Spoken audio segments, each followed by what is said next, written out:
A service of KIBMradio.com, the Internet's home for an all old-time radio.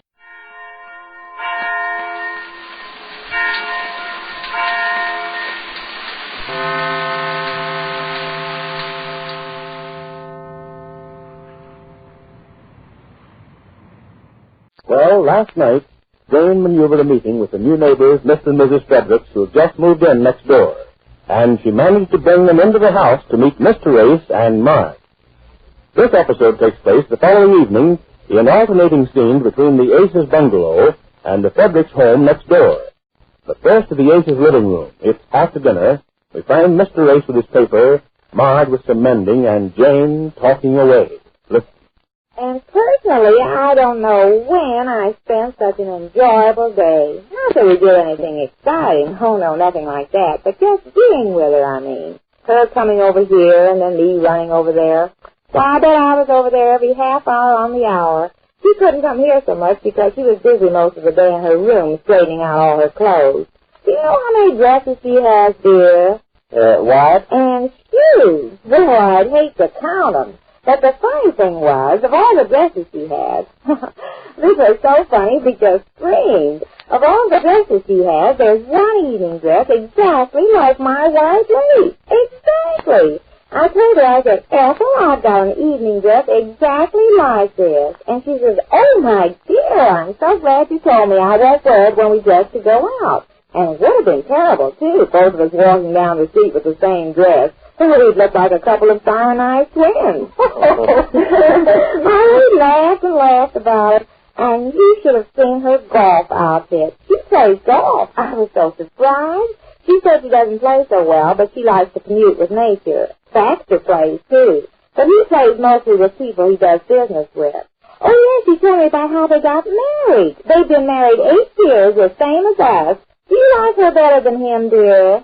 What? I do. Do you, Marge? You like what? Do you like Ethel better than Baxter? Oh, well, I just met him last night. I couldn't say. Oh, I do. Don't you, dear?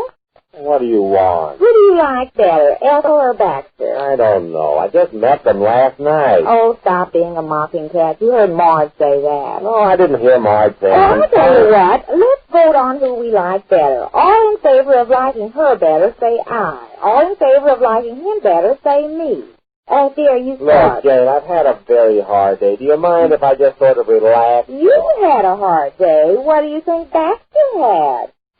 I don't know what he had. Well, he had one of the biggest deals he ever had today. Well, how nice for Baxter. Oh, they're doing awfully well. And the funny thing about it is, when they first got married, her father didn't approve of Baxter. Oh, he was awfully mad. And Ethel said she was worried because her father had a blood count of 200.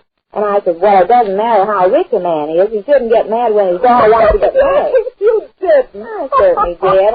Oh, we were talking very confidentially. He told me more things. Well, maybe you shouldn't repeat them. Oh, I wouldn't. Once I tell you this, I'll never repeat it again. She said her father tried to keep her and Baxter apart. But instead of getting further apart, they got further together.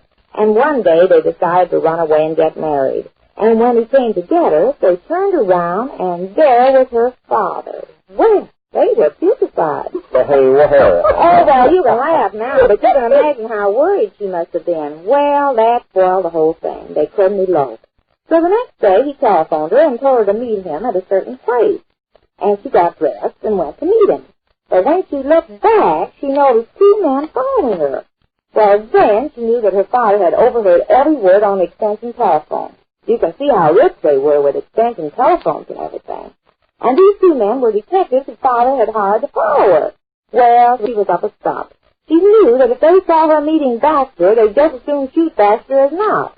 Well, she didn't know which way to turn.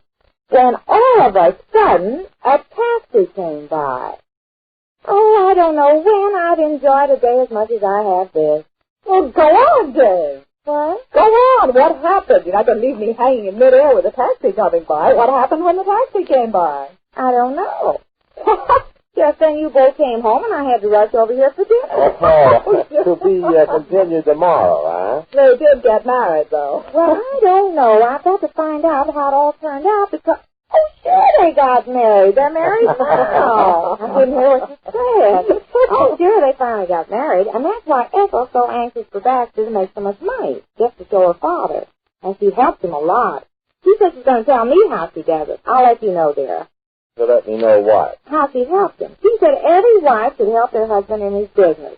They should, huh? Well, it's better than being a milestone around his neck. Yes, it's better than that. She certainly helps him. Hardly a day goes by she doesn't call his office at least twice a day to see how everything's going. And some days she just goes right down to his office and see how everything is. Listen, Jane, a woman's place is in the home. Oh, I could go on about her for hours more. She's really something. She wears glasses when she reads. I was so surprised.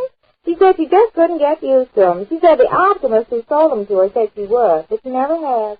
She's awfully sweet. I tried them on. They gave me a headache. What's that you're going? Oh, I'm just hanging the hem on this skirt of mine. Oh, Marge, I wish you could have seen the dresses she has. And she wasn't showing them to me like she was showing off or anything like that. She was just hanging them up haphazardly. Yes, you know, sort of careless-like. I liked it for that. Well, you didn't make a pretty study of it.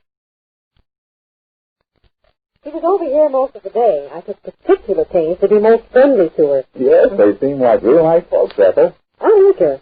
I think she has the makings of a pretty smart woman once she gets onto the hang of things. Yes, she's pretty good company. Very amusing. He's just average, though. The regulation businessman, you know. But I think she could make something of him if she tried. Her trouble is, she hasn't the slightest idea what his business is all about. Oh, now, Ethel, don't start putting those ideas in her head. And what's the matter with those ideas? My ideas haven't done you any harm, have they? Oh, no, Ethel, no. Of course they haven't. I'd like to know how far you would have gotten in your business if it hadn't been for me. But they seem happy the way they are. Maybe she feels that her husband is doing all he can. No husband does all he can unless his wife sees with it he does. But maybe his wife is satisfied. That's because she doesn't realize what can be done. And I'm going to show her what can be done. But why show her? Because I want to do her a favor. And why do I want to do her a favor? Because her husband is a partner of T.Y. Ness. You know what that could mean as a business contact for you? Yes, I do. There's no guess about it. Now, through the aces, we'll get to meet Mr. Ness. Well, I've been so friendly and neighborly to her all day, and we'll keep on being friendly and neighborly with both of them. They're going to be a big help to your business. Yes, I know, Ethel, but they're nice people on their own. I mean, it's nice being friends with next-door neighbors. That's it. I've told you time and again. Friends are only stepping stones to success. Oh, but that sounds so cold that way. This is a cold world. Can't we just be friendly with people without using them in some way to put over a business deal? Nothing is more important than your business. Oh, no, I know. You told me that time and again. I just can't believe it. You can't believe it. How do you think you managed to work your way up the business you have now? Yes, 8 years ago, you were nothing but a typesetter. Yes, Ethel, don't let's thresh that out again. I don't like to, but you forced me to. I've got to keep reminding you that this is a fast-moving, relentless age we're living in. You've got to take advantage of every possible opportunity. Well, you can hardly call these people opportunities. They happen to be our neighbors and they're likable folks. Why not let us go and just be friends? Oh, don't talk like a radical. Radical? Mr. Ace's business partner is T.Y. Ness. You know who he is, don't you? Of course. He has his finger in every big deal in town. He's on the board of city aldermen. Don't you see what that could mean to you, to us? Big printing contracts in the city. Oh, it has unlimited possibilities. You just leave all that to me. I haven't let you down yet, have I? No, Ethel. No. And of course I haven't. You don't know how lucky you are to have a wife who devotes every waking hour to plotting and scheming for your success. How many wives do you think there are who would do what I do? Well, not many, I guess. I'll say there are. Now, you take Mrs. Ace, for instance. Hasn't the slightest notion of what her husband does. Has no interest at all in his work. I could be like that, too, you know. You could? Of course I could, but I wouldn't. Oh. You certainly would go far that way, wouldn't you? Well, Ethel, it all depends on how far a man wants to go. Exactly. And if I left it to you, we'd never go far. You just leave her to me. She needs a little coaching. Why, told me she hasn't ever even entertained for Mr. Ness. Never has him to the house. Never mixes socially. I was astounded. I told her there were ways that a wife could be a big help to her husband in business. I asked her what you did with so many dresses. you never saw so many. And she said, well, she entertains a lot of people that her husband does business with. Parties and things like that, you know. We never do that. Why don't we, dear? What? Why don't we entertain for people you do business with? Entertain? For what? Well, for people you do business with. Baxter does.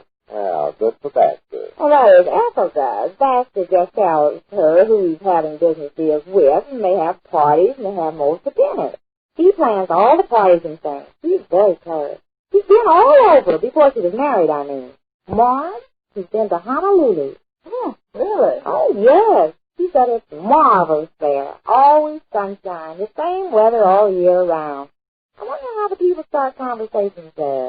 Now, there's the thought for today. Oh, it's so interesting. It's interesting to meet people who've been places like that. Oh, I forgot to tell you, she's been to Europe, too. Oh, she certainly gets around, doesn't she? Yes, but that was before she got married and started helping Baxter in his business. Europe is very interesting. She told me all about that, too. She really had you on a merry-go-round. Honolulu to Europe and back. Well, she didn't get to tell me all about Europe. Oh, one thing she told me.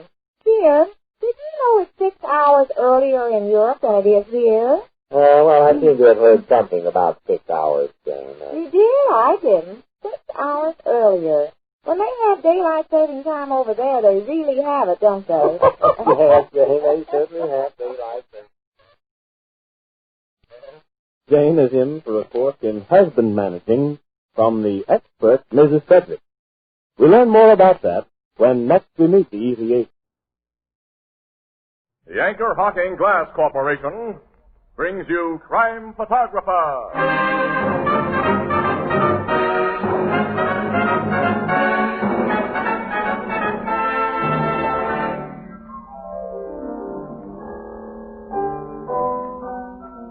You know, wherever you go these days, you hear people speaking foreign languages.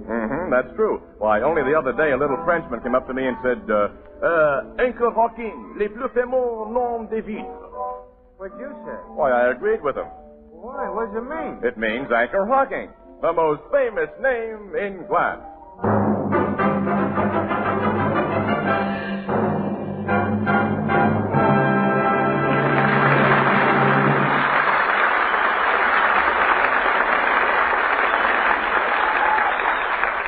Good evening, ladies and gentlemen. This is Tony Marvin.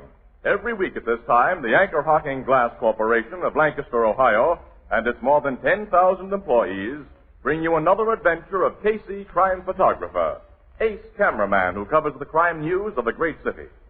Written by Alonzo Dean Cole, our adventure for tonight, Busman's Holiday.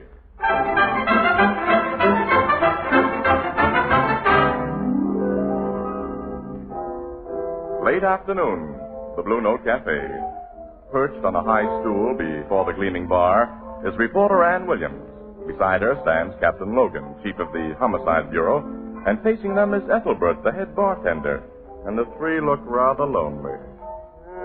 Right now, I bet you he's standing in the middle of a nice, cool trout stream without a care in the world. Yeah, a lucky dog. Well, we swelter here in the city. Well, we'll have our vacations later, Ethelbert, after Casey's all finished with his. And we'll be able to top any fish stories he brings back with him. Yeah, we'll have a big advantage over the guy. Boy, I'd like to have a fishing rod in my hands right now, a creel over my shoulder, and a hatband full of flies. Oh, please don't, Captain. You get my mind off my work, and I gotta stay behind this bar for hours yet. Yeah. You and Miss Williams at least have the rest of this day off. And we better start doing something about it, Miss Williams. And since Casey's away, how about an evening with me? Well, I'd like it. Uh-oh. Maybe I better write the guy and tell him what goes on between you two. Go ahead, Ethelbert. I'd like to worry the lug. So would I. But I'm afraid that any gossip he's heard about us wouldn't worry him in the least, Captain. Where'd you like to go? Well- How about driving out to the beach? You can have a swim. Oh, that would be perfect. You two are breaking my heart. We're sorry for you, wage slave. Let's go, Miss Williams. Come on. See you later, Ethelbert. So long. So long. Hey, Walter, bring up some more of those doggone lemons. Hey, it's after 4 o'clock, and I'm hungry. Me too. Shall we go back into the Blue Note? Oh, I eat there so often. Let's go to Rodney's Diner. That little joint? Well, you can't get a better sandwich anywhere in town. And besides, I want to find out if Mamie got her engagement ring. Mamie? Mm-hmm. She's the cute little waitress at Rodney. Oh, yeah, the very young one you and Casey like. Mm-hmm. She just turned 17, and she has a very heavy romance with a soda fountain boy at Slagel's drugstore. Okay, we go to Rodney's. Tell me about the heavy romance. Well, the course of true love hasn't been running smoothly. Harold, he's the boyfriend. The soda jerk. Mm-hmm. He's 18.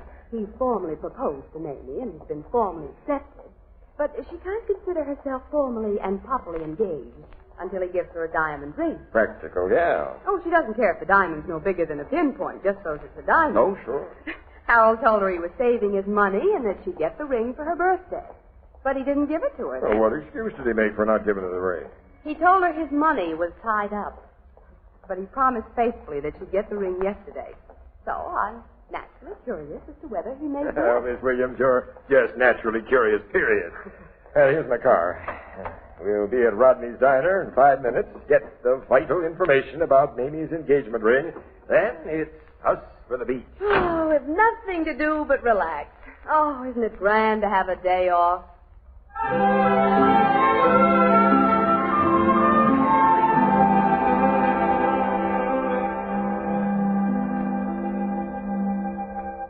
There's an empty table in the corner, Miss Williams. Mm-hmm, that'll be fine, Captain.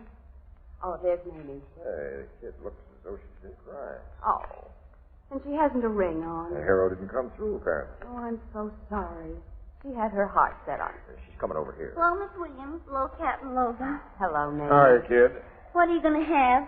Why, just some coffee and lettuce and tomato sandwich. Double hamburger for me and coffee. I'll get it for you. Oh, wait a minute, Mamie. Yeah? Never mind. You want to ask me about Harold, don't you, Miss Williams? Only you think maybe you shouldn't. Yes. Did he give you your ring? I guess it'll do me good to tell a friend like you about it. He was in here only about half an hour ago and gave it to me. Well, then why you sit down on the mouth, kid? And why aren't you wearing the ring? Because it's a phony. A phony? Huh? Yeah. All I wanted was a little diamond, but I wanted it real. I'd seen him advertised for as little as $23.75, only about $8 down, and the rest in easy monthly payments. Genuine diamonds set in genuine gold. I'd have been satisfied with one of them, but I didn't want a piece of 89-cent junk. Poor kid. Harold lied to me. For months he's told me he was saving money for my ring, but now I'm convinced that Harold Hertzheimer doesn't care anymore. He's fallen for somebody else, and he's given her what was to have been my ring. Oh, now I can't believe that. I've seen you and Harold together, and he's crazy about you. I think you're imagining things about your boyfriend, Mamie. I ain't imagining he broke his word to me, am I? That I waited over a week for a ring he promised for my birthday and then finally got something I wouldn't be seen wearing at a garbage collector's picnic? Oh, that's too bad. The ring he handed me today ain't only a phony, Miss Williams. It's an old second-hand out-of-style phony. He must have bought it off a push cart. I got it here in my pocket. Look at it. The brass satin that doesn't even shine, with them 3 big pieces of glass in it. Mamie? Hey, waitress, how about taking my order? Right away, mister. Excuse me, Miss Williams. I'll be back in a minute. Captain, look at this ring. Yeah, it's certainly old-fashioned. Hey, these are real diamonds. Of course they're real. And about 10 carats apiece. In an antique filigree setting. Where did a soda fountain boy get anything like that? Yeah. Well, this must be worth it. Miss Williams. Hmm? The antique jewelry collection stolen from Carlton Bishop 2 months ago. Yes. The most valuable ring of the lot. In a dull gold, 18th century filigree setting, had 3 flawless blue-white old mine-cut diamonds in it, and the description fits this ring. Exactly. Surely that boy Harold couldn't have been the thief who stole the Bishop jewel. Now, before we speculate about that, I'll take this ring down to headquarters and make sure it's what we think it is. We're not jewel experts. Oh, Mamie's coming back. Let me talk. Okay. I've ordered your sandwiches. They'll be ready in a minute. Fine hunk of junk Harold give me, ain't it? Mamie, I don't suppose Harold told you where he got this ring. No, he just handed it to me and got right out, Captain. And he should have. The ring may not be as bad as you think it is. Miss Williams believes the setting's gold. Looks like brass to me. Oh, nobody sticks 3 big hunks of glass in a real gold setting. Well, they may not be glass. They may be, something a little better. Zircons, maybe? Maybe. Suppose I take it to a jeweler and find out for you what they are. Okay. And, Mamie, don't tell anyone that you let me have the ring. Especially don't tell Harold. I won't even see that drift. Oh, the counterman's setting out one of my orders. Excuse me, I'll go in. Who will you see at headquarters about that ring, Captain? Now, Mallory is in charge of the Bishop robbery investigation. Captain Mallory, hmm? Yeah. You and he don't get along well together. Well, Mallory's a good cop, Miss Williams, but strictly off the record, he's a credit hog. He's butted into several cases of mine where he had no right to it. What's that for? This ring may be the key to the Bishop robbery, and I might teach Mallory a lesson by butting into one of his cases and cracking. Oh, that I'd love to see happen. Miss Williams, this is our day off. Shall we take a busman's holiday? Captain Logan, the beach is out. You sleuth, and maybe I get an exclusive story.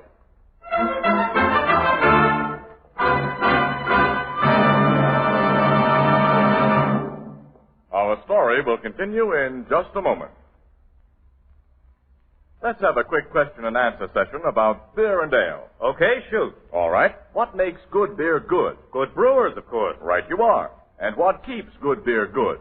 Glass? Glass.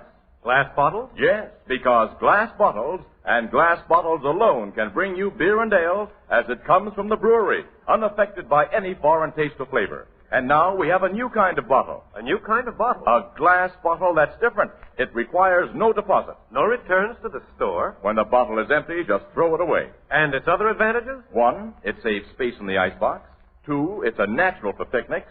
3, it belongs on the finest table. And 4, don't forget, it protects the real brewery flavor. As only glass can protect it. Yes. The revolutionary new Anchor Glass one-way, no-deposit bottle is sweeping America.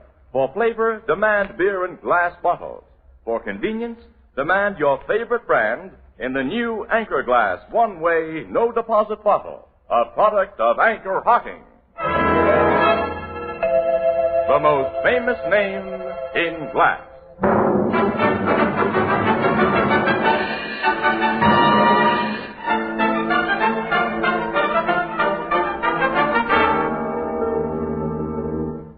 This ring is definitely one of the pieces stolen from Carlton's Bishop, Logan. I thought it was, Mallory. Where'd you get it? I found it. Found it? After a great deal of hard work. Captain Logan worked his fingers to the bone searching for that ring, Captain Mallory. Practically, that is. Is that so, Miss Williams? You know the Bishop robbery is my case, Logan. Why have you interfered? The Evanston murder was my case, Mallory, and the Borelli stabbing and the White affair. So that's the way it is, eh? I don't know what you mean. Okay. We'll play it that way. Thanks for the ring. Thanks for your identification of it. Come on, Miss Williams. We'll resume our interrupted holiday. See you later, Mallory. Yes. I'll see you later.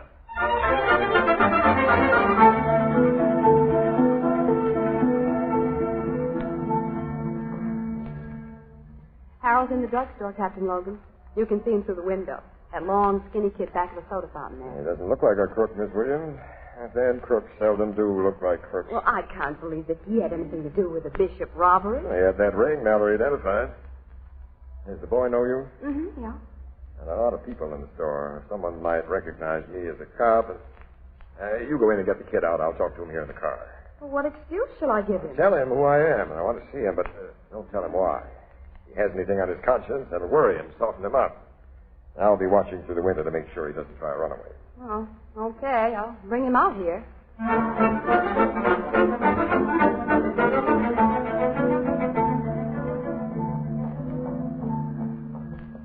Captain Logan, this is Harold.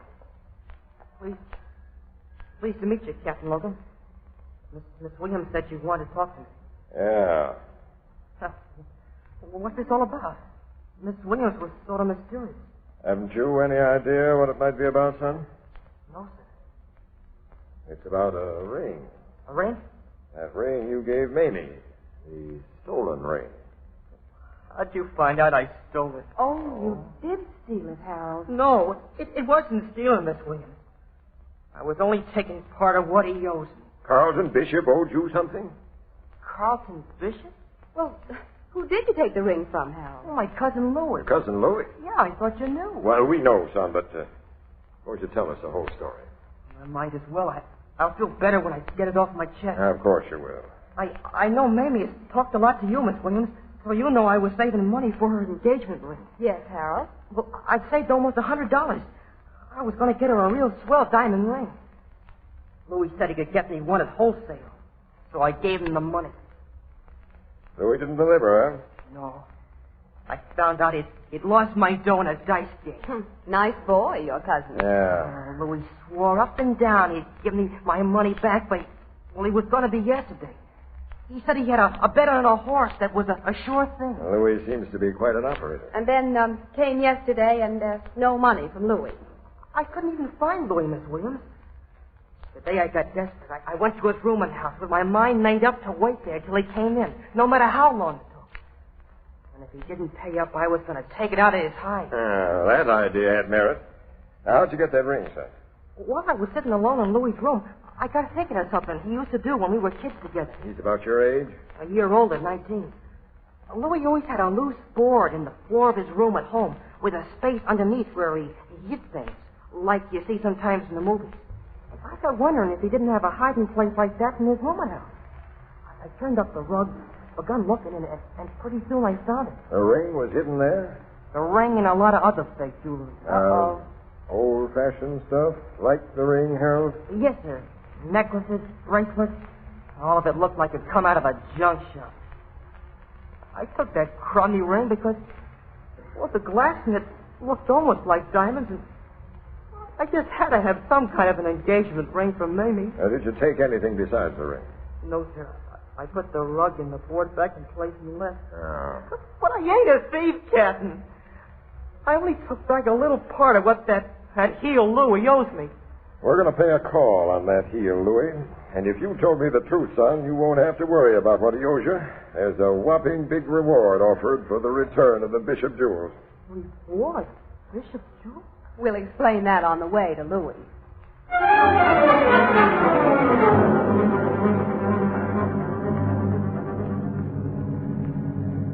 There's Louis' rooming house, Captain. 409. It's got too dark to see numbers, kid. I'll park right here. You're almost in front of it. Come on, Miss Williams. Okay. The door of Louis' rooming house left open? No, we have to ring. But Mrs. Pettingill, the landlady, knows me. She'll let us go up to Louis' room. I'll press the button. Now, don't tell the landlady or anybody that I'm a cop. All right. It's hard to believe what you and Miss Williams told me in the car, Captain. Louis a heel and a chiseler, but I never thought he'd steal. Or at least not anything big. Someone's coming to the door. You do the talking, kid. Yes, sir. Evening, Mrs. Pettingill. So you're back again. Yes, sir, I want to see my cousin. I want to see him myself. He hasn't come in. We'll go up to his room and wait. All right. But I'll be down here watching when you go up. Hey, what you mean by that, Harold? I don't know. She ain't a very friendly woman. Yeah. Now, where's Louis' room? 4 flights up. Oh, it would be.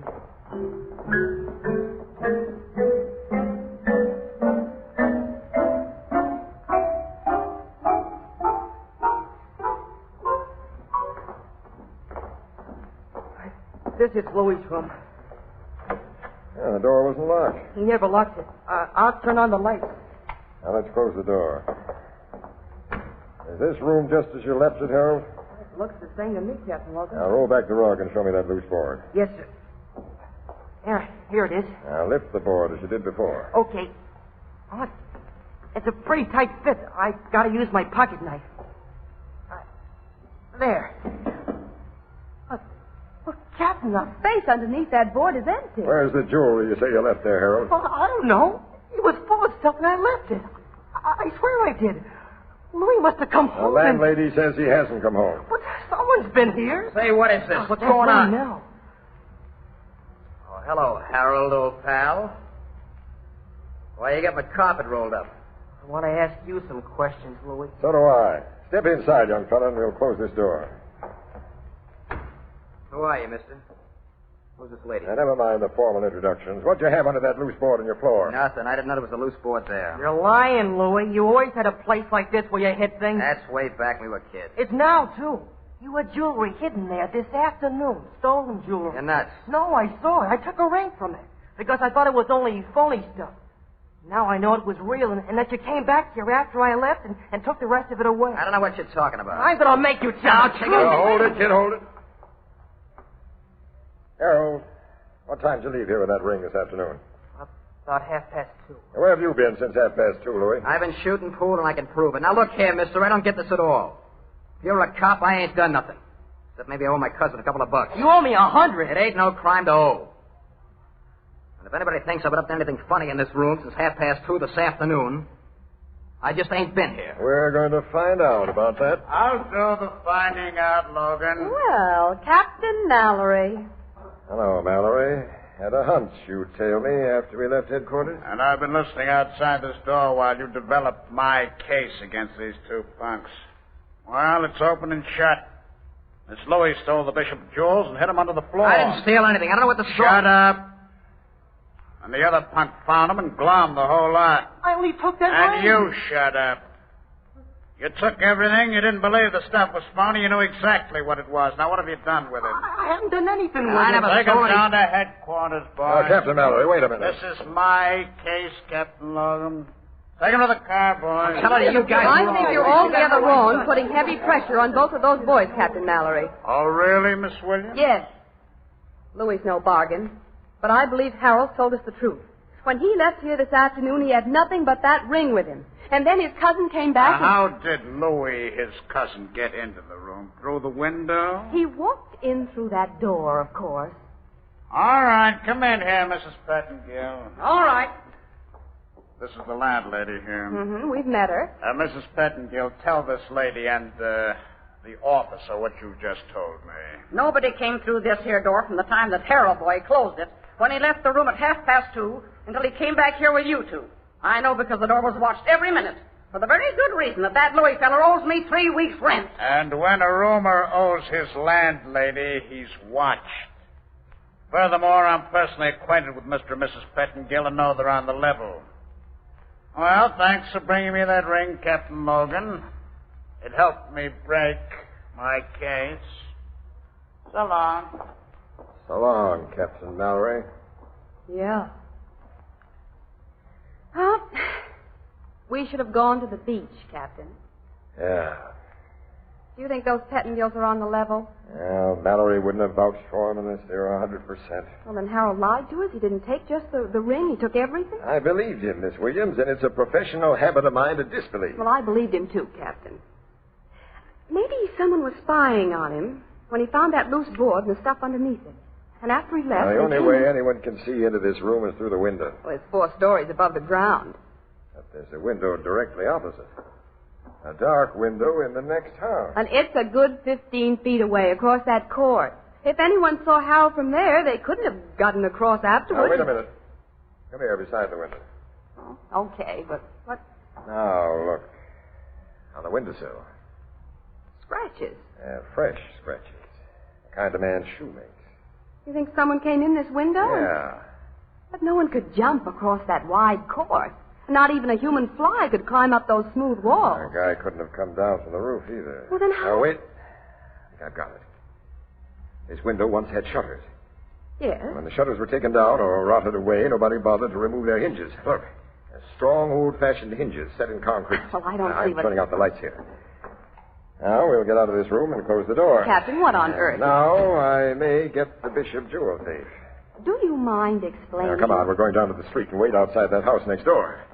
When we see someone come out of that house with a bag or suitcase in his hand, and something he can't pack in a bag or suitcase, I'll be sure I figured right. Something he can't pack into a bag or suitcase. A duplicate of something that lug Casey has been enjoying himself with all day.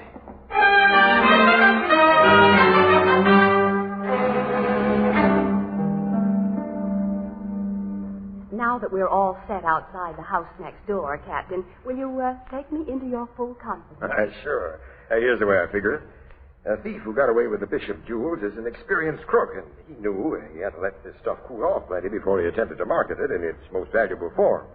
Well, while it was cooling off, he didn't want it close enough to burn him if we cops walked in, and he didn't want it so far away that he couldn't keep an eye on it. He planted it in a house he didn't live in where he could watch it through a window. That's my guess. He put it under that board in Louis' room. And he was watching when Harold found the loose board this afternoon. So he had to move it to a new hiding place. Well, how did he get in here? Mrs. Pettingill would have seen him if he'd come in the front door. How could he come across the court? He couldn't jump, he couldn't climb, he couldn't get down from the roof. He pulled himself across. Pulled himself? With his hand. Oh. And I figure he just pulled himself back again when you, Harold, and I arrived, and he's been waiting for the cops to clear out of this neighborhood so he could make a getaway. But how did he pull himself across that court with his hand? And what is a duplicate of something that Casey's using on his vacation? Quiet.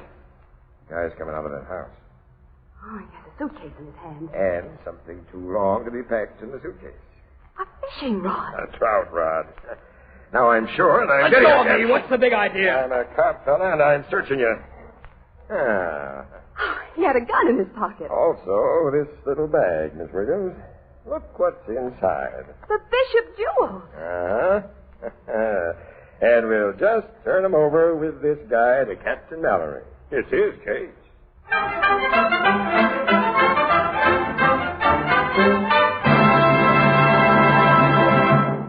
We'll join the crowd at the Blue Note in just a moment. Too many people are talking about the heat. I want to talk about something cool. So let's imagine a big frosty pitcher with ice cubes tinkling against its crystal sides, ice-cold lemonade or iced tea or delicious fruit juices. Now, whatever cool drink you serve, it will look better and taste better when poured from a new Sunburst crystal pitcher. Now, what is a Sunburst crystal pitcher? Why, it's a radiantly beautiful 2-quart crystal pitcher in the magnificent new kind of crystal the whole country is talking about and admiring. It picks up light like a diamond and scatters it in 1,000 flashing rays. And here's the surprise. You can own one of these magnificent, sparkling Sunburst crystal pitchers for only 50 cents. Yes, only 50 cents, or slightly more in distant cities. Look for it tomorrow in the windows and on the counters of the retail stores of America. Sunburst Crystal is a product of Anchor Hocking, the most famous name in glass.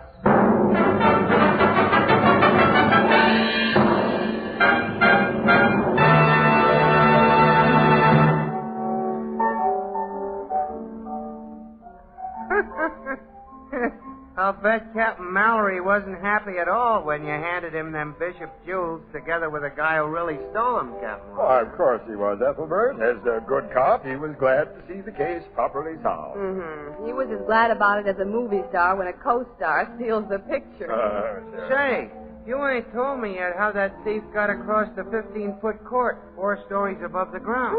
That was simple, Ethelbert. He pulled himself across with his hand. What? I don't get it, Miss Williams. I might not have tumbled to it if I hadn't been envying Casey his fishing trip vacation. Trout rods were on my mind.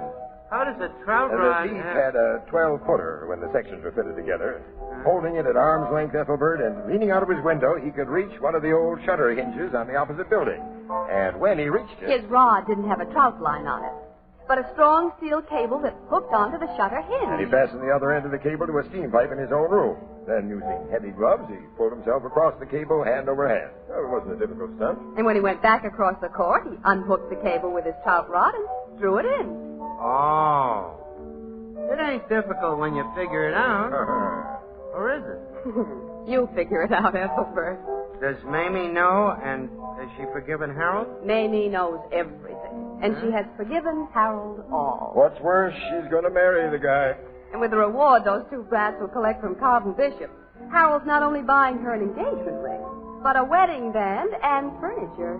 How about Louis? Oh, Louis still owes Harold $100. And chances are he always will.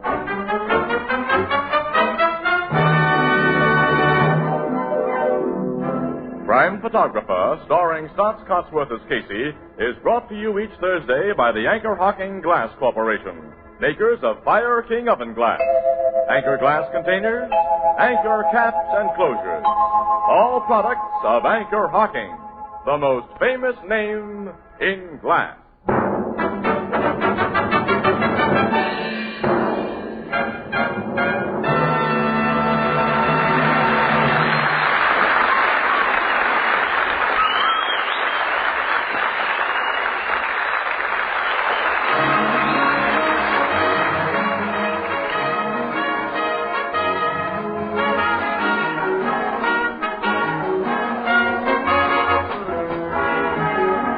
Crime Photographer is directed by John Dietz. The original music is by Archie Blyer, and the program features Miss Jan Miner as Anne and John Gibson as Ethelbert. Captain Logan is played by Bernard Lenrow, and Herman Chittison is the Blue Note pianist. This is Tony Marvin saying goodnight for the Anchor Hocking Glass Corporation of Lancaster, Ohio, with offices in all principal cities of the United States and Canada. Thursday night on CBS is the biggest show in town. So stay tuned for exciting dramatizations on Reader's Digest Radio Edition, which follows immediately over most of these stations. This is CBS, the Columbia Broadcasting System.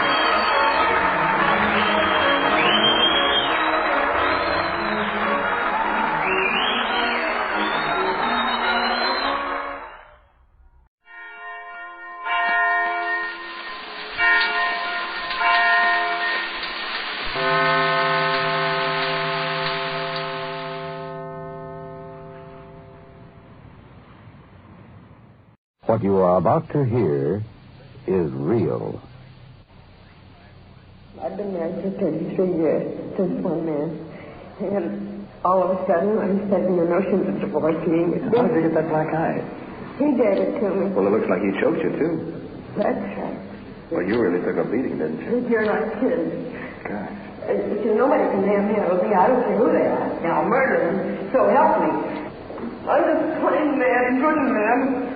Well, Gonna go down? Yeah, I'll be right there, Perk. I have to excuse me, man. We'll get a chance to talk about this later, maybe. Bye.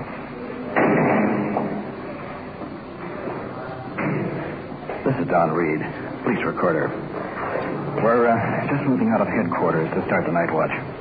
We'll be working in Detective Unit 5-6. Tonight's crew is Sergeant Ron Perkins, Detective Jim Ross. All dressed in civilian clothes, sports shirts, overcoats. What do you say, Herbie? Get on the air. We got 5-6. No, we got 5-6.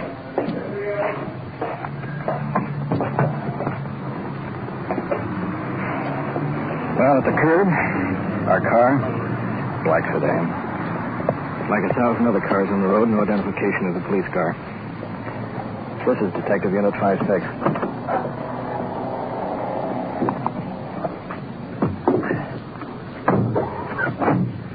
That woman I was talking to, the people you meet tonight, they're not actors. This is it. This is real. This is Night Watch. You know that woman I was talking to upstairs? I never did get the rest of her story. What? 5-6 in service. Control 1 to 5-6-10-4, 6:06 p.m., 5-6 in service on the Night Watch. I'm sorry, Don, what'd you say? Well, I never stayed around long enough to find out what charge that woman I was talking to was booked on. She sure took a beating from her husband. How come she's in jail? Pretty good reason. She stabbed him. Oh.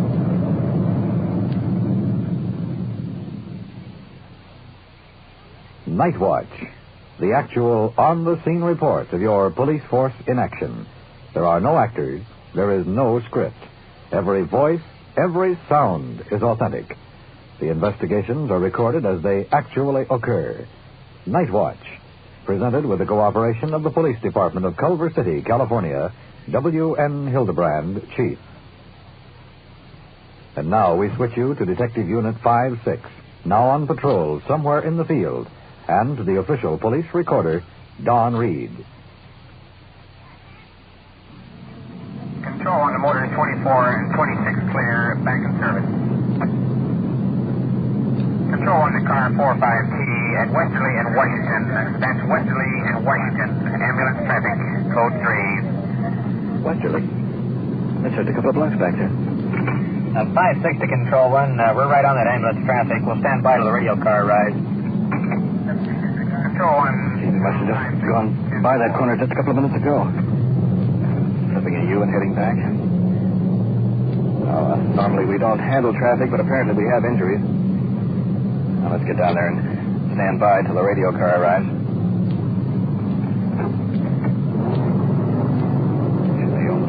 Right ahead now.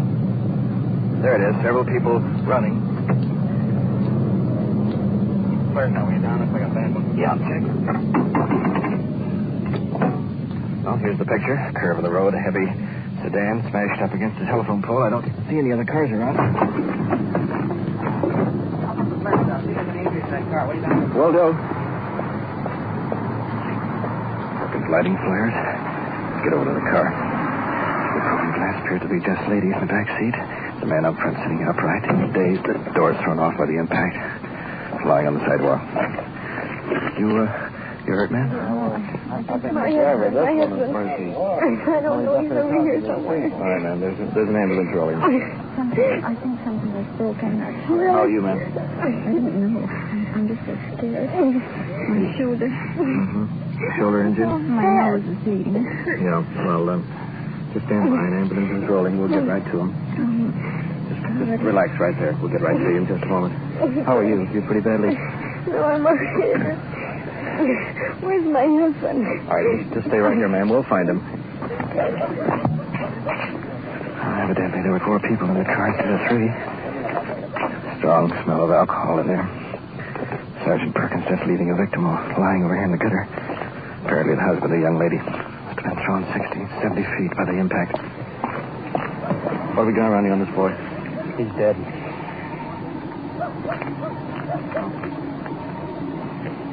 Bystander. Staring in front of car. Looks like the motor of that thing was driven right back into the front seat, as far as I can see. Well, that's murder. Sure is.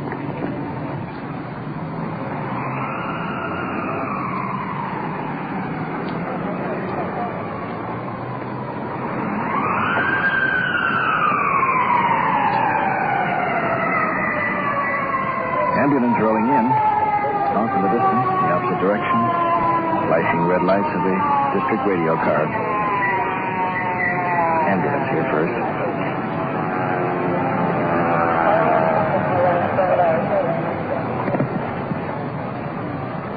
Doc, there's 3 in the car over there. There's one over there in the gutter. I think he's a DB. You want to check him out? Yeah. Doctor over to check the victim lying in the street. Verify. Coroner will handle. His assistant helping the injured in the car. Let's get over there. Come on now. Don't worry about it. She's got a back bruising on her leg. No, I'm all right. I'm sorry. Don't do it. I can. Assisting 2 entering the ambulance. Stretcher for the 3rd.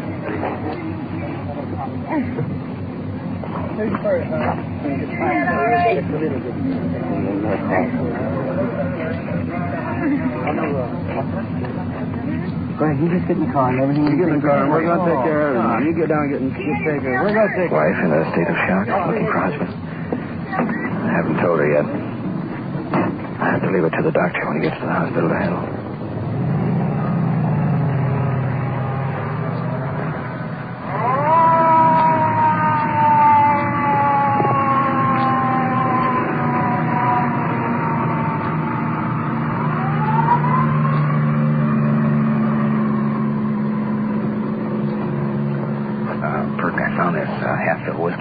Jump down on the seat next to the driver.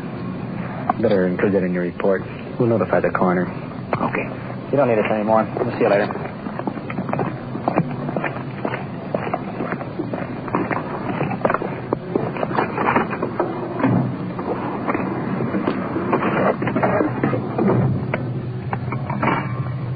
Five 6 to Control 1. On this TA at Westerly in Washington, 45T is handling the accident report.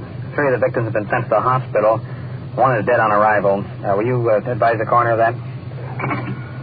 Control 1 to 56104. We'll notify KMA 394.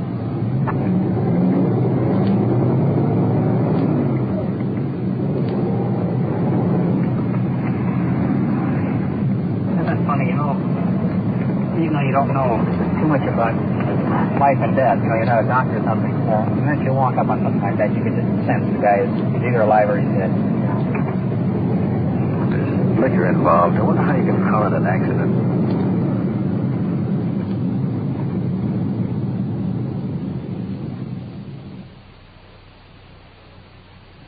You are listening to Night Watch and following the activities of Detective Unit 5-6 on its tour of duty. Remember, the people and sounds you are hearing are real, and the investigations are recorded in the field as they actually occur. We'll bring you the final results of tonight's action at the conclusion of Night Watch. And now we switch you back to Detective Unit 5-6, somewhere in the field, and to the official police recorder, Don Reed. 5601, do you have a radio car available in the vicinity of Jefferson and Overland? We'd like to have them assist us in stopping a car we're tailing. Control 1 to 56, stand by.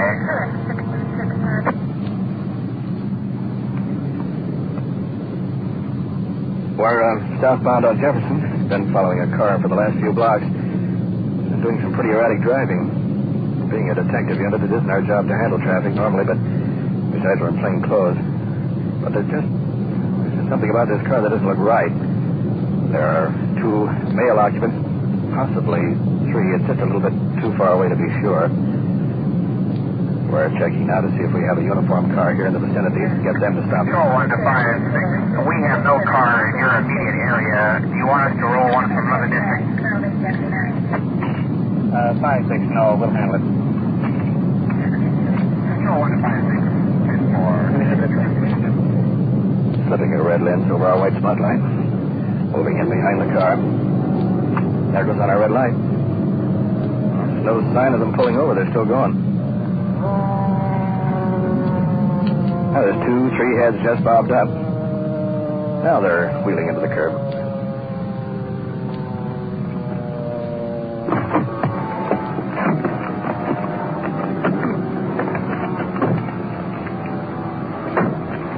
I'll go from the right. Well, the usual precautions. However, just a routine check.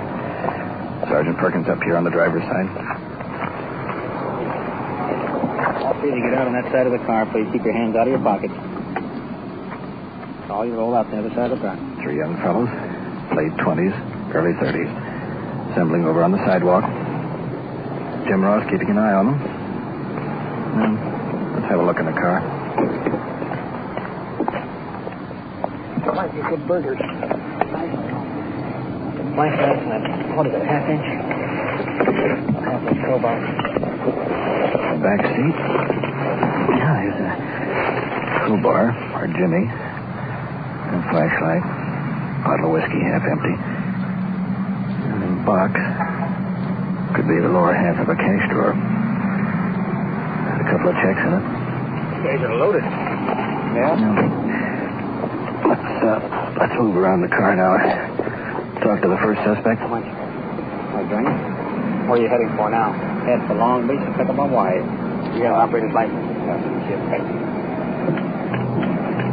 Well, who's the green bag in the back? Suspect nodding his head. Where did you get it? You got a receipt for it? Where did you buy it? About a week ago. About a week ago? How much you pay for it? $21,000. You used it yet? No. Have you ever been arrested? No. How about you? No. How about you? Yeah. 3 of these, Brandon. Ross been checking out the trunk. All new tools in the trunk. What do you think? Maybe good burgers. Car registered still? Yes. Is it your name? Yes. Burke. I wonder why they'd have 2 and 3 of the same kind of tools. That's a good question. I'm going to run a record check on those guys. Jim, I get some answers on those checks in the box. I'll be back in a minute. Ross, box in hand. Questioning suspects. Let's move in.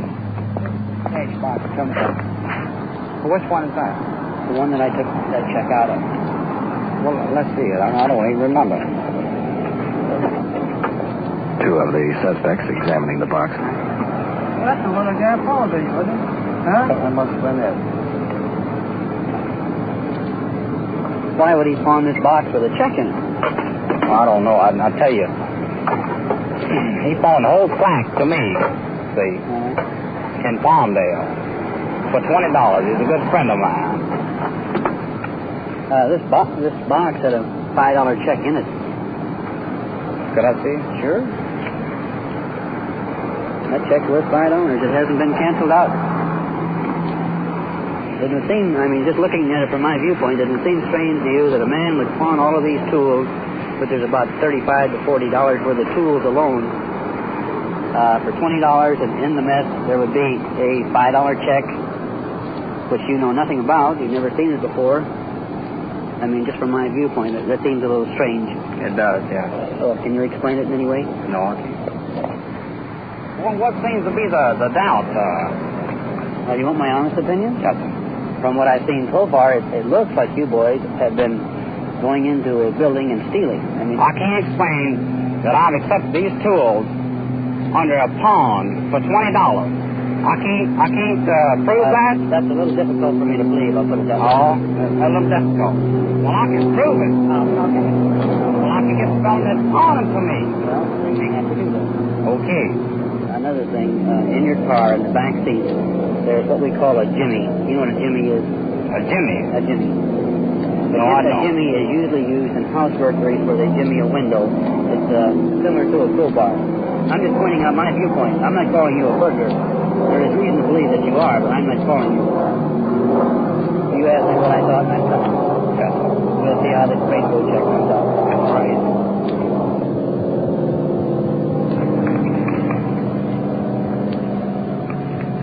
Jim, can I see that? Sure. I want a record check on these fellows. They're not wanted for anything. Two of them got records in the East. Car checks out okay. Belongs to them. There's something that just doesn't gel right, though, you know? No, I'll go along with that. Well, we haven't got anything to go on, but let's put the tools and stuff in the car. Take them on to the station. We can talk to them there. I got a radio car to transport them in. Good idea. Well, we'll take up this discussion again down at headquarters. Could be a very plausible answer to this. We'll have to check it out anyway. Wait a minute. What's wrong here? You let him go. One suspect just jumped in the car and has taken off. Take those guys over to the car and put the handcuffs on them. 5-6-1. Come in, code 2. Go ahead, 5-6. 5-6-1. A 459 suspect just took off from us, headed west on Jefferson towards Sepulveda. He's in a 1949 Nash Ambassador, blue in color, license number 2X-ray 53117. Okay. 2X-ray 53117. Will you advise Inglewood? You give me a Sheriff's Department. Suspect may be headed for the Long Beach area.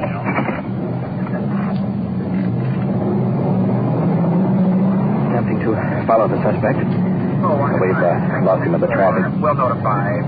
He's got a big head start. Before we could get the two other suspects in the car. 459 suspect in a 1949 Nash. Blue. Control 1 radioing the information to our other units. 53117. We're out from the back of the two prisoners. We're up front. If apprehended, hold for the detective bureau. We can't take up fast pursuit. Too many people in the car. Can't jeopardize the lives of the prisoners.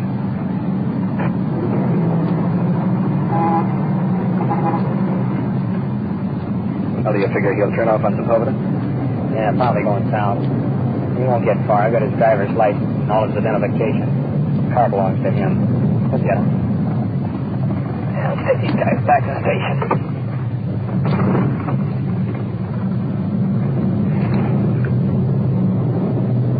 Well, where I sit, somebody sure got something to hide.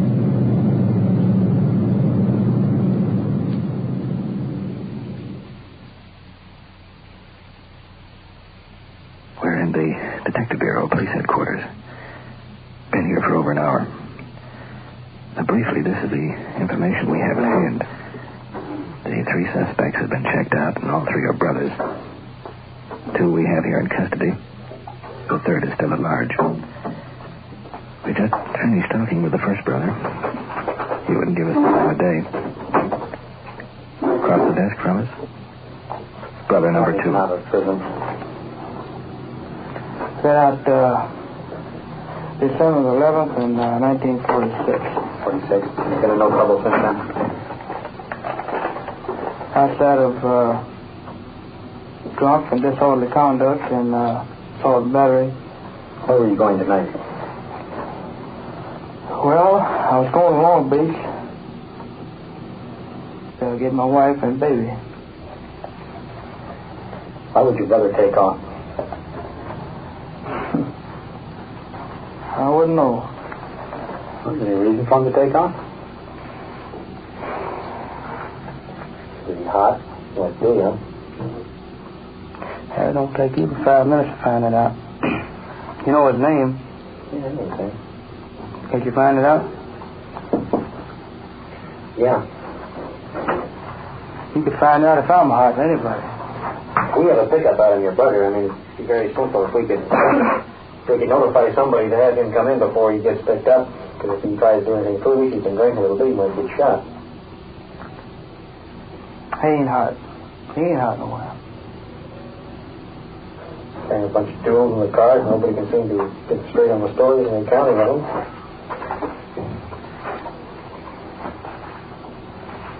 And then to check them out, and one of them takes off. Puts everybody in the spot. Well, he's got the car, so it's up to you guys. Perkins. Oh, great. Where'd you pick him up? We finally got him just outside of Atlantic. He had his wife and youngster with him and was heading south, so we finally caught up with him. The wife and youngster with him, huh? Oh, hold them all. We'll be down in about an hour, okay?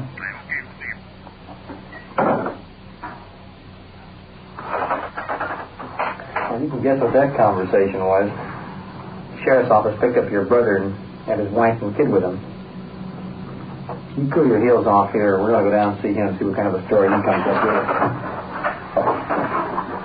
Jimmy, you want to stay here and do the reports? Take care of him. I'm going to pick up Sergeant Walter and go on down there. Okay, come on, fella. I'll take you back to your cell.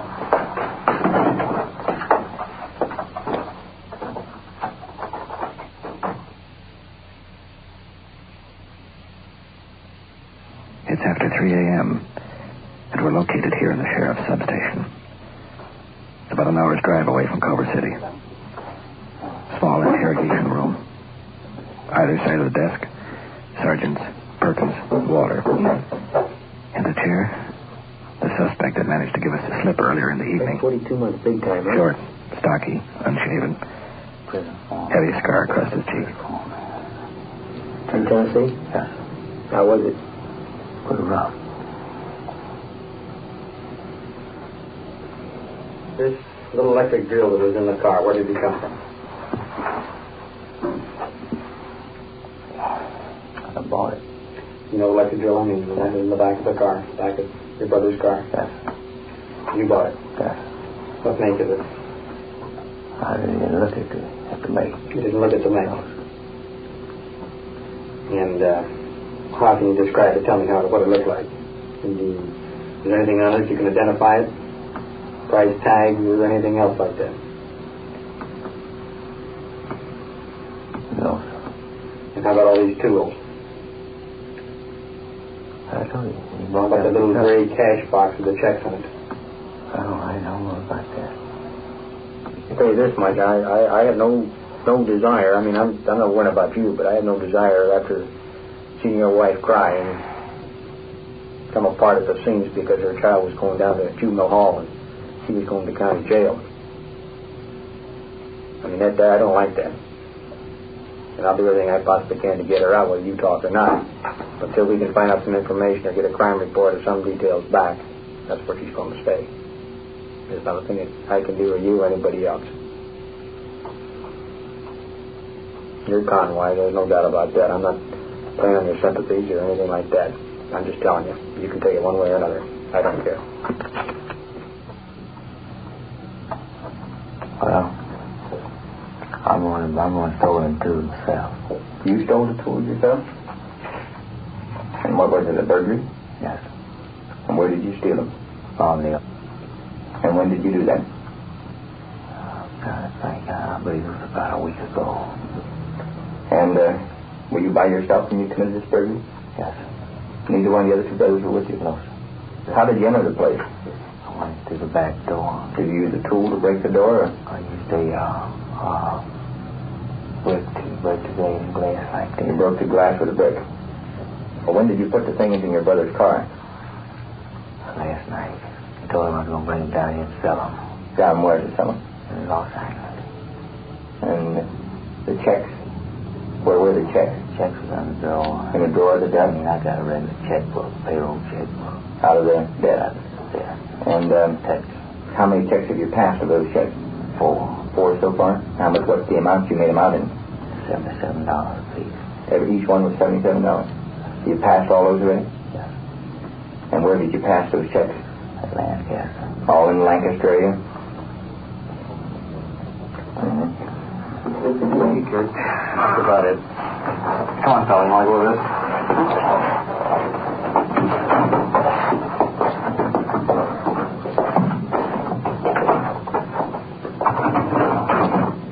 Well, this is one time betting on the hunch paid off.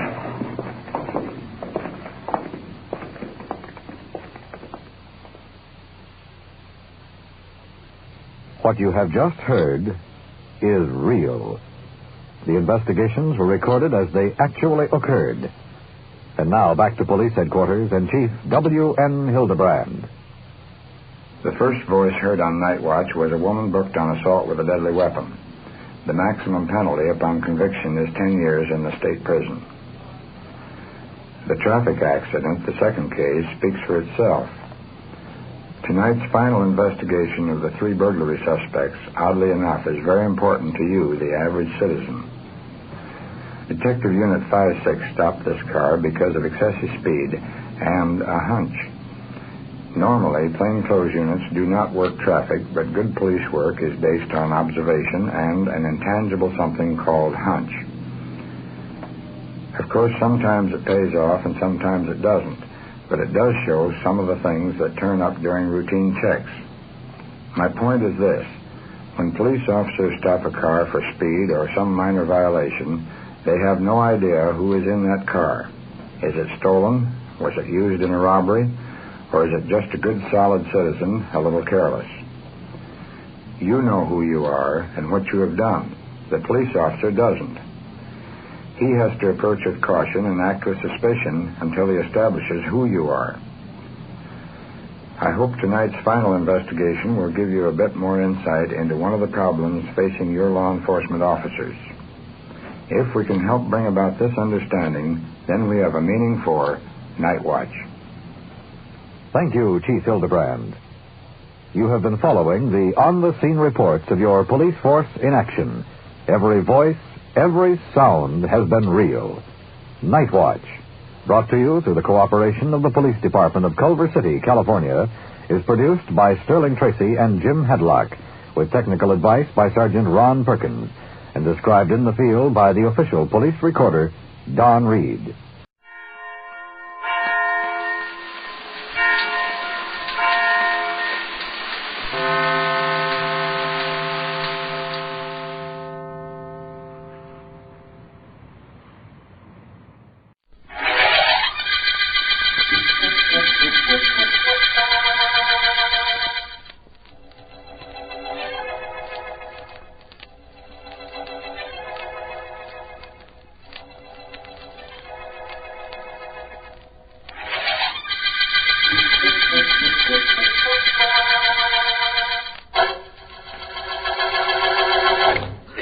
Chin in your left shoulder, Mike.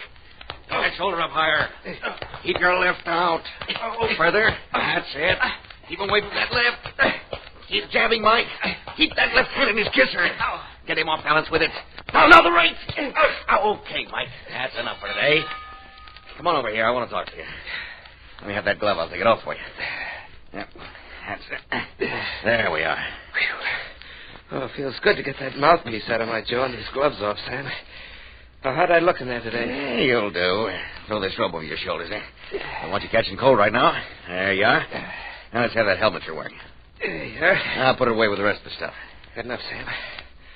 Well, what goes on now? Nothing. You take a shower and you go home. Take it easy. No more workouts till the big fight tomorrow, and then nobody will be calling you Mike anymore. They'll be calling you Champ. Think so? Sure. What's the matter? Don't you like the idea? Are you kidding? Mike Daggett, heavyweight champion of the world. You come a long way, kid, and I'm the guy who brought you up there. Yeah, I know, Sam. Thanks a lot. Oh, forget it. Oh, look, I gotta stop and see my girl on the way home. That's okay, isn't it? Well, it ain't okay, Mike. I got nothing against Billy Stanley. She's a good kid. She's for you all the way. Only fighters and females don't make so good. At least not before a big fight. Look, call her up. What you say goes, Sam. Say, look, you really think I got a chance against the champ? This isn't any pep talk, you know. Oh, you're a cinch, Mike. Only thing that can stop you tomorrow is the referee counting 10 over that cheese champ. He's a pushover, Mike, a pushover. You really think that, don't you, Sam? Think it, I know it. By tomorrow night, you'll be champion of the world. Think of that, kid. Just think of it. I've been thinking of it, Sam. And right now, it's the one thing in the world I'm afraid of.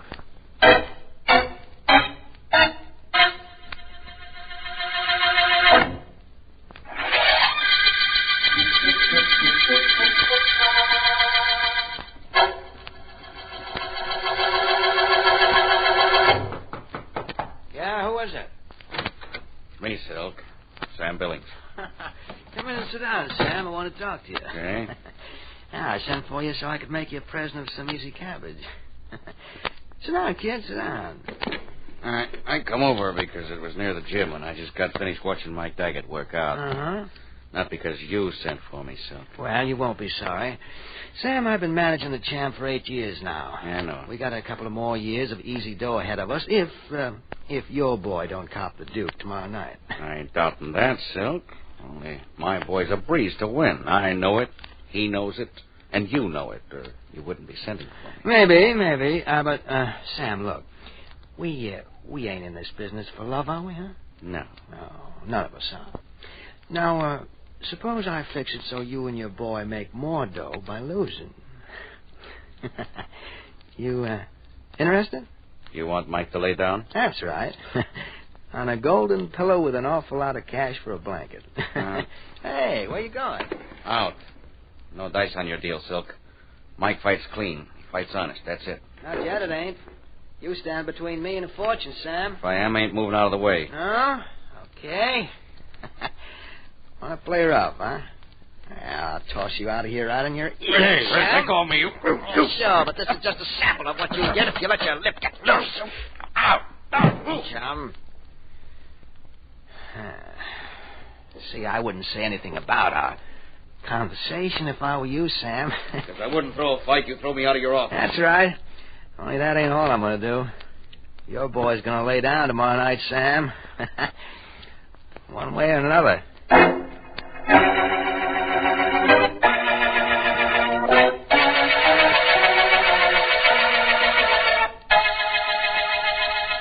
Look, Billy, I shouldn't even be here. Sam told me to call you up, made me promise I could ride home so I'd be in shape to fight tomorrow night. I'm sorry, Mike. I don't mean to quarrel, only I can't help it. Why can't you see things my way? I can, baby. And maybe you aren't wrong, Billy, but give me a break. Look at what I put into this fighting business. Years of boxing at small clubs for peanuts, weeks of training, all to get a shot at the title. Well, look what you'll take out of fighting, Mike. Cauliflower ears, your nose all twisted, maybe your brain, too, if you take one punch too many. Uh-huh. It's all got to happen if you win tomorrow night. Hey, now, look. Nobody's been talking to you and trying to get you to make me quit tomorrow, have they? Oh, Mike.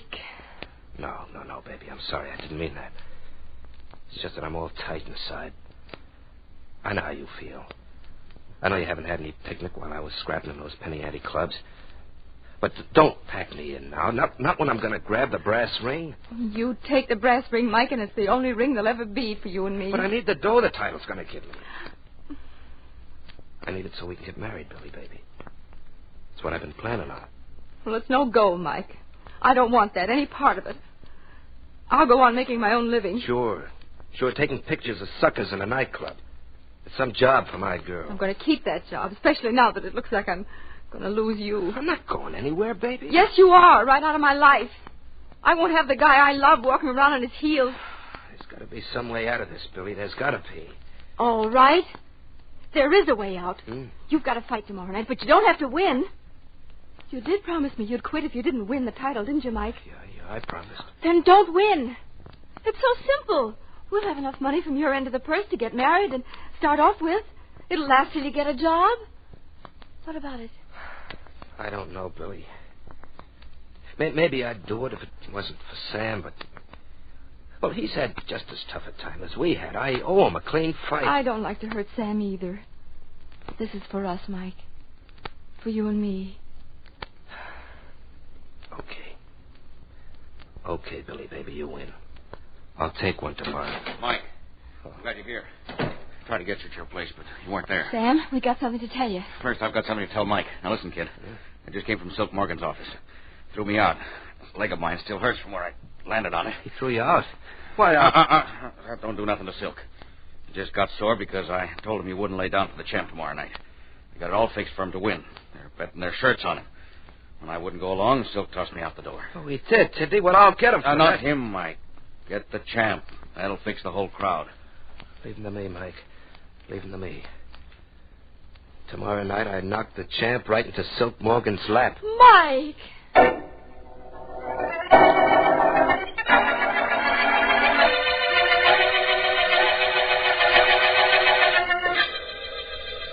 Excuse me a moment, Sergeant Heath. Oh, sure. District Attorney Markham speaking. Hello, Mr. Markham. Never mind who this is, but you've got to listen to me. All right, if I must, what is it? There's a big fight on tonight. Mike Daggett against Kay O'Connell, the champ. Yes, I know. Well, Mr. Markham, I've been up all night trying to figure out what to do. I just decided the best thing was to call your office. Well, having decided that and having done that, suppose you tell me what this is all about.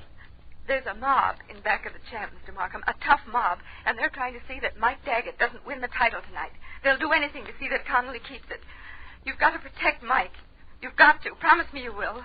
Well, I'll promise you will try. Oh, thanks, Mr. Markham. I'll never forget this. Goodbye. Goodbye. Well, Heath, I could hear that, D.A.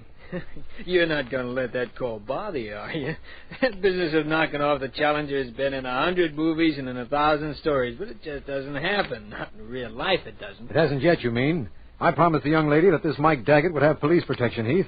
See that he gets it. Sure, D.A., but the club will be loaded with cops tonight anyhow. We always have them on hand at a fight. Now, don't worry about anything. We'll handle anything that happens. Who are you calling? Philo Vance. Why? Because some crackpot dame thinks the challenger is going to get knocked off tonight? Hardly. I merely want to invite him to the fight, that's all. Oh. Hello, Officer Philo Vance, private investigator Miss Woods speaking. Oh, Miss Woods, this is District Attorney Markham. Is Miss Deering still away? Yes, she is. Her mother's still sick. So Mr. Vance keeps me on as his contemporary secretary. You probably mean temporary, but we won't bother about that now. Is Vance there? Is he here? He's practically on pins and needles waiting to talk to you. Just a minute. It's for you, Mr. Vance, here. Thank you. Hello, Markham. I was hoping you'd call. Well, thank you, Vance. That's very complimentary. But if you wanted to speak to me, why didn't you call me? Well, I might have, except that I have no murder to invite you to. Well, this time, Vance, I don't have any either. I just called to see if you'd like to be my guest at the big fight tonight. It so happens that I have 2 extra tickets, and it promises to be a great match. Well, thank you very much, Markham. I'd like very much to go. You'll still have an extra ticket, but we'll dig up somebody. Thanks again, and I'll call you back and arrange a meeting place. Oh, incidentally, Vance, I'm not promising anything, but there just might be a little unscheduled excitement at the fight. Really, Markham? Well, that sounds wonderful. I'll see you later. Goodbye. Bye. Mr. Vance, I don't want to sound like I'm forward or anything like that, but did I understand Mr. Markham had an extra ticket? Why, yes, he has, Miss Woods. Well, gee, if it wouldn't be putting anybody out, I'd sure love to see that fight, Mr. Vance. You like fights, Miss Woods? In the neighborhood where I live, if you say you don't like fights, right away you're in one. Really? I never have guessed. You like boxing matches, Miss Woods? Well, I never boxed any. But, Mr. Vance, should we continue on with that history of the last thing we were working on? The President murder case? I think we'd better, Miss Woods. What disturbs me is that was last week. We haven't had a single killing this week to work on. Oh, there's going to be one tonight, Mr. Vance. I could tell you that without the slightest thought that I was a prefabricator. I don't question your telling the truth, even though I think you mean prevaricator, Miss Woods. But you're sure there will be a killing tonight? Natch, at the fight. When Mike Daggett gets the champ in the ring tonight, he'll murder the bum.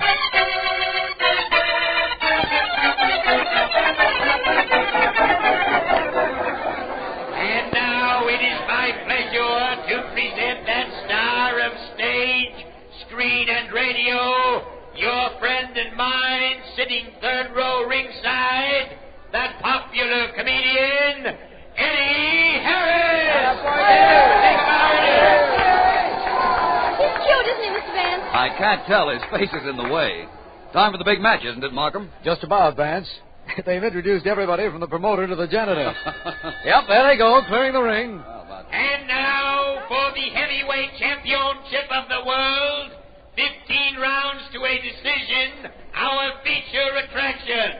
At 189 and a half, wearing purple trunks, the young slugging sensation from this city, the challenger, Mike Daggett! Over here, at 210 pounds, wearing black trunks, holder of many records and recognized by one and all for his courage and his fisting ability, the heavyweight champion of the world, K.O. Connolly! This is it, Vance. And so far, no trouble. How can there be trouble? The fight hasn't started yet. Mr. Markham means that there has been no evidence of the veiled hint of extracurricular activity he made to me on the phone. Everybody, the title match is about to begin. May the contender and the champion put forth their best efforts. May the superior skill and stamina of one or the other be the difference between victory and defeat. Now come out, fighting men. There they go. Oh, wow, look at that right the champ let loose. Miss Wood, please. What's the matter, Mr. Vance? Don't you like fights? Vance Daggett was hardly touched, and he's down. He's getting up. Probably just knocked off balance, that's all. The champ will get him now. There he goes measuring him. Here he comes. Oh, he missed it. He missed him, the bump.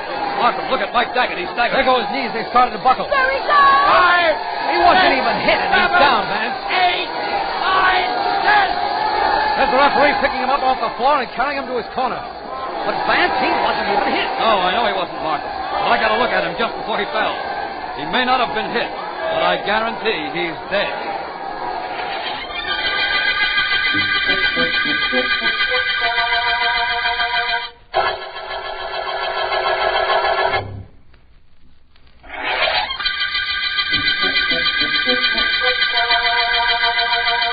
This is District Attorney Markham. The heavyweight murder case began when prizefighter Mike Daggett keeled over in the ring.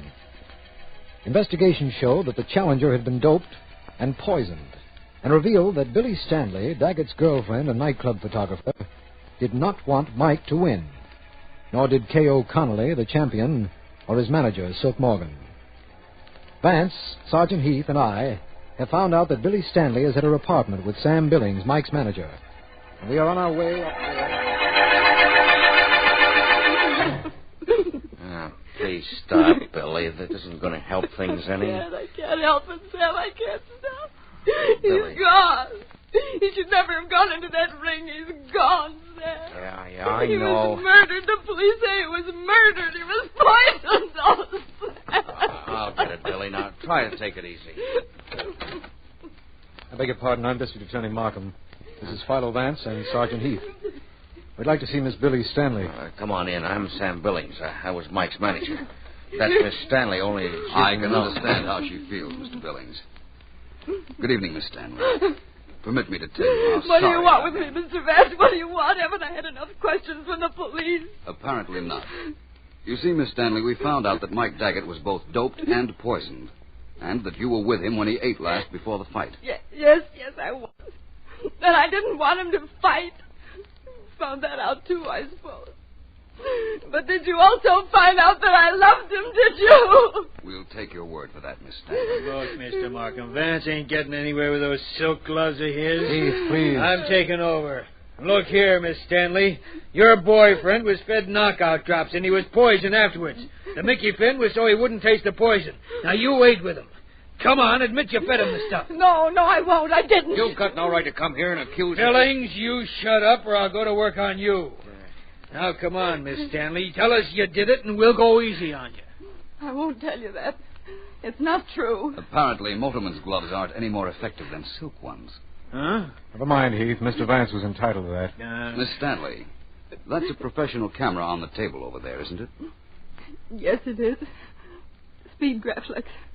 You know, I'm a nightclub photographer. Who develops your pictures? I do it myself. There's a dark room in the club. You liked Mike Daggett, didn't you, Miss Stanley? Oh, yes. You were going to marry him. Yes, I was. You loved him more than any man in the world, didn't you? Yes, of course I did. And why did you poison him? I didn't. Of course you did. Mr. Daggett was murdered by poison, by an acid used in developing pictures. It was handy for you to get. You got it. You used it. No, Mr. Vance, I tell you I didn't. Mr. Daggett was fed knockout drops. Sergeant Heath found out that you purchased several ingredients at a drugstore. These ingredients, when combined, would do the trick very nicely. You were the last person to eat with Mr. Daggett. Why don't you admit you fed him the drops and the poison? All right, I fed him the knockout drops. I did it because I wanted to lose the fight so he'd give us the ring. I did that, but I didn't poison him. I didn't, do you hear me? Mr. Vance, you must believe I didn't poison him. I don't think I must, but I think I do believe it. That's why I'm going to ask Sergeant Heath to let you go. Let her go? Vance, are you nuts? She admitted the knockout drops. I'll get her to admit she used the poison on Daggett, too. I'd rather you didn't try, Sergeant Heath. I'd rather you let Miss Stanley free for a while. And what's the big idea, Vance? Well, frankly, Heath, there's a chance she didn't poison the sweetheart. But finding out who did might be quite a problem. I have an idea that in some way Miss Stanley will simplify that problem for us.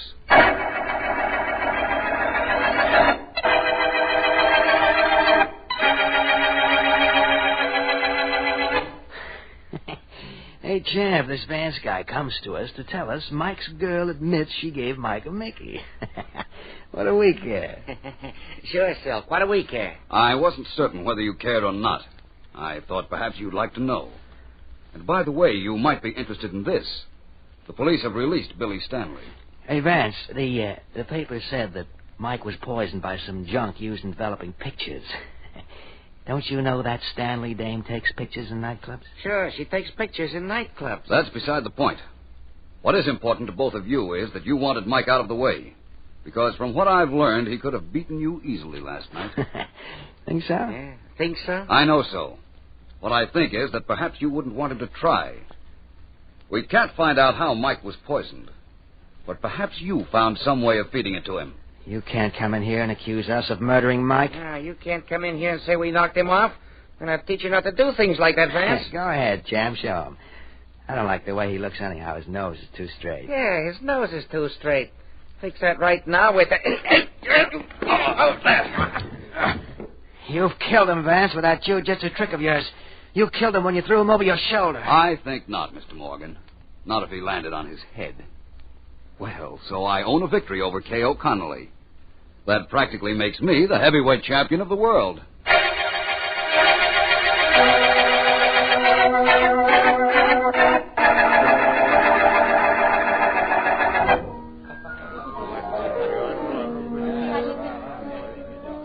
Would you like your picture taken, sir? What? Your picture, sir? You and the lady would make an attractive picture.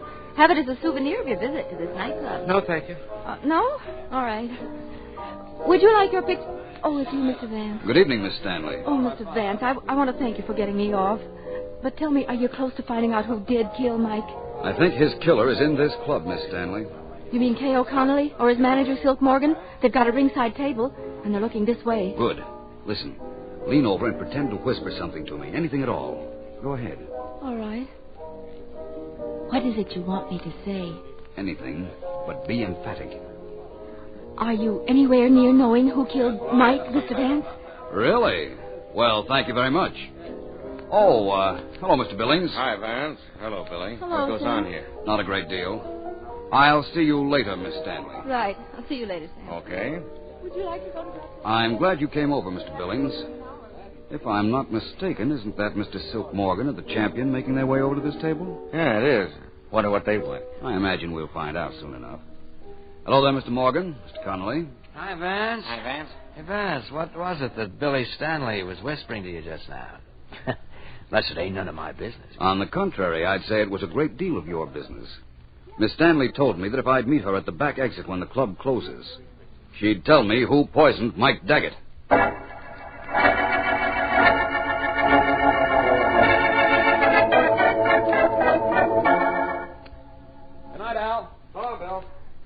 At my age, a stage door Johnny. Vance, why do I do things like this? Because you're a good cop, Heath. Because I asked you to, and because Markham told you to. Yeah. Well, I can see the stage door from here. All the musicians are out and most of the dames, but where's that Billy Stanley? I'm sure I don't know.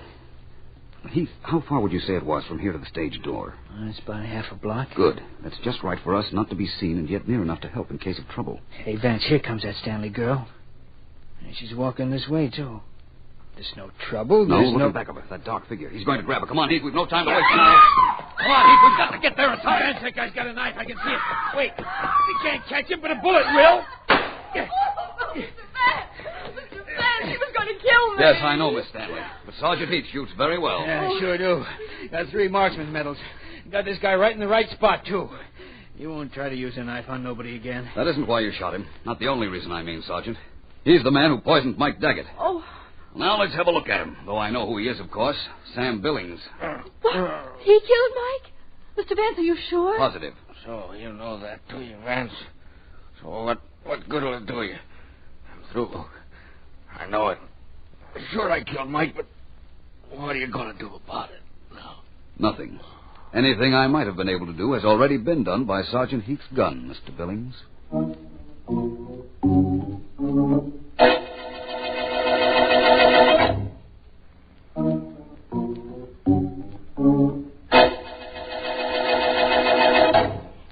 Vance. Yes, Miss Woods? You figured out that Sam Billings, Mike Daggett's manager, poisoned him with an acid he took from that Miss Stanley's darkroom. How? How? Yeah, how? How did you figure it? Well, And I'm telling you now, after you do tell me, I also have a why I'm going to ask you. All right, Miss Woods. You're entitled to at least one how and one why. I'll tell you how I knew it was Billings. He was the only person, not counting Miss Stanley, who ever got near enough to Mike Daggett to poison him the day of the fight. Oh, check.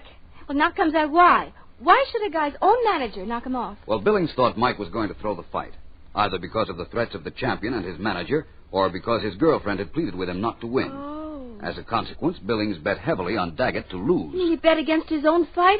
That's right. Then, the afternoon of the fight, Mike told Billings he didn't care what happened. He was going out to win. Yeah? So Billings had to find some way to stop that. And he did. By stealing some acid from Billy Stanley. Hey, but how did he get Mike to take the poison? He wasn't near Daggett when he was eating. That's true. But just before the fight, Billings slipped a rubber mouthpiece into Mike's mouth. Oh. All fighters use them to protect their teeth. And the mouthpiece had been dipped in the acid. Oh, now I get it. And after Mike dropped, Billings removed the mouthpiece. A very natural thing to do. Yeah. Nobody suspected anything because Billings took all of Mike's equipment, which is what any manager would do. What do you know? Only this manager took with him the proof that he was a murderer. Yeah, he took the proof, but he didn't fool you, did he, boss? I merely suspected what he had done. I had to be sure. So I made certain he thought that Billy Stanley promised to name Mike's killer after work. Because if he were the murderer, he couldn't take a chance on letting her do that. No. There was a chance that she had seen him steal the acid and was going to tell me that. You see, that brought Billings out into the open and right into the middle of our net. Gee, it sure did. And hey, you know something? What? Bring him in.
Calling all detectives. People go to school to study all sorts of subjects. But I once had a case where somebody was studying how to be a murderer. That is the situation on this page from my casebook. The casebook of Jerry Browning, private detective. A private detective like me, Jerry Browning, gets his education in the school of hard knocks. And the way he knows he's passing the course is because he's still alive. The man who came into my office introduced himself as Richard Gibby. I'm a chemistry instructor at Dunlop College, Mr. Browning. Professor Logan does the actual teaching. I supervise the students' laboratory experiments. I knew the school that had a good reputation. Do you work with the day or the night classes, Mr. Gibby? The night classes. We get people of all ages, all backgrounds in our night sessions. Quite different from the daytime enrollment. I would imagine so. What's your trouble, Mr. Gibby? Thefts? Gibby nodded. Yes, but not the kind you might think. Mr. Browning, somebody has enrolled in that chemistry class for some sinister purpose. A quantity of poisons has disappeared from our lab supplies. I'm afraid somebody is learning to be a murderer. Whom else have you told this to? Nobody. The lab supplies are my personal responsibility. I don't have very much money, but I do need help. I'll help you, Mr. Gibby. I've always wanted to meet a murderer while he was learning the business. When poisons disappeared from a night school chemistry lab, I agreed to find the potential murderer. The next evening, I had an interview with Professor Logan just before his class assembled. He was a handsome man in his early 40s, very different from the average idea of a professor. Jerry Brown, eh? Why are you entering the class in the middle of the semester, Mr. Brown? Well, Professor, I just want to brush up on chemistry for my own satisfaction. Logan nodded. Well, all right, since Mr. Gibby is satisfied with your qualifications. So there I was, Jerry Brown, student, trying to figure out which was the business end of a Bunsen burner. The classroom sessions with Logan weren't bad. I could sit quietly and study the students, of whom there were about 20. The lab sessions, even with Gibby there to help me bluff my way by, were harder. There's a lot of tricky apparatus in a lab, and if you're not careful... The test tube of acid I knocked off the table hissed viciously as it hit the floor. A blonde girl working alongside of me jumped to escape the spatter. Instantly, a red-headed young guy rushed over to her, made sure she hadn't been hurt. I don't know anything about chemistry, but I know all about the look he gave her. That was love. Just then, Gibby came over, did something about the acid on the floor, gave me a hurt look. A boy and girl went back to their experiments, but not before he murmured, "How about buying you a hamburger after class, Betty?" The girl shook her head, said something about having promised Professor Logan that she'd help correct the papers from another class. The classroom session under Professor Logan followed the lab session. It was a long lecture about carbon chains and almost put me to sleep. After class, the blonde girl remained in her seat while the rest of us filed out. Gibby cornered me after the rest of the students had left. Well, Mr. Browning, do you know who the thief is? No, it's much too soon to tell. Who's the blonde girl and that red-headed guy? She's Betty Walker. The boy is Randall Forrester. They call him Red. You don't suspect them? I shrugged. I suspect everybody. Well, see you tomorrow, Mr. Gibby. After a week, I had the students pretty well sorted in my mind. There were 3 budding romances going on, including the one between Betty and Red, which last wasn't going too smoothly. It seemed Betty had part of her tuition refunded because she helped Professor Logan, and Red didn't like that a bit. On the following Monday after the lab class, Professor Logan wasn't on hand to deliver a lecture. Instead, the dean of the college walked in. I am sorry to say Professor Logan will be away for a few days because of a death in his family. I got the story from Gibby after class. It's dreadful, Browning. Mrs. Logan died suddenly a few hours ago. At first they thought it was indigestion, then heart attack. Browning, do you suppose there can be any connection between her death and the stolen poisons? I don't know. But if somebody hated Logan and wanted to strike at him, that might be a way.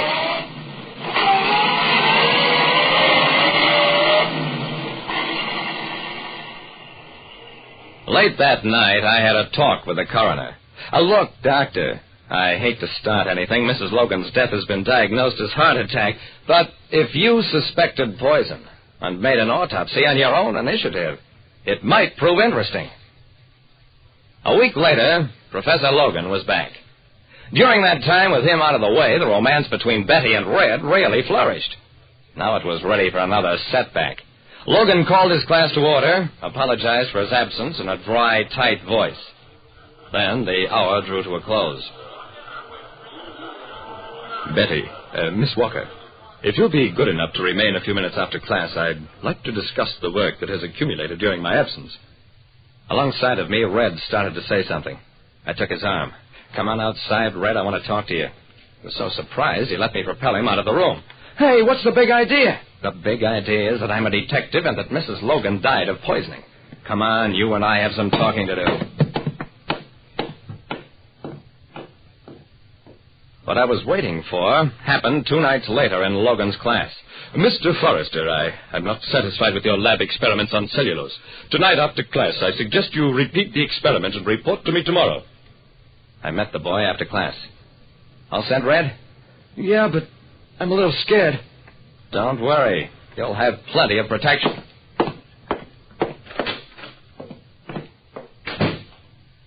It happened 10 minutes after the boy left for the lab.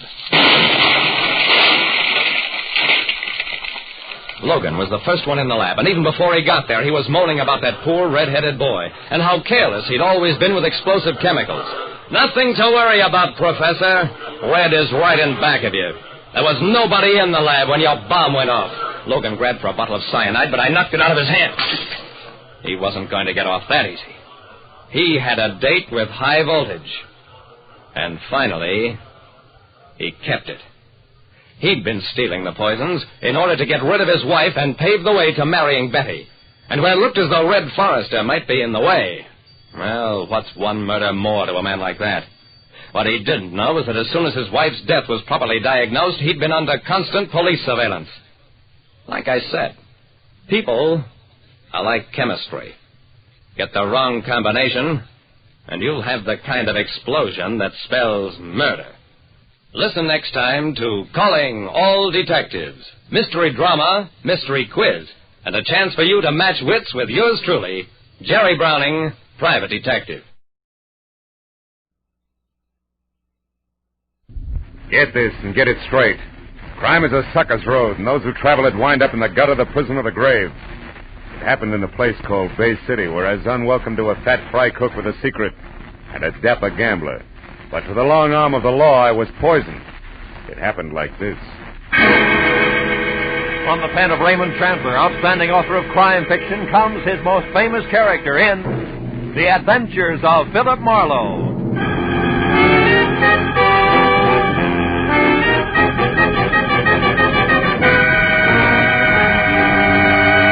Now, with Gerald Moore starred as Philip Marlowe, we bring you tonight's exciting story, The Long Arm.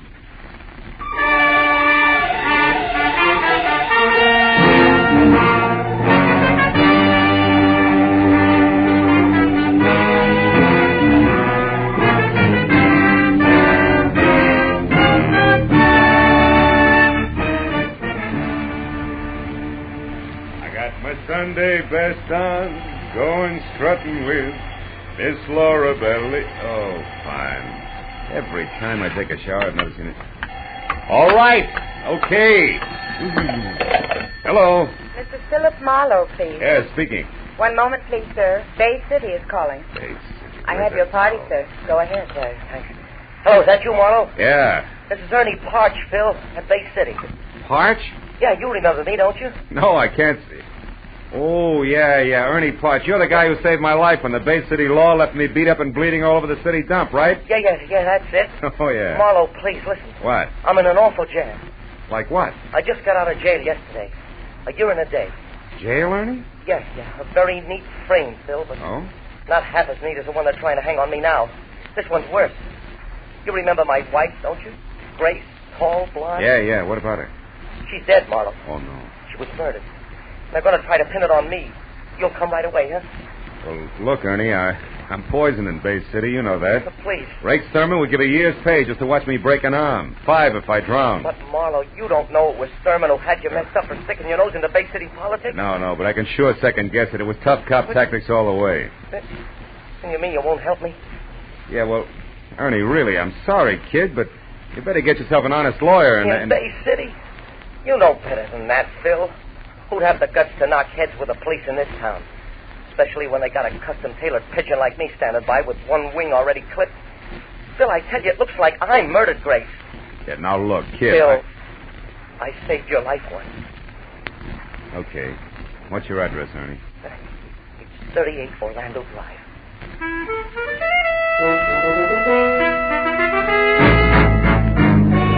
Bay City was a snug seacoast town some 20 miles southwest of L.A. and about twice that distance from being on the up and up. Its string of gambling houses were politely winked at by some elements of the law, and its gamblers in turn politely winked back, while the folding money passed from sucker to slicker to crooked cop. But Bay City also was home to a lot of honest fishermen, retired real estate brokers, and another element of the law, good cops. Which side Detective Lieutenant Rake Sturman was on, I'd never been able to figure. He only added one way, all cop, morning, noon, and night. The kind who made any private detective feel a little less welcome than a leper.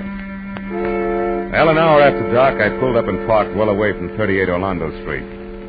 5 minutes later, I was watching a nervous Ernie Parch wear out the carpet in his shabby living room. It was at Art Manelli's place, Phil, about a year ago. The little casino. It's out north on the edge of town. I'd had a few drinks with some of the guys who worked at my gas station. One thing led to another, and finally, we were out there trying to pyramid $50 into $50,000.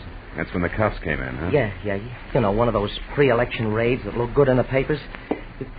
You want a drink, Phil? No, thanks. But look, that raid couldn't have gotten you a year and a day, Ernie. Oh, no. But the gun they found in my top coat pocket could have. Mm-hmm. And did. Yeah, 38 I'd never seen before in my life. Plant, huh? Yeah, a plant that I could only figure two ways, Phil. Either someone at Art Manelli's place just happened to choose my pocket to drop his gun into, or someone just happened to drop it in on purpose. Someone who was sweet on Grace and wanted me out of the way. Now, look, you're sure you know what you're saying, Ernie? I'm positive. 366 days in prison with only one miserable letter from her convinced me. That and the word I got at Gumbo's place late this afternoon. Gumbo's place? Yeah, Gumbo's shanty. The chicken joint run by a fat fry cook named Lou Gomborski. Grace worked there. I stopped in just before I ran into Lieutenant Rake Sturman. Wait a minute. What do you mean ran into Sturman? What happened? Well, Phil, I was on the street getting into my sedan, you see? Yeah? I picked it up from a guy who was using it while I was away. When Sturman pulled up alongside of me in a squad car, and he started to tell me how much he liked seeing ex-cons back in Bay City. What interrupted him? Oh, a call on the police radio. But before he left, he promised to drop around here sometime tonight and chat a while. Mm-hmm. And before that, at Gumbo's place? I found Grace. Now, wait a minute. You've had enough, Ernie. No. You found Grace in what? We had a fight. She admitted running around, said I wasn't worth waiting for. But she wouldn't say who was. I slapped her. Hard. All right, take it easy. Grace is dead now, murdered, remember? Yeah. Yeah, she's dead. Yeah, and they're going to tag me for it. Maybe. Now tell me what happened after you left Gumbo's. I ran into Sturman, like I said. Yeah? Then I drove around for a couple hours to cool off. When I got hold of myself, I came back here and I found her strangled to death. In that chair, Phil. It was horrible. What'd you do about it, Ernie? I'm not sure exactly. Here. I changed my mind. Thanks, Phil. No. I decided to get her out of here.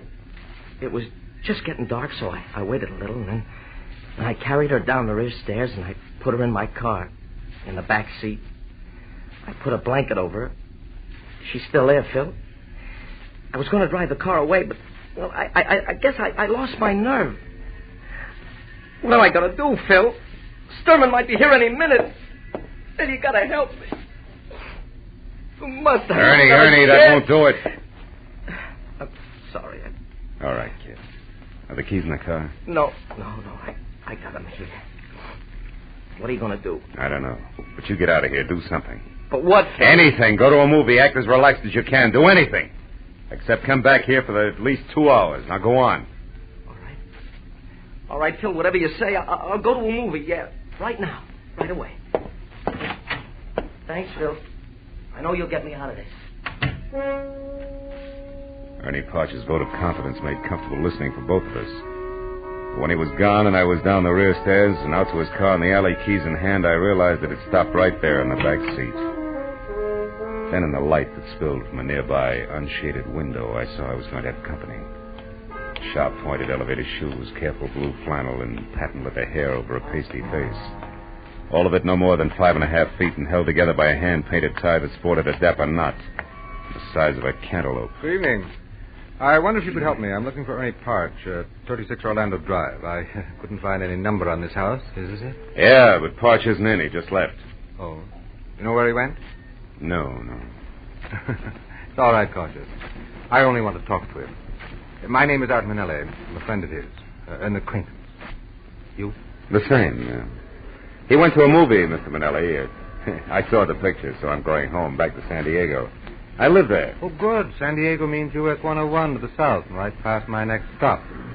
I came in a cab, or don't those keys in your hand there say that you're leaving? I mean, I don't want to appear presumptuous. Or wait for a taxi. Or wait for a taxi. Shall I get in, or do you want to slide over to the driver's seat from here? I want to slide, if that's all right with you. Perfectly. Tell me, Mr. Cruishutter. Mr. Cruishutter? Yeah. You had business with Ernie? Personal business. You, Mr. Manelli? Yes, I wanted to see Ernie about a good location I have in mind for a new gas station. You know about such things? No, and I don't think you do either, Manelli. Unless, of course, the pumps can be converted into roulette wheels. Oh, you know who I am, eh? Yeah. I also know it's a little strange for you to show up at Ernie's place the day after he gets out of the state pen for a frame that took place at your little casino. What are you getting at, Mr. Cruishutter? An outside chance that you yourself were responsible for that frame? That you're anxious to see what, if anything, Ernie intends to do about it? The light's red, Cruishutter. No fooling. Now tell me, why would I want to frame Ernie Parch? I don't know. Could be, Manelli, that you did it accidentally, a little gun hidden in a big hurry. Or it could be you had a tighter reason, huh? Like what? Like Grace Parch, very pretty girl. You're out of your mind. Yeah, sure I am, Manelli. Just plain nuts. So why don't you get out here? Get yourself a nice, sane taxi cab. It'll be safer. All right. Just as you say.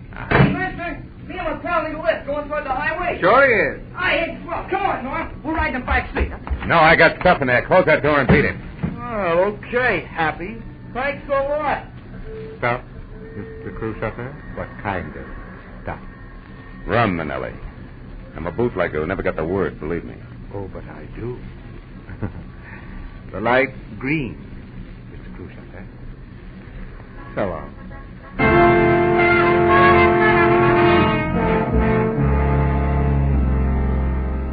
I went 3 short blocks and I got out of the traffic and drove as far back toward Orlando Street as a vacant lot that was only a block away from Ernie's. Thereafter, I wiped the wheel, the gear shift, everything else I'd touched clean of prints. I left the sedan as is and walked back to where I'd originally parked my own car. Behind the wheel of my coupe, I spent the next 20 minutes finding Gumbo's shanty where Grace Parch and Daddy Longlegs standing knee-deep in the Pacific Ocean, encircled at the waist by an imitation ship's deck for summertime outdoor eating. A gangplank led up from the street level, and when I'd gone about half the length of it, I saw something at the door ahead, shaped like a bowling pin, topped by a chef's hat, and encompassed by 1.5 yards of Hickok belt that said, "This had to be Fat Fry Cook Lou Gomborski." He was turning the reversible sign from open to closed. Sorry, mister, I'm closing early tonight. Food's all gone. All right, how about a drink? I only want a quick shot, Gumbo. Gumbo? You're a stranger here. How you know the name? Well, it's written overhead in 4-foot letters. I keep my eyes open. Okay. Go on in. Make it fast. I want to hit the hay. Oh. You live here? Yeah. What do you want? Scott. Anything with it? Little information? Oh. About what? Girl who works for you, Grace Parch. I don't know anything about it. Not even for 5, Gumbo? Make it 10. Okay, 10. And the drink's on the house, huh? Yeah, okay, mister. Grace Parch is 5'2", eyes are blue. Also, she quit work at 6 tonight like she does every night, period. Uh-huh. Here's to you. Now, tell me, where's she been going while Ernie's been in stir? For another 10? Yeah, for another 10. On one condition, no more lousy poems, Gumbo. Just a few straight facts, huh? Sure. Sure. Another drink? No. Facts first. Where's she been hanging around? A little casino. Oh, it's Manelli's joint, huh? Yeah, Manelli's place, where a lot of people hang out. What is it? What are you staring at, Gumbo? A window. I thought I saw someone out there on a deck looking in. Probably seagulls. Forget it. Now, look, I'd like to know...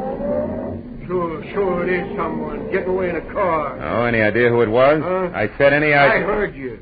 Now, go on home, mister. Get out of here. Take it easy, big guy. You got $20. Give it. Yeah. There's your lousy $20 and the drinks on the house, and good night. After one question. The guy in that car that just took off, was it Manelli? I'll repeat myself. Good night, mister. Okay. We'll let it go at good night, Gumbo, but just for now. I wasn't going to get any more out of Gumbo, so I went back to my car, pointed it north toward the edge of town in the little casino where I figured I might get a lead on Manelli's whereabouts. But 30 minutes later, when I was there out of my car and standing in front of what looked like an oversized concrete blockhouse alone in a parking lot the size of the Coliseum, I figured different. A huge sign out front read, "Closed for alterations, will reopen soon, bigger and better than ever." Gambling in Bay City was obviously on the QT like an artillery barrage.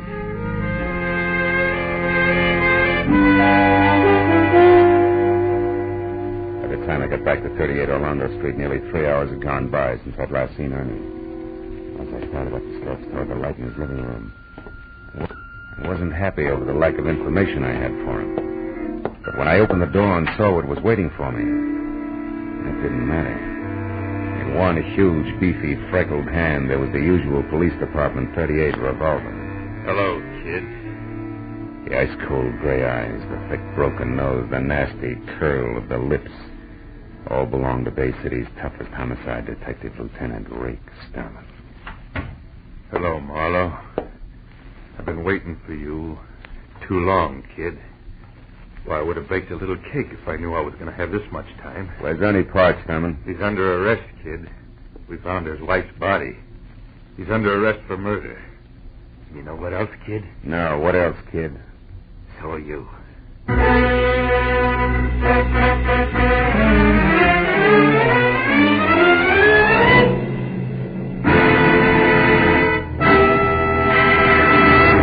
In just a moment, the second act of Philip Marlowe. But first, Fred Allen's crack that it's no wonder comedians can't find work when singers go comical has had a fast reply from Bing Crosby.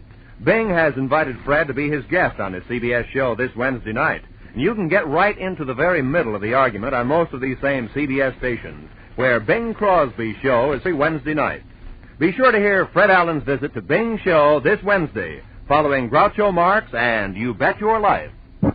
Now, with our star, Gerald Moore, we return to the second act of Philip Marlowe and tonight's story, The Long Arm.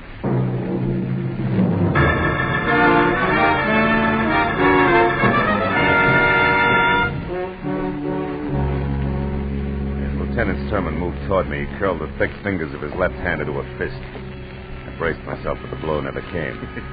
Instead, he shoved his face up close to mine, and his mouth twisted into a one-sided grin that was as full of fun as a set of thumb screws. Well, you finally came through for me, didn't you, kid? I don't know what you're talking about. I've been waiting a long, long time for you to pull something in my town, Marlowe, where you can't run back across the line and hide behind the skirts of your cop friends over in L.A. You're having yourself a pipe dream, Sturman. Lieutenant Sturman!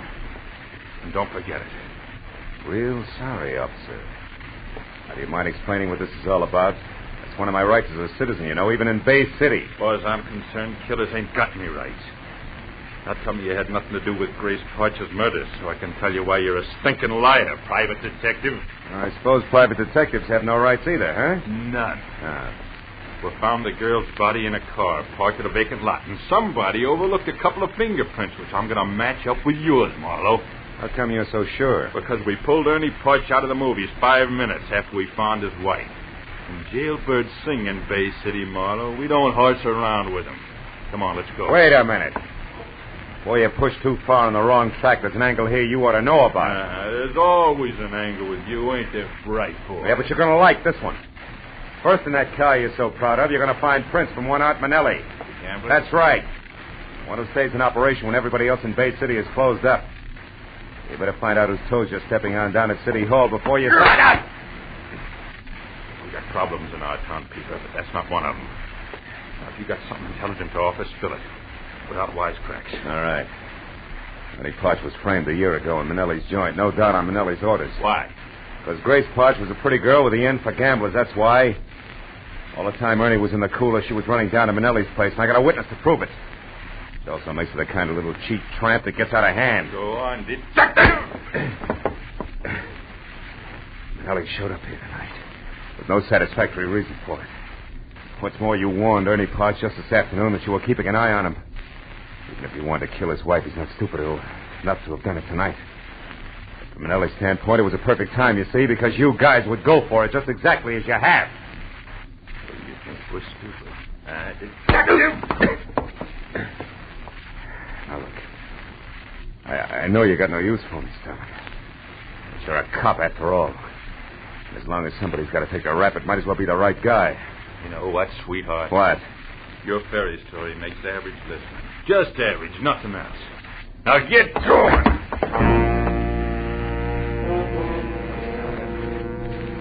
Too tired to take what I know I'd be given. Once Ray Sturman got me inside the Bay City headquarters, I made my decision fast. There were 3 steps in the front porch to the wall, and he was right behind me. I took the first 2, then turned and grabbed. Sailed over my shoulder, and I heard him lying flat on his back on the sidewalk as I rounded the corner of the house. I crossed the backyard, folded the fence, and put 100 yards of alley between us before I even stopped to think. Then I went back to my car, drove down to the water again in Gomborski's chicken shanty. The place was dark and locked up tight. I went around to the back where his living quarters were and listened. A crocodile slithering over the floor inside would have made the same sound. I pushed the door open and went in. It was Gomborski, all right, but you couldn't tell it from his face. That had been worked over long and hard by an expert. He didn't know I was there until I touched him. Get away. Go on, get out of here. Who gave you the beating, Gumbo? Lay off, will you, please? Have I took enough already? All right, come on, get up. That's it.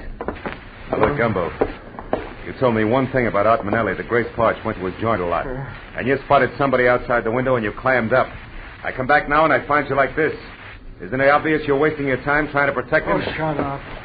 Shut up and get out of here. Listen to me, you poor sap. Can't you see you're going to be living with this from now on? Every time he gets the jitters, he'll give you another going over to match this one. Till he really gets jumpy, Buster, and then he'll do worse than that. Don't you get it? Oh, listen, mister, that's guessing. And I know what'll happen if I open my yap again.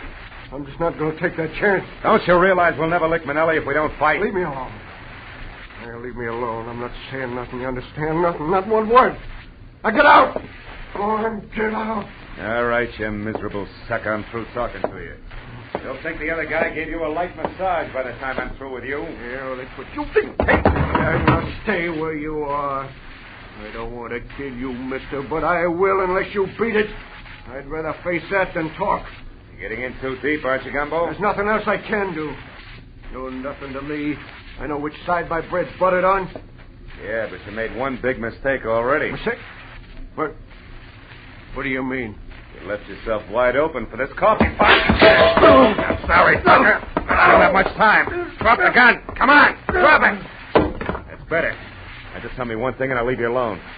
All I want to know is where I can locate Art Manelli right now. He's at his club, at their little casino. You're lying. I was down there. It's closed. It's being remodeled. I'm not lying. All right, you need some more rubbing. Okay. He's got a suite room downstairs under the club. They're not being done over. That's where he lives. He ought to be there now. But you got to protect me. Sturman and Manelli will kill me. He'll kill me. That's all I want to know. So long, Gumbo.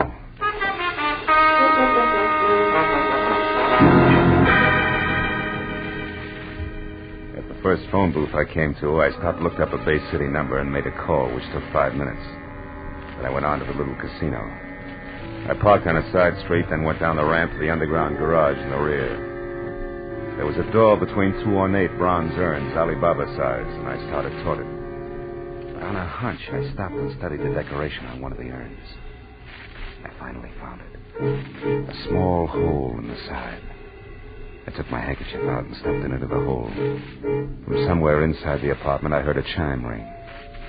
I got my gun out, then tried the door, and it opened. Into a long, lush hallway draped at the far end with a heavy gold curtain. I waded through a green carpet deep enough to mow up to the curtain and pulled it aside. Manelli sat at a wide, glossy desk methodically filing his nails, his eyes staring straight at me. You got this far. Come on in. Don't tell me you're all alone here, Manelli. No, I got 500 dancing girls, smart guy. What's on your mind? You act like you were expecting me. I knew somebody was coming. There's an electric eye on those brass jugs over the door. Anybody passes, it rings that chime there. Set a sign? Now what's with the gun? Put it away. In a minute, maybe. Seen Lieutenant Sturman tonight?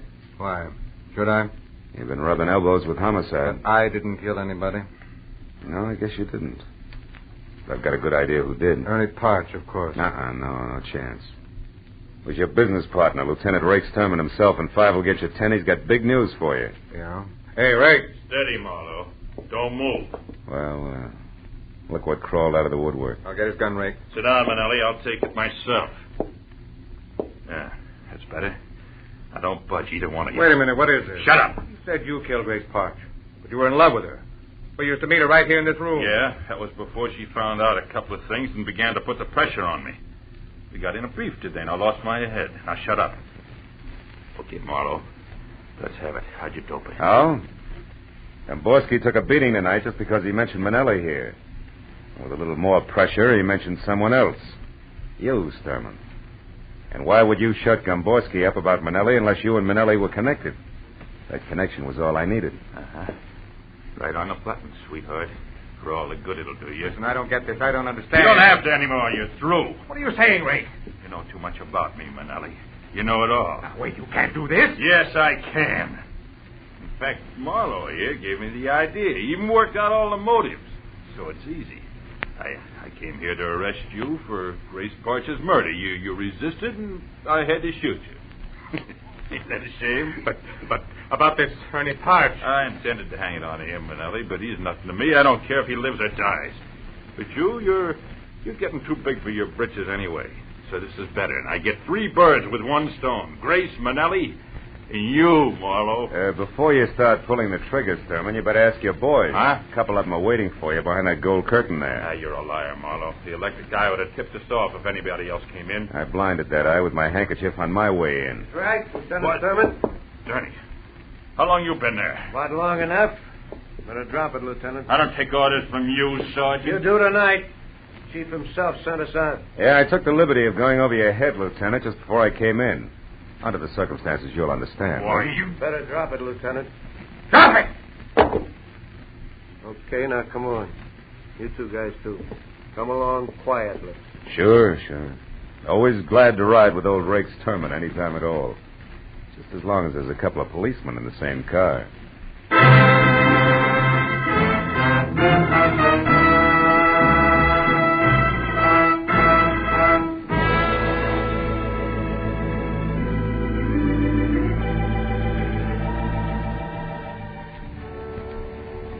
Before it was all over in the Bay City, police headquarters, everybody from the mayor to the dog catcher had put his 2 cents in. And I'd given the same answers to the same questions at least 50 times. All about crooked cops and Rake Sturman in particular.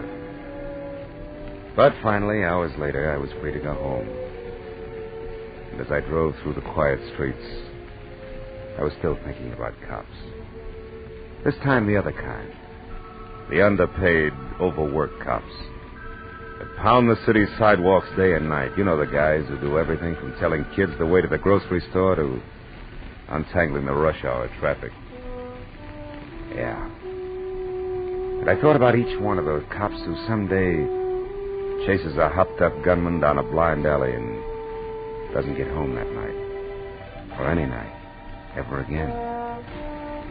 And then I forgot all about Rake Sturman. Because after all, he was just one bad one in a multitude of good ones. An insignificant sore on the long arm of the law.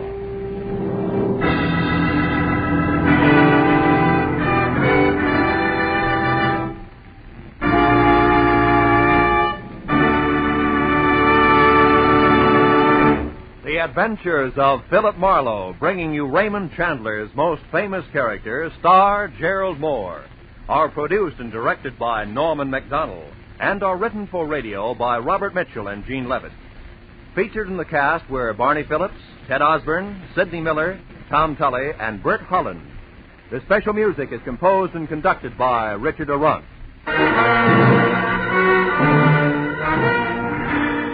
Be sure and be with us again next week when Philip Marlowe says...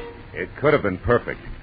Snowbound in a mountain lodge with a girl who was falling in love. But also present were a widow sick with rage, a bitter old woman, and a jealous man. All with reason to hate me more than anyone else in the world.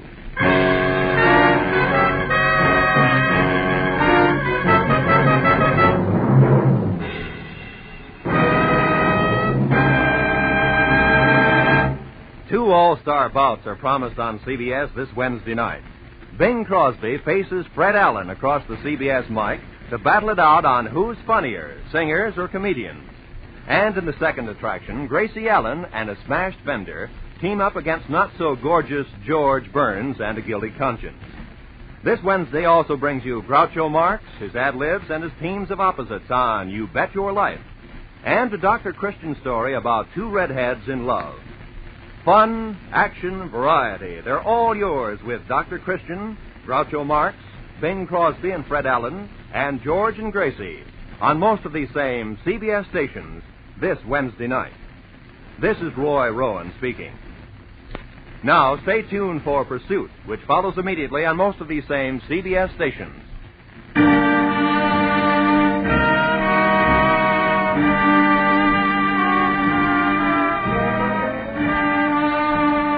This is CBS, where Wednesday night is Bing Crosby night, the Columbia Broadcasting System.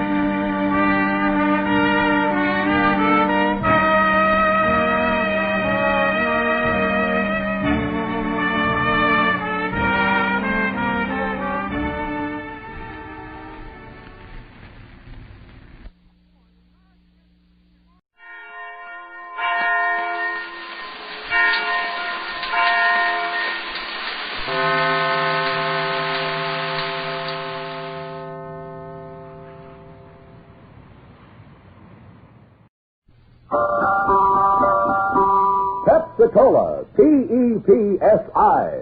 That's your smartest cola buy. Pepsi-Cola presents Counterspy.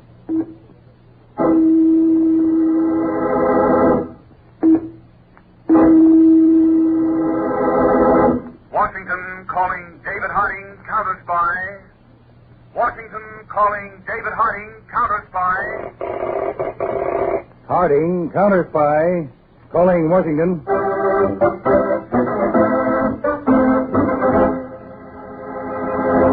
United States Counterspy, especially appointed to investigate and combat the enemies of our country, both at home and abroad.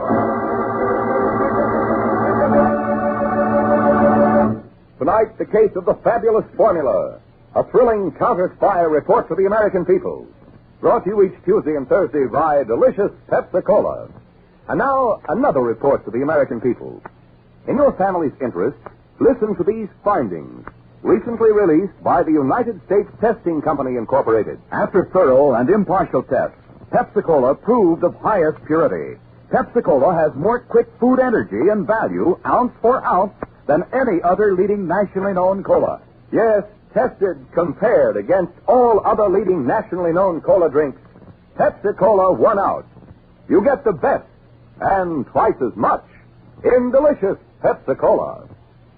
And now to Counterspy.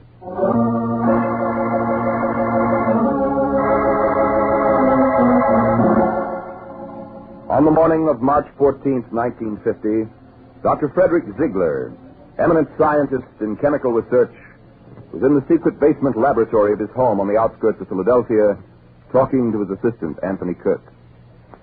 Kirk, my boy, I finished the experiment.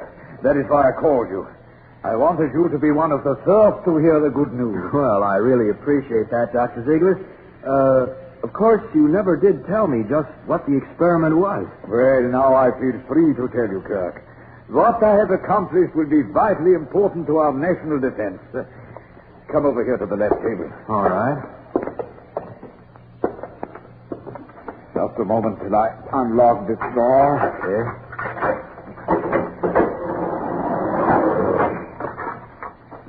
Well, Kirk, here it is. It looks like mica. It is mica, my boy. In a way. In a way? It is an artificially produced matter with all the invaluable properties of mica inherent. With the formula I developed, an unlimited amount of this matter can be chemically manufactured quickly and inexpensively. What about the formula itself? It's all down here in this book. Is that right? Thanks, Doctor. Oh, Kirk. I'm keeping this formula. Keeping? Now, stop joking, my boy. Come now, give me this. Stay right where you are. Kirk! Now you can see I'm not joking. Unless this gun amuses you. Oh, boy, what has gotten into you? Sit down, Doctor. On that lab stool there. But, Kirk... Sit down. Don't you try to move. What are you going to do? I'm going to perform an experiment of my own. Just for you. Now watch closely. I take some cotton out of the wrapper in the medical aid kit here. That's the first step. Now the second step. I pour some of this nitroglycerin onto a handful of the cotton. And then I let it soak through for a moment and dry a bit in the air.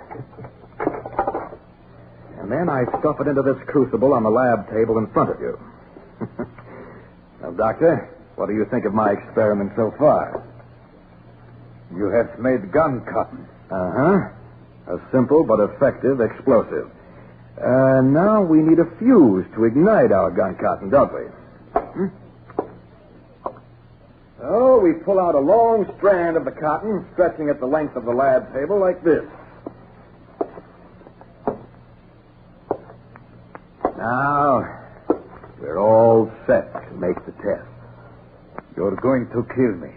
Oh, no, Dr. Ziegler. You're killing yourself. You see, chemical labs are notoriously dangerous places in which to work. You're going to have an accident which destroys not only you, but seemingly your formula, too. Kirk, I hope when they get you... There ain't no time for bitterness. Goodbye, Doctor.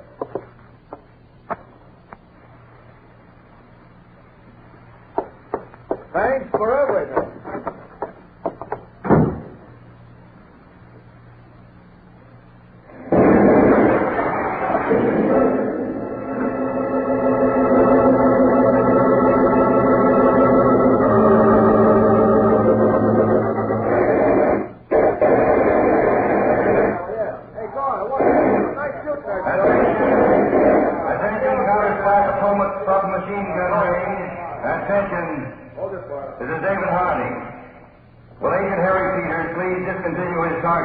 And drive back here to Washington immediately.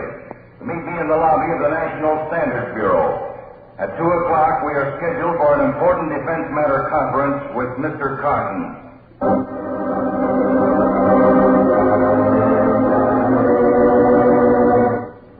Well, Rudolph, that's the whole story. The explosion went off just as I stepped out of the side door. Now, Kirk, you're sure about Dr. Ziegler's housekeeper, huh? Positive. Today is her day off. And you're also sure that the formula on these pages you gave me is complete? There's no mistake about that, Rudolph. Good. There's Freddie now. Yeah, wait a minute. I'll let him in. Come on in, Freddie. You. Well, nice work in getting that formula, Kirk, old chap. Thanks for the compliment, Freddie, but right now I'm more interested in getting paid off for my work and leaving Philly. I received a message from the contact. This note was delivered to me a half hour ago. Read it, Rudolph.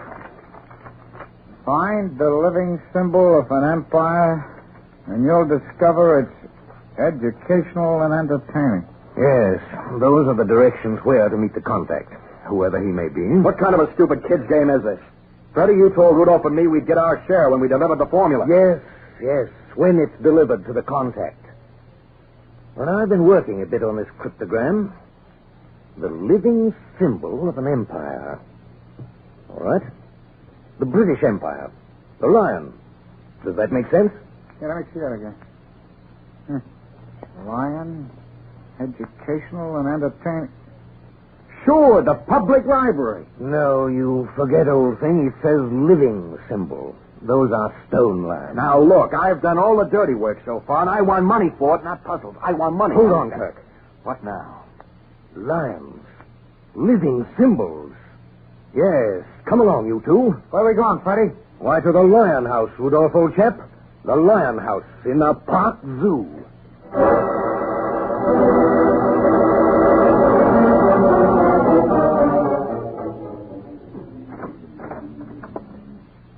Miss Carson, Mr. Harding, and Mr. Peters are here.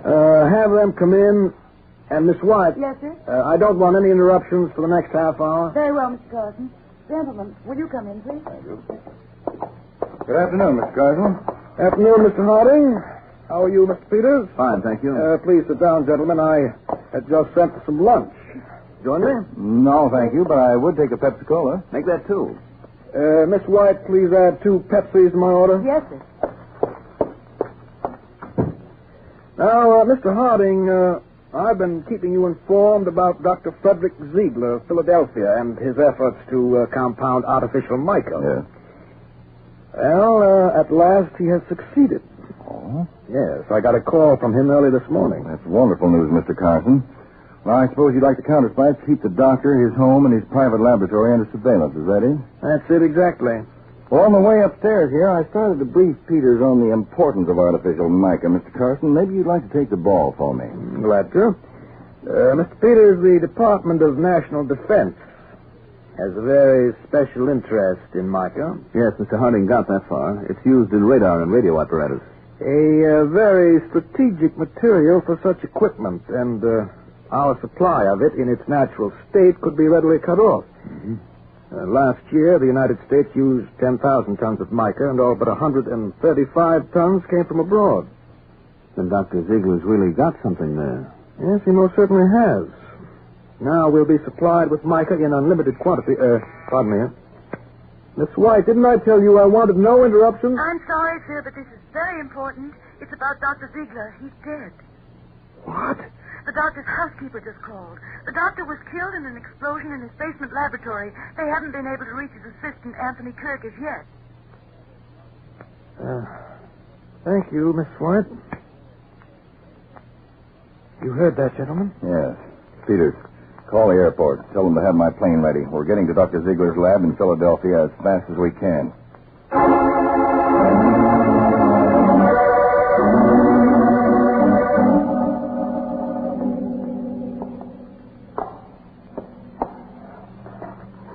Nasty, huh, Dave? Very nasty, Peters. After the explosion, the papers on the table here must have caught fire. I wonder what Ziegler was doing when the explosion went off. Well, from the way it looks, he was mixing something in his crucible. Peters. Look at this on the side of his forehead. Yeah. Small blue marks, like letters. One of them reversed. C-O-T. Something with printing on it was blown against his head, blown hard enough to leave the imprint of those letters. C-O-T. Wonder. Wait. That first aid chest over there on the wall. Peters, look at this package of cotton. Part of the label has been torn away with the letters T-O-N left on it. I think we have the answer to the explosion, Peters. Gun cotton. Gun cotton? Plain medical cotton, probably soaked with nitroglycerin, a crude but most lethal explosive. Gotcha, Chief. The fragment of the wet label blew against the side of Ziegler's head, imprinting the letters. Exactly.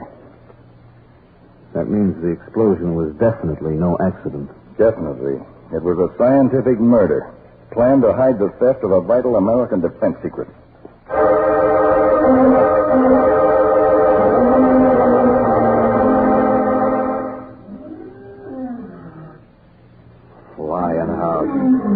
Rudolph, if I'd known after a year of being cooped up with a nutty old scientist, I'd be playing games in the dark in the park zoo. Easy does it, Kirk, old boy. Look, Friday, I don't go for this waiting any more than Kirk.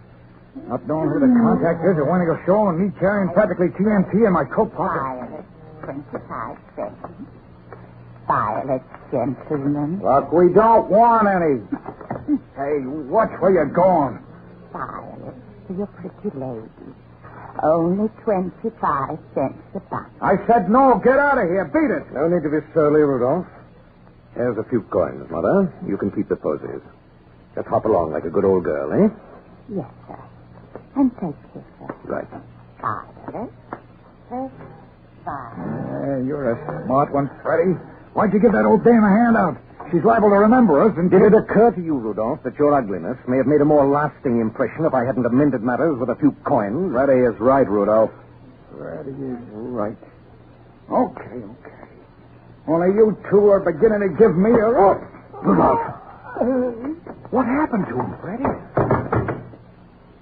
There, Kirk. You can see now what happened.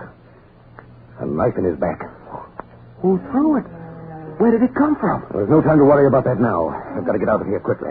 The formula. In his topcoat pocket. Hurry, get it. Okay, fine. Well, Kirk, you'll stand there. Now that you have the formula, let's skip along. I haven't the formula. What's that? Here. Look at these pages. Nothing on them. They're blank.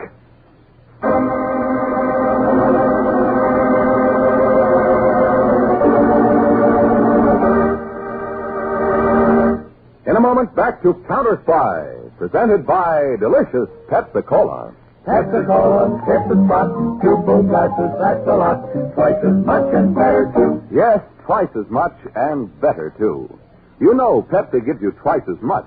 You know Pepsi's better, tastes better. But I want to make sure you know which cola drink is of proven highest quality. Listen, impartial tests were made comparing all the leading nationally known colas. And here's the news. Delicious Pepsi was rated top for quick food energy and honest-to-goodness value, ounce for ounce. Yes, more value and quick food energy in every tasty sip of Pepsi. That's why Pepsi's so refreshing. Why you feel so good. Why you're on the feet. Why people call Pepsi their favorite treat. When the qualities prove top and the taste is so delightful, so refreshing that you bubble and the quantity is double. Say, is it any wonder Pepsi's America's big, big favorite? Insist on tasty Pepsi wherever you may be. At the fountain, say, Pepsi, please. At the stand, say, Pepsi, please. And at the store, get Pepsi in the money-saving carton of 6 big bottles. How about getting a carton tonight of delicious Pepsi-Cola? Delicious Pepsi-Cola, delicious Pepsi-Cola, delicious Pepsi-Cola, delicious Pepsi-Cola. And now, back to Counterspy.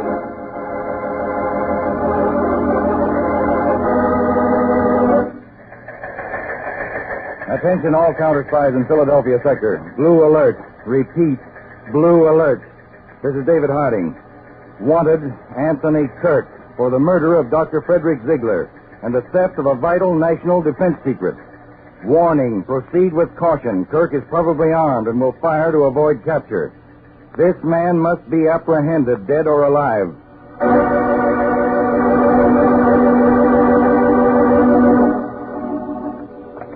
We'll be out of the park in a few moments, Kirk. Lucky no one saw us near Rudolph. What bothers me, Freddie, is what could have happened to the formula that was in Rudolph's pocket. I have an idea, Kirk, that Rudolph was trying a bit of fancy business on us. You mean a double cross? Right. It probably left the formula papers in the apartment. Sleight of hand, you know? All right, but who threw that knife? I have an idea about that, too, old chap. I believe that knife was meant for one of us. What? I believe Rudolph's plan, with the help of an accomplice, was to rid himself of us one at a time. Oh, he stepped in the wrong direction and got the knife and... Here, hold up, old chap. What's wrong? Have to walk a bit. The flower woman. We can't let her see us. It's too late now. She's coming this way. What do we do?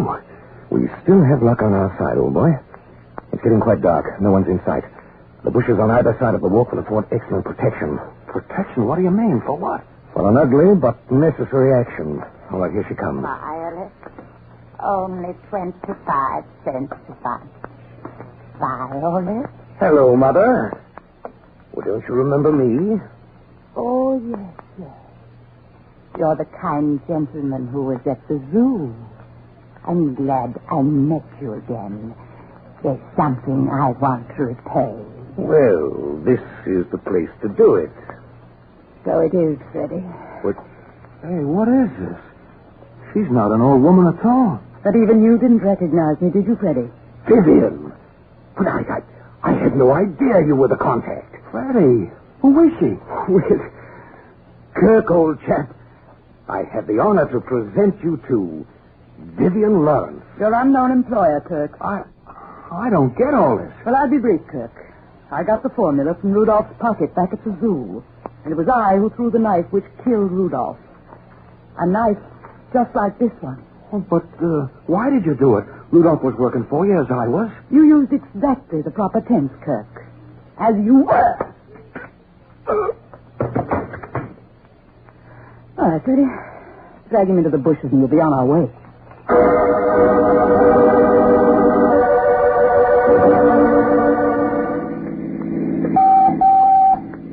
Peters calling Mr. Harding in car C7. Harding, go ahead, Peters.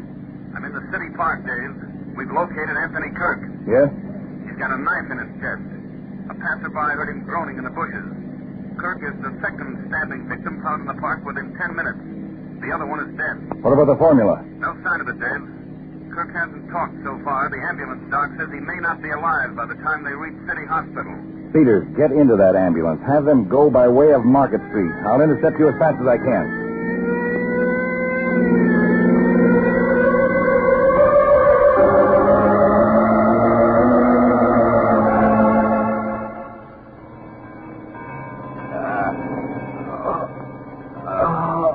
Kirk, here's Mr. Harding, Chief of the United States Counterspy. I want you to listen to what he says. Kirk, you're dying. Talking now, telling the truth, can only help. The doctor said you have perhaps 5 minutes at the outside.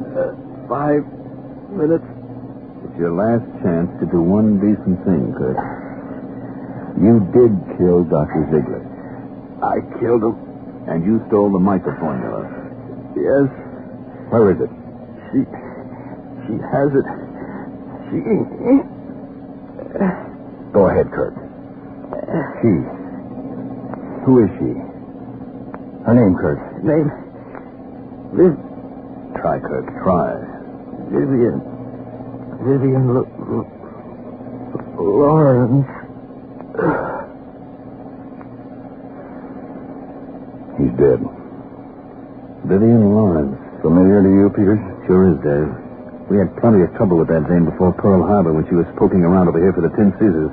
The cleverest operator in the business. You'd say that again. Clever enough to get back into this country without detection. Yes, and clever enough to get out and sell that formula to the highest bidder, unless we work as we've never worked before.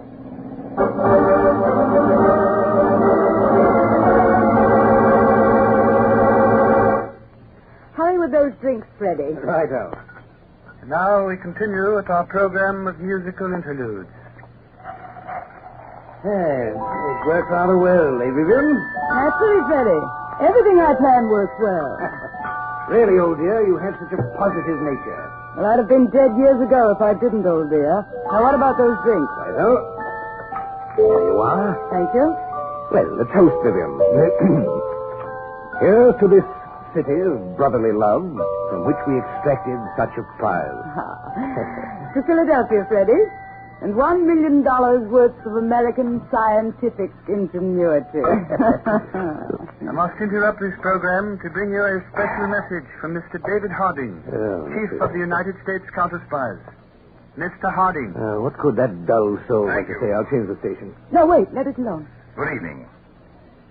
Your counterspies have just learned the identity of the person who has stolen the formula of a secret American scientific development. Vivian. That person's name is Vivian Lawrence. Vivian. Now, you can help your government by being on the alert, on a constantly sharp lookout for any woman who resembles the description which I will give to you, and reporting such person to your nearest counterspy field office.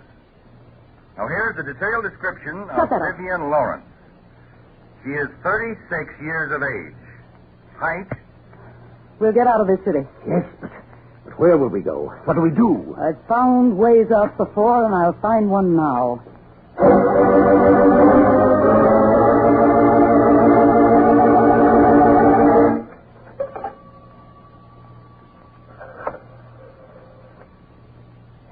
Hello, operator. Get me the sheriff's office. Hello, Sheriff. This is Bill Sampson. I operate the gas station on Seminary Hill Road, 5 miles east of the Crystal Railroad crossing. There's a man and a woman outside in a car, a blue Cadillac sedan, pulled up for gas. I'm stalling them. I'm sure the woman is that Vivian Lawrence I heard about on the radio. Positive. The car's got a Pennsylvania license number on it. Number is N6574R. They're going in the direction of the railroad crossing. All right, Sheriff. I'll try to stall them as long as I can. Now, will you let me alone, lady? I did what you told me. You won't shoot that gun, will you, lady? You go away and let me alone.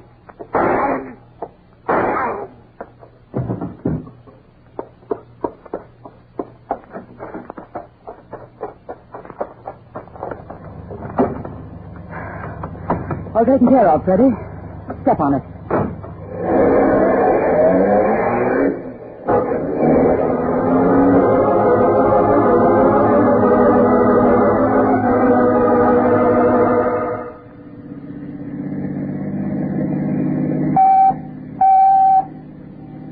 Attention all counterspies and cooperating local police, Inspector D, State of Pennsylvania.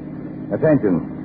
This is David Harding in Control Car X1. Information just received that Vivian Lawrence is driving along Seminary Hill Road, due west, in direction of Crystal Railroad crossing. Car is a blue Cadillac sedan.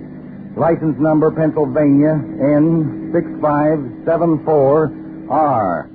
All patrols will converge on area. Roadblock will be set up at all intersections. I'm on my way there now to supervise operations.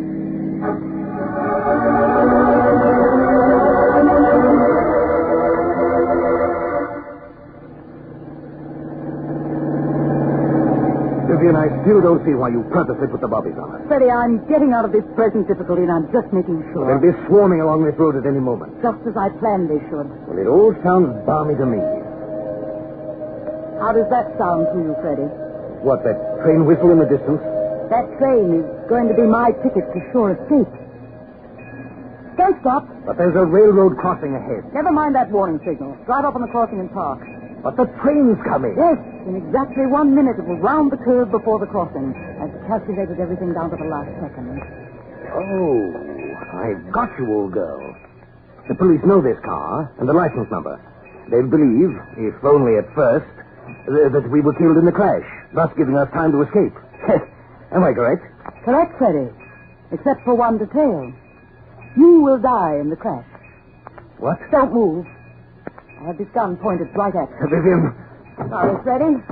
But you'll serve my purpose better in death. No, see, here, old thing, you wouldn't play a trick like that on Freddie. After all... Just to prove how wrong you are. Vivian. Let go of me. No. You're in hell with me. Nowhere on the train will be here. The joke's on you, old girl. No! You're lying with me. No, I say let go!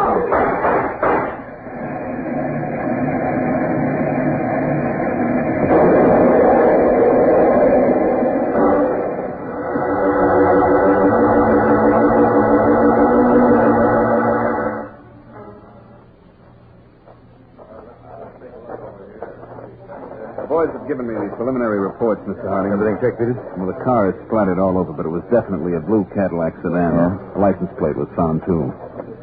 Wonder just how it happened, Peter. Well, I guess they tried to race the train to the crossing. That was it. They certainly lost that race.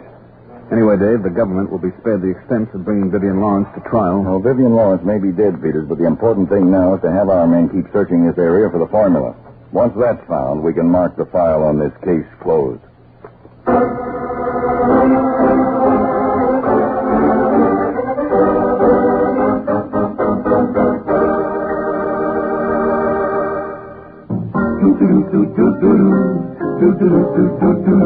Ah, delicious Pepsi-Cola. Bring it on now. Enjoy that bubbling, tangy, tasty treat. sure hits the spot. At parties, it's a wonderful idea to serve delicious Pepsi. That extra quick food energy gives folks that bounce, that zing. And Pepsi's big 12-ounce bottles go twice as far. You get a carton of 6 bottles, and you serve 12 full-size drinks. So save that money. Get the best and get twice as much in delicious Pepsi-Cola. Pepsi-Cola, it's the spot. 2 full glasses, that's a lot. Twice as much and better, too. Pepsi-Cola is the drink for you.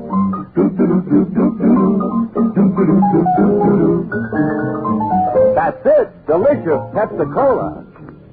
Tune in every Tuesday and Thursday, same time, same station, to Counterspy. Listen on Thursday for more facts in the exciting case of the fabulous formula. After the train wreck had been thoroughly investigated, we found our triumph had been short-lived. Your Counterspy discovered something which started the search for the fabulous formula all over again and led us to a serpent in a box. Listen on Thursday for more facts in the case of the fabulous formula on Counterspy.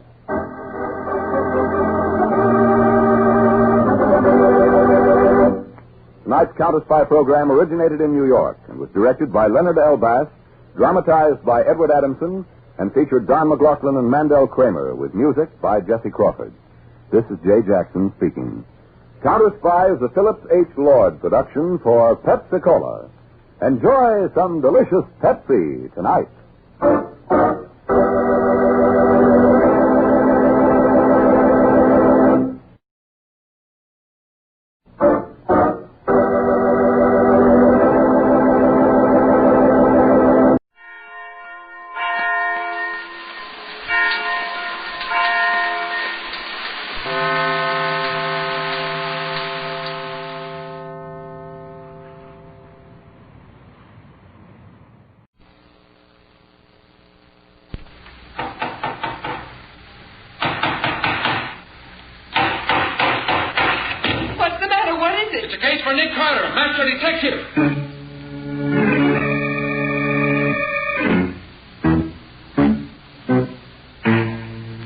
It's another case for that most famous of all manhunters, the detective whose ability at solving crime is unequaled in the history of detective fiction. Nick Carter, Master Detective.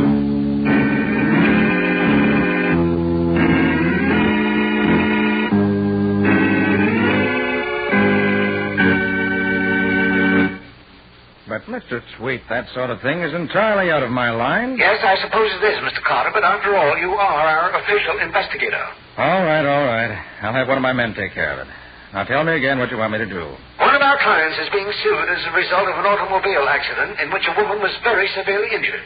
Our client got the name of one witness, but another witness got away before he could find out who he was. Now, our client says he was a very tall, thin chap with red hair, probably in his late 20s. A bystander told him that he thought this man lived just a couple of blocks away. That's all we know about him. But his testimony is extremely important to us in our defense of the case. We must find him at once. All right, Mr. Sweet, we'll find him. Where was the collision? Corner of Boylston Avenue and Second Place on the north side. And this red-haired young man lives a couple of blocks from there in some unknown direction? That's what we believe, Mr. Carter. All right. I'll send Mr. McGlynn out at once. Thank you. As soon as we have something definite, I'll let you know.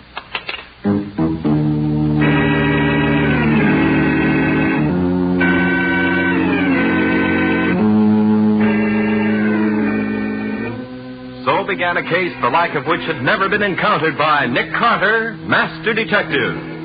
A search for a missing witness seemed like a simple routine job. But Nick didn't know about the 2 old ladies who lived in the little house on the edge of town. You'll learn all about it in The Case of the Little Old Ladies.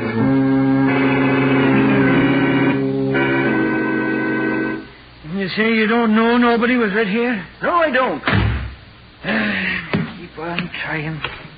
Of all the jobs for a great detective like me, going from door to door looking for a guy who probably don't even exist. I never knew Nick to fall for such a dumb stunt before, and he had to wish it on me.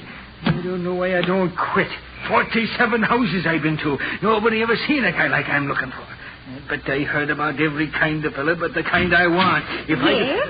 Who is it, please? Good morning. I wonder if you can tell me anything about a tall, thin young man about 26, 28 years old with red hair. Well, now, let me see. I know almost everybody in this neighborhood. We've lived here a great many years. If you'll come in, I'll ask my sister if she'll recall such a person. Oh, now, ma'am, I don't want to put you to no trouble. No trouble at all. We'll be glad to help you if we can. Do come in, please. Well, all right. Of course, I want to find this fellow, so if you can help... Of course you do. Edith? Yes? Will you come here a minute, dear? What is it, Mary? Can I... Oh, Edith, this is Mr. Waldo McGlynn, ma'am. Chief Assistant to Nick Carter. Mr. McGlynn. How do you do, Mr. McGlynn? How are you, ma'am? Mr. McGlynn says he's looking for a tall, thin young man with red hair, about 26 or 28 years old. Do we know such a man? Well, now let me see. There was James Bond. He used to live down the block next to Moshe's, but he moved away last year. Oh, his hair was really almost blonde, dear. Do you suppose he could mean Walter Castle? Oh, sister, he must be nearer 35. I suppose you're right, Edith. How about young Ed Terrence? He lives over on the next street. Oh, no, sister, he's short. Almost as short as Cousin Elmer is. Oh, look, ladies, it's awful good of you to take all this trouble just to help me find this young man, but I don't want to... No trouble at all, Mr. McGlynn. We just don't seem to be able to do it. Mary, maybe Mr. McGlynn would like a cigar while he's waiting. Of course, I'll get him one. They're in the box on the table behind him. No, don't get up, Mr. McGlynn. I'll get it for you. I hate to have you doing all this for me, ladies. If you'll just... Mr. McGlynn, don't move. Just sit where you are. What's in the name of... It is a gun you feel on the back of your neck, and if you don't stay very quiet, it'll go off. And you'll never find this young man you're not looking for. Not looking for? Shall I tie him up now, Mary? Yes, Edith. Tie him up right in his chair so he won't have to move at all. And tighten up so he can't move. Very well, Mary. I brought the rope as we planned. But look here, ladies. I just want to find a fellow... You can't fool us, Mr. McGlynn. We know why you're here. You came here to try to trap us into a confession, but we were too smart for you. Now that you've found out where we live, we'll have to go away, of course. That's why we have to tie you up, so you can't follow us. Oh, Mary, Bill isn't going to like this. He trusted us, and now look what has happened. We've failed him. I know it. I can't imagine how this man found out, but I'm afraid Bill will never forgive us, sister. What in the name of all the Tony are you dames talking about? You know well enough, Mr. McGlynn. You don't have to ask us what we've done. If you didn't know, why are you here? There, now, there. He can't get out of that, I'm sure. Oh, look, ladies, Nick Carter ain't going to like this. Not at all. He says I always get things balled up, and now he... Oh, don't you worry, Mr. McGlynn. He can't blame you.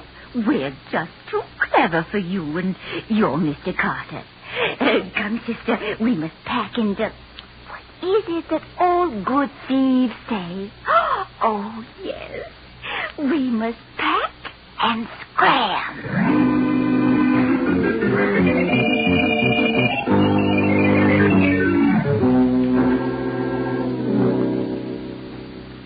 There you are, Waldo. Free as a bird. Oh, thanks, Cubby boy. Oh, dear, can't move. I'm as stiff as a board. Ah, you'll be all right in a minute or two. Now, listen, Waldo. You say these two old ladies tied you up so as to give them time to move out? Yeah, that's what they said, Nick. They thought I had the goods on them for something I didn't know nothing about. Well, couldn't you guess what that something was from what they said? Not a single guess could I give, Nick boy. That was altogether too cagey for me. One of them said something about thieves, but that was all. Oh, by the way, Nick, I forgot to ask you, how did you happen to find me here? That was easy. Patsy told us what route you were planning to follow, and we followed you. Oh. You had called at the house on the left, but you never got to the one on the right. This house being empty, it was a good bet that you were here. Nick unlocked the door, and here you were, waiting for us. Waiting for you? And what else could I be doing but wait? You and your bum jokes. Now, listen, both of you, listen. There's something going on here that's bigger than a lost witness, and I'm going to find out what it is. What can we do, Nick? Waldo doesn't know what it's all about, and the old ladies have gone. So what do we have to go on? Nothing. We've got to find something. The best place to start looking is right here in this house. So search every room thoroughly. Don't miss a thing. I'll get busy, both of you.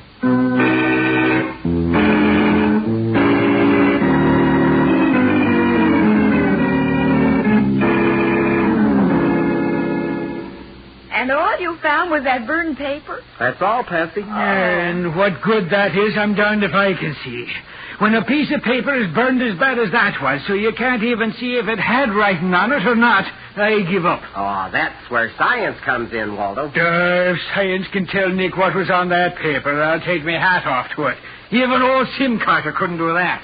The use of infrared light and reading the writing on a burned paper is one of the new developments that have come Nick, in. did you find anything worthwhile? Maybe yes and maybe no. Fortunately, that burned paper we found in the ashtray was a good grade of paper and didn't crumble before I could look it over. Well, what'd you find, Nick? That piece of paper was really two separate pieces of paper. One was a wrapper off a bundle of bills, showing that the package was put up by the First Mutual Bank on Canal Street and had contained $100, probably in small bills. The other was part of a letter. Oh, what did it say? All I could make out was, "Another month, dear aunts. It'll be safe to use the money. So we..." And that's all. That's a lot of help, that is. Patsy, do we have any record of the First Mutual Bank being robbed in the last year or so? Oh, I'll see, Nick. The money this wrapper was on obviously came straight from the bank. No, nothing on the First Mutual at all. But the records show there was a payroll robbery about 6 months ago, in which the payroll messenger was robbed of $153,000 that came from that bank. What was the firm that was robbed? It was the Brownson Industrial Corporation, just across the river. You know that big plant on Market Street? All right. Let's call on the Brownson Industrial Corporation. I'm going to see this thing through to the end.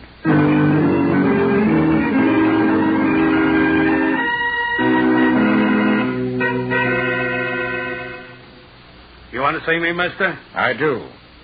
You're the payroll messenger? It was robbed about 6 months ago? Who are you? This is Nick Carter. Tell him what you know about it. Oh, okay, yeah. The guards that came with me from the bank left me at the side door of the office building as usual, and I came along inside. There's a short corridor there, about 10 feet long, with a turn at the end, leads into the general office. Well, I was just coming to the turn when a couple of old ladies stopped me, and they... Later, Walter, later. You say 2 old ladies? Yeah. This couple of old ladies stopped me and asked me how to get to the metal shop. I stopped to tell them, when all of a sudden, I got a sack on the back of the head. Knocked me cold. Then what happened? How do I know? I was out cold. And when I came to, the assistant cashier was bending over me, trying to wake me up. My money bag was cut open. The money was gone, every nickel of it. Did anyone else see these 2 old ladies around? Yeah. The gate man who let them in. They said they was coming to see their nephew, Walter Bascom, a clerk in the office here. So he let them go by without waiting for an okay. But Bascom never saw him.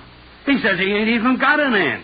And he didn't leave his desk all afternoon. Were they seen after the robbery? Oh, they was out of the gate before the alarm was give out. The gate man saw them go. Can you describe them? Well, they looked like a couple of sweet little old ladies. Maybe like your pet grandmother.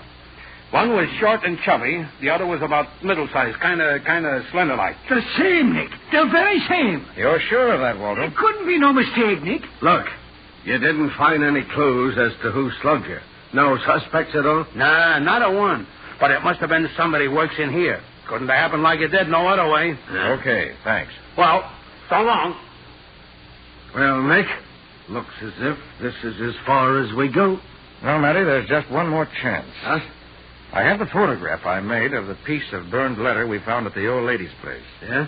If the writer was the thief, it seems very probable. And if he does work here, as that messenger seemed to think, we might compare the writing on the letter with samples of the writing of the employees in the plant. Oh, but, Nick, that would take forever. There are several thousand employees here. Yeah, them 2 dames would die of old age before we got that job done like as not. Nick. Yes, Walter? I just happened to remember. When them 2 old dames was tying me up, they kept talking about somebody named Bill. Huh? You sure of that? Sure, I'm sure. They said this Bill was going to be pretty sore at them for getting found out. Oh, Nick, this makes the search for the thief a whole lot easier. Why, sure. We just look at the handwriting of every guy in the plant named William. There may be a lot of them, but it'll be a whole lot easier than checking up on everybody who works here. Well, Walter, it looks as if you remember that name just in time. Come on.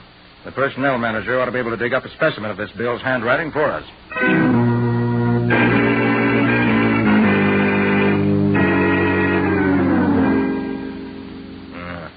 Much as I regret to say it, isn't this William either. You mean to say that out of 347 guys named William who signed these employment cards the personnel manager gave us, there ain't one that writes like the sample in the photograph? To the trained eye, there's not one of them that's the same. Oh, Nick, that means the whole theory that an employee stole the money is out the window. Yeah, that leaves us exactly nowhere. Nick, maybe the guy's name ain't William at all. Bill could stand for some other Why, name. of course, Walter. That's the answer. It must be. His name was Wilbur or Wilfred. Well, or come on, let's get busy. We only have a few hundred more names to look through.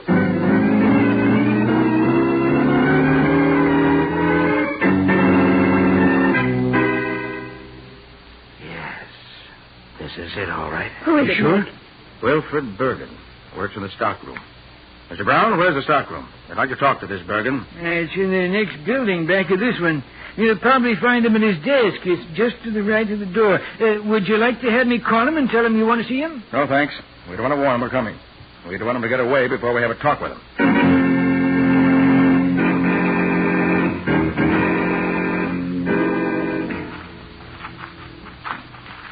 Boy, that job sure was a neat setup. This Bergen watches the messenger, sees how he goes through this little corridor every time he comes back with the payroll, tells the old dames what they're to do, and it all works out just as slick as grease. Yes, the old lady stopped him in the right place, and Bergen sucked him. And they shielded him while he cut open the money bag. And they calmly went home, taking their money with them, probably in one of those shopping bags women carry. And Bergen went back to work, and that was that. Yeah, and they're waiting until the money cools off so they can spend it. Uh-huh. I wonder where they hid it while they're waiting. I hope Bergen will answer that for us. There he is, Nick. Uh-oh. Yeah. You Wilfred Bergen? That's right. Bergen, this is Nick Carter. He wants to ask you a few questions. Question? About what? Bergen? Where did you hide the money you got from the payroll robbery 6 months ago? Why, I don't know what you're talking about. No? I think you're Jew. You and your aunts knocked out the messenger and stole the payroll amounting to $153,000. Now, what did you do with it? You're crazy. I had nothing to do with that. Come clean, Bergen. We got you dead to rights. You think you can make me confess something I didn't do? You're nuts. Bergen, is this your employment card? Yes, it is. What about it? Does this photograph show part of a letter you wrote to your aunts recently? Let me see it. Hey, come back here. Stop or I'll shoot. Nick, he's falling down the stairs. Go on, maybe he isn't hurt bad.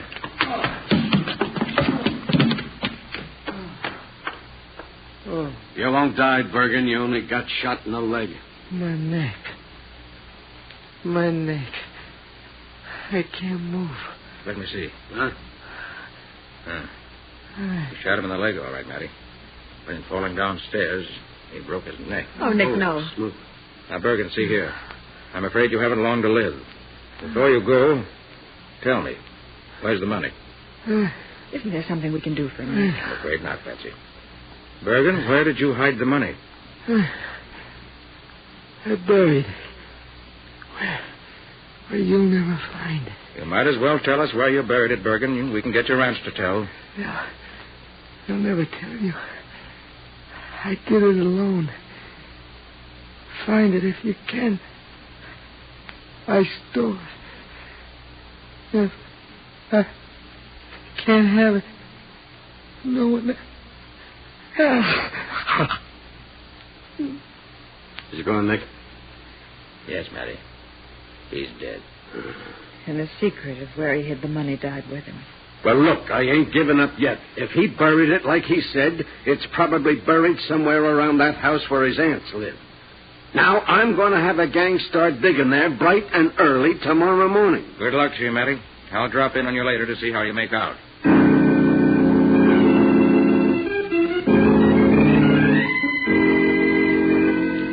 Hello, Sergeant. Having fun? Hi, Matty. How you making out? As if I couldn't see for myself. Oh, I ain't making out, Nick. We've been over this whole doggone lot and not a sign of the money. Oh, apparently Bergen must have buried it outside the limits of the property. Well, if he did, he can stay there for all of me.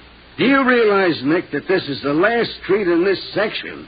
From here out, it's open country, and the darn stuff could be buried anywhere for the next 5 miles. Matty, if I can tell you right where to dig for the money, will you try it once more? Nick Carter, you've been holding out on me again, so help me. No, I haven't been holding out on you. Just answer my question. Yeah, I'll try it once more. But look, if it don't work, keep away from me next time I see you. Okay, Matty. Meet me here in the morning about 10 o'clock. I may have something for you. So long. So long, Sergeant. Nick, do you really have an idea? I do. I believe I can come back here tonight and locate the exact spot for it. Well, tell me, Nick, what's your plan? I'm going to get hold of an Army officer I know and have him help me. Help you what? Locate the money. Is that all you're going to tell me? That's all for now. I like to surprise you, Patsy. Oh, someday you'll tell me something and I'll surprise you. I'll probably drop dead at your feet.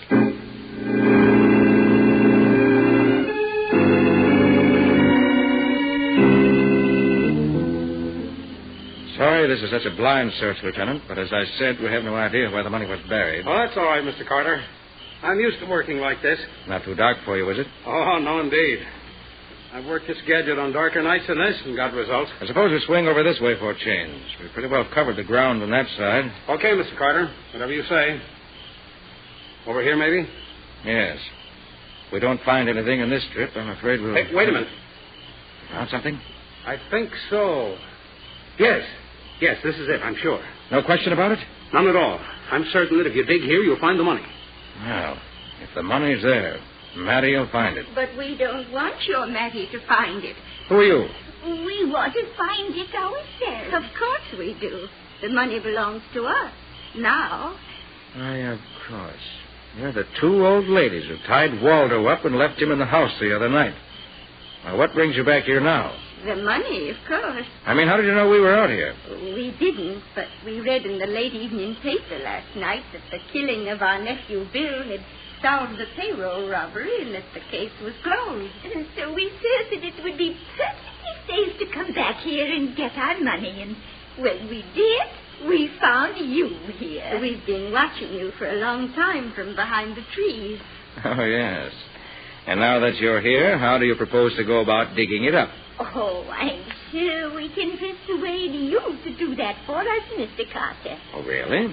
What makes you think so? This? Hey, they got a gun, Mr. Carter. We have two guns, one for each of us, and we both know how to shoot very straight. Our dear departed father taught us when we were girls. Now, look, ladies, you better let me have those guns. Somebody might get hurt. Nobody's going to get hurt, Mr. Carter, if you start digging. Now, look here. A joke's a joke. This is getting too... Mr. Carter, put your hands up over your head. No. You too, soldier, you put your hands up, too. What do we do, Mr. Carter? We don't do anything. We just... Hey! Went right past my ear.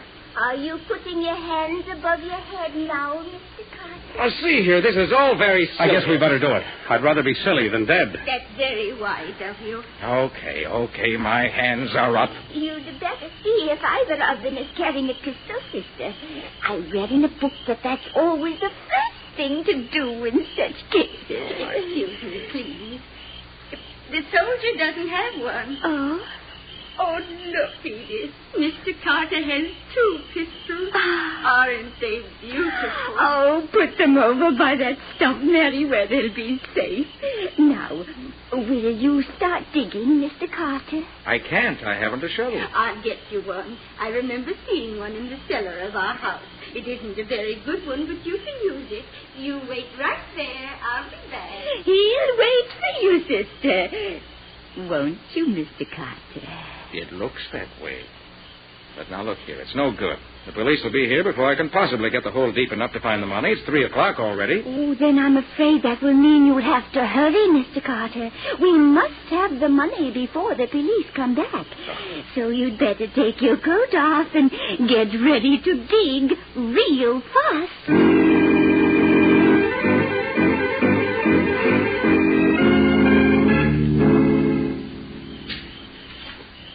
Look, sister, the soldier has gone to sleep. Yes, poor dear. He must be all worn out watching Mr. Carter work. Oh, what time is it? 7:30. Oh, dear, I do hope we can find the money before the police arrive. Mr. Carter? Yes? Please dig a little faster. It's getting late. Oh.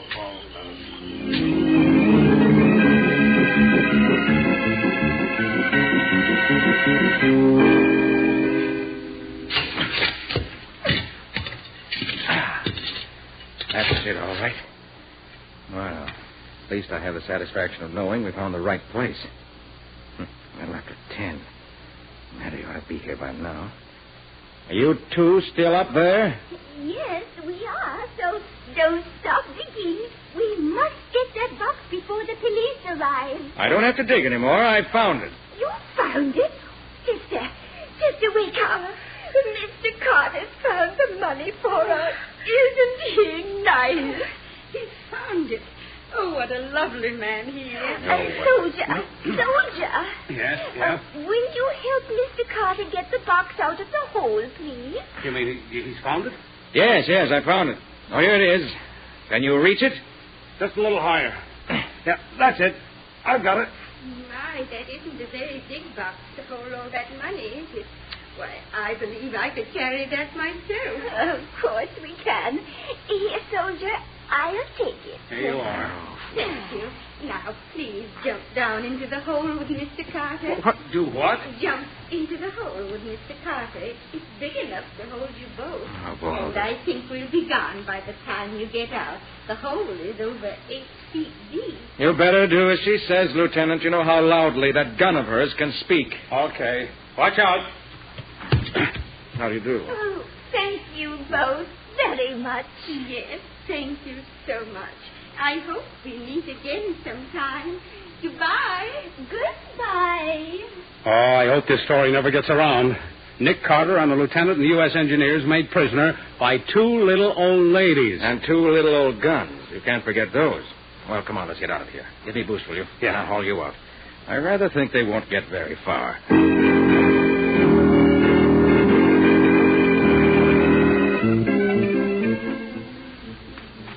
Oh, I'm so glad we found this money before those horrid policemen got here. Oh, yes.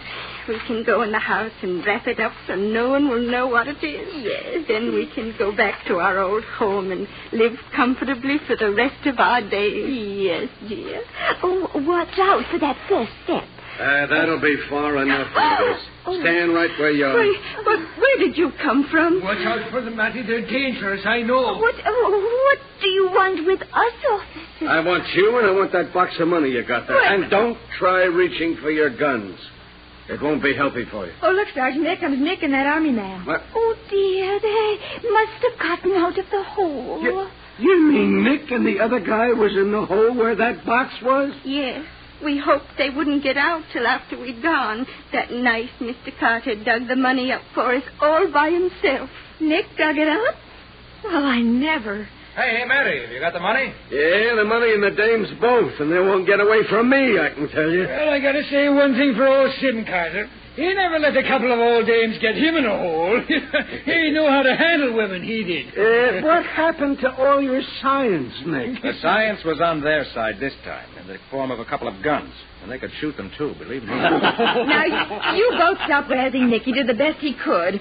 Didn't you, Nick? Yes, Patsy, I did the best I could. I stalled around with the digging until time for Matty to show up. Of course, if they hadn't been 2 old ladies, I could have... Yeah, sure, we know. If they hadn't been so weak, you could have overpowered them both, single-handed. Hey, Nick, tell me, how'd you ever find where that money was buried? Patsy said you was using some kind of a trick device. It's just a mine detector, Waldo, same as they use in the war to find hidden mines. Oh. The detector can find hidden metal even when it's buried as deep as this box was. How deep was it, Nick? 8 feet. And if you don't believe me, look at these blisters. Oh. Nick, look.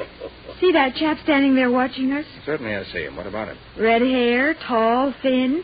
Must live in this neighborhood or he wouldn't be standing there kibitzing. Isn't that the witness Waldo started out to find? You're right, Patsy. And as Matty has the thieves and the money, and we have our witness, we can consider the case closed. Except for these blisters of mine. Nick, boy, your old father used to say, never be ashamed of honest toil. Remember that, Nick. Never be ashamed of honest toil, even if you do happen to be doing it at the point of a gun.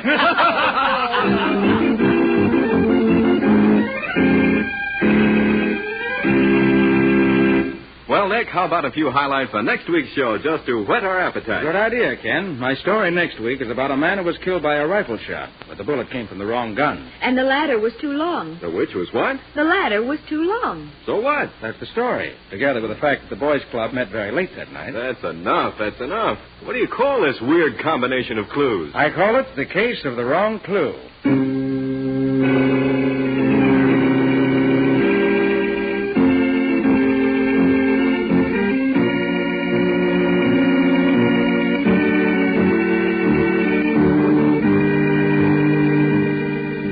Nick Carter, Master Detective, which is produced and directed by Jock McGregor, is copyrighted by Street and Smith Publications, Incorporated. Pictured stories of Nick Carter appear in every issue of the Shadow Comics. In The Return of Nick Carter, Master Detective, Lon Clark is starred as Nick, Charlotte Manson is featured as Patsy, Matty is played by Ed Latimer, Waldo by Humphrey Davis, and Scubby by John Kane. Original music is played by George Wright. Script is by Jock McGregor. Any resemblance in these programs to actual persons, living or dead, or to actual places, is purely coincidental. Nick Carter, Master Detective, is presented over most of these stations each week at this same time. This is Ken Powell saying so long until next week.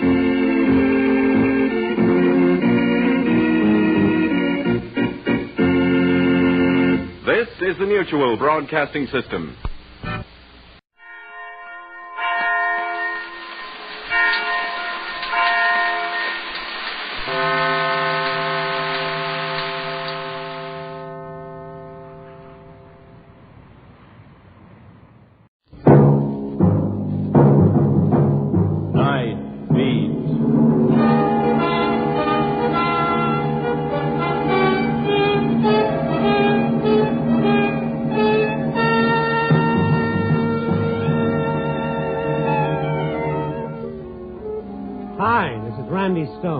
I cover the night beat for the Chicago Star. Stories start in many different ways. This one started with a girl and a full load of hate. You can't beat that combination for trouble. Night Beat, starring Frank Lovejoy as Randy Stone.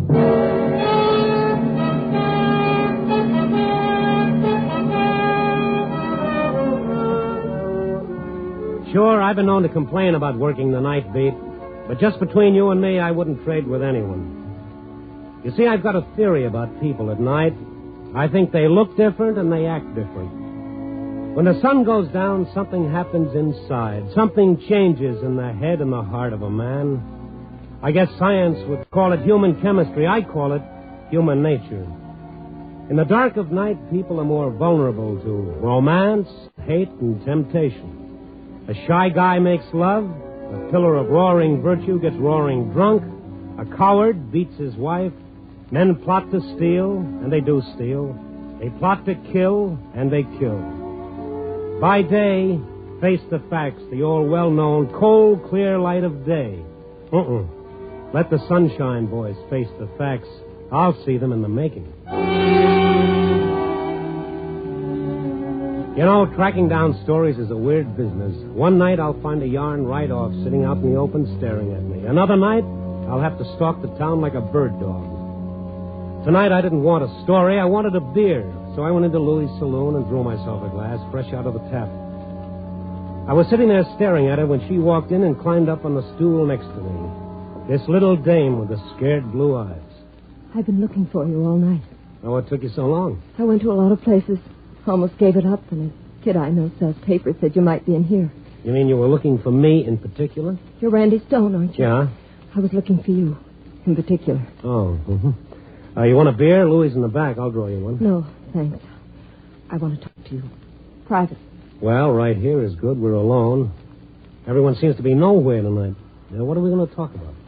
You're a reporter on the Chicago Star, aren't you, Mr. Stone? Well, at the moment, my position with the Star is of minor importance. What do you mean? Nothing. Drop the Mr. Make It Randy. What do I call you? Mary. Well, yes, Mary, I am a reporter on the Chicago Star. Now, what's your story? That's what I want to talk to you about. I've got a story. Honey, you don't know it, but I've been waiting for you. Start talking. I'm listening hard. It's not for free. I got to get paid for it. Oh, well, that... this calls for music. Wait till I put a nickel in this thing. Sure you don't want a beer? No, thanks. I don't buy stories. I think you'll buy this one. Yeah, for how much? $500. $500? Look, Mary, you're a cute kid, but you're a dreamer. I don't make that much in a month. If you know who killed Cock Robin, I couldn't pay $500 for the story. You could if I knew who killed Marty Crane. Marty Crane, the gambler? I didn't know that he'd been killed. Neither does anyone else. Not even the police? No. Well, don't you think you ought to tell them? That's the kind of story they get real interested in. Yeah, but they wouldn't pay me for it. I need $500 bad. They wouldn't give it to me, but you will. It'll mean a lot to the Star to get the story first. Mean a lot to you, too. I haven't got 500. You could get it from your paper. You're crazy. Marty Crane dead? I don't believe it. Okay, forget it. All right, wait a minute. Let's not get sore. Maybe you better fill me in a little. I don't know what you mean. Well, all right, point number one. If nobody else knows Marty Crane is dead, how do you? And if you do, where's your proof? I'll take you to him. You'll see him yourself. He'll be dead. Well, that's pretty good proof. Murdered? Yes, murdered. And you'll tell me who did it? I won't just tell you.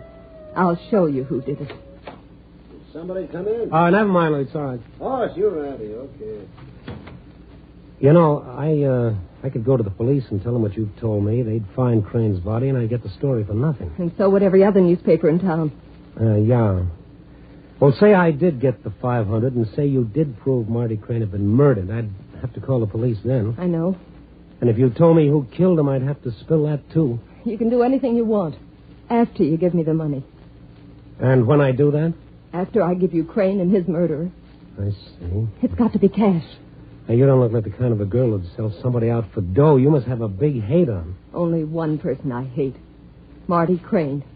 You know, you don't make sense. If you hate Crane, why rat on the guy that killed him? I need the money. You must need it awful bad. You want to buy or don't you? I don't know. Like I said, I haven't got 500, but like you said, I could get it. Maybe. I need some time. You've got till midnight. It won't take me that long. Let's make it an hour. All right. I'll wait for you. Right here.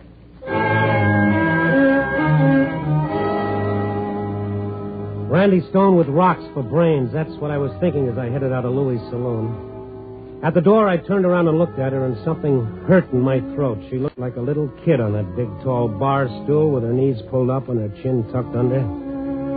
All she needed was a dunce cap on her head. Or was I the one that raided the cap? Marty Crane was a crook and a louse. That innocent-looking little dame wanted to sell out the killer of a louse for $500. It didn't make sense. But I worked for a living, and if her story were true, we could scoop the town. It'd be worth $500. If.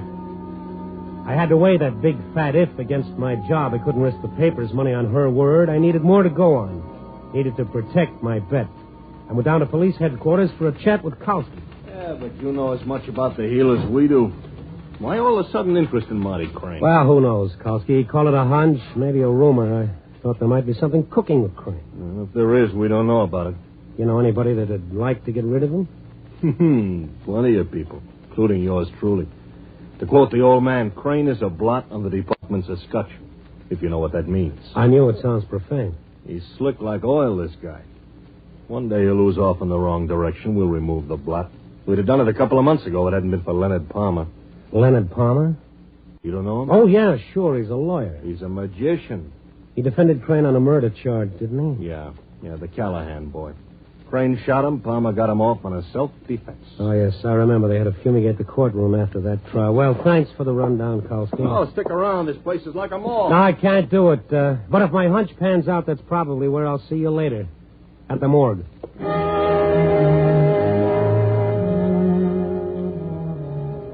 The next move I made was so simple and logical that I gave myself a 0 for not doing it in the first place. I found a phone booth and called Marty Crane's apartment.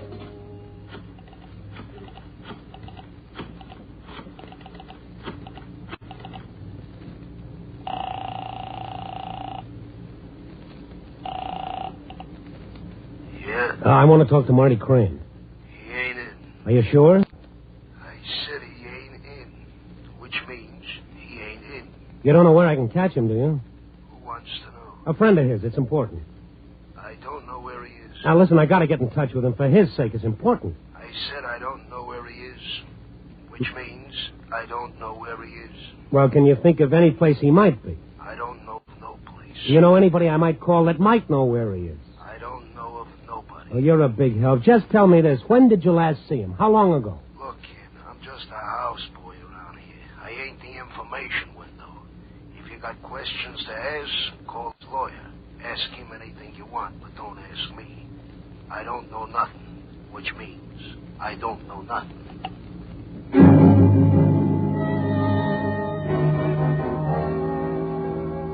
I gave myself another 0, but at least I'd gotten an idea from that fountain of information. I went through the book for Leonard Palmer's address. It was a very expensive address. The carpet sunk up to my ankles, but I made it across the room and eased into a lush-tight sofa, one of those short deals they call a love seat. While I was sitting there, I wondered why. Can I make you a drink? No, thank you. It's a very fancy layout you've got here, Mr. Palmer. Very fancy. I find law practice quite profitable. Yeah, you've caught the hang of it, all right. What can I do for you, Mr. Stone? Tell me where to find Marty Crane. Oh, is he lost? Well, I don't know. I'm looking for him. His apartment said I should try you. His apartment made an error. As you can see, he's not here. But maybe you know where he is. I don't know what gave you that idea. Well, you're his lawyer. Precisely. However, my duties as such do not include that of nursemaid. Don't let's get nasty. I'm sorry you get that impression. If I were looking for Mr. Crane at this time of night, I'd try his various nightclubs. Like which ones? I believe he owns several. The Red Dot, the Coronet. Oh, I really couldn't say. I'm afraid I can't be of any help to you at all. If I told you that I thought something had happened to Marty Crane, would that change your attitude? Not in the least. You went to a lot of trouble to save his neck on that Callahan murder. Seems like you'd want to protect your efforts. I was paid for my efforts. It wouldn't bother you if I said maybe Crane was dead? Not in the least. As an individual, he means nothing to me. Few people do. My main interest is money, and I'm free to admit it. Know anybody that would want to kill him? I dare say there are many people. You included? I? That's ridiculous. I'd lose a client. It would necessitate rearranging my income tax returns. Any more questions, Mr. Stone? No more questions.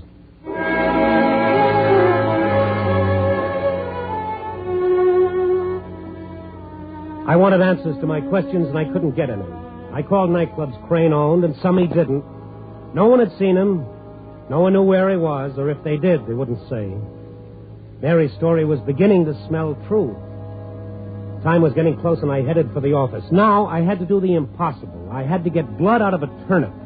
A two-legged turnip named Hastings, my master, my dearly beloved managing editor. $500? You are out of your mind. Oh, what have we got to lose? Your job. This is a newspaper. You're paid to find stories, not to buy them. Now, listen, this is big. If it works, we'll scoop everybody. If it works. I've been all over town. Nobody has seen Crane. Everybody gives me the runaround. My hunch is strong that she's telling the truth. And look, if she isn't, if she doesn't produce, I don't give her the money. You'll get it back. How can you beat a deal like that? Okay, Randy, okay. So I'll give you the $500, but it's against my principles. If you ever let it get around, I'll have you drawn and quartered. Yes, sir, and thank you. I don't know what to say. I'm touched. No, I am. I'm also an idiot. I wouldn't say. We endeavor to maintain a schedule around here. Our jobs are more secure, and everyone is much happier when the paper comes out on time. I hate to bother you with humdrum, but it's late. I know you told me. Bylines are a dime a dozen. I hear you. Just give me the dough. I'll be back with my story on time, or I'll kill myself. How's that? Oh, that seems fair and reasonable. I like your attitude.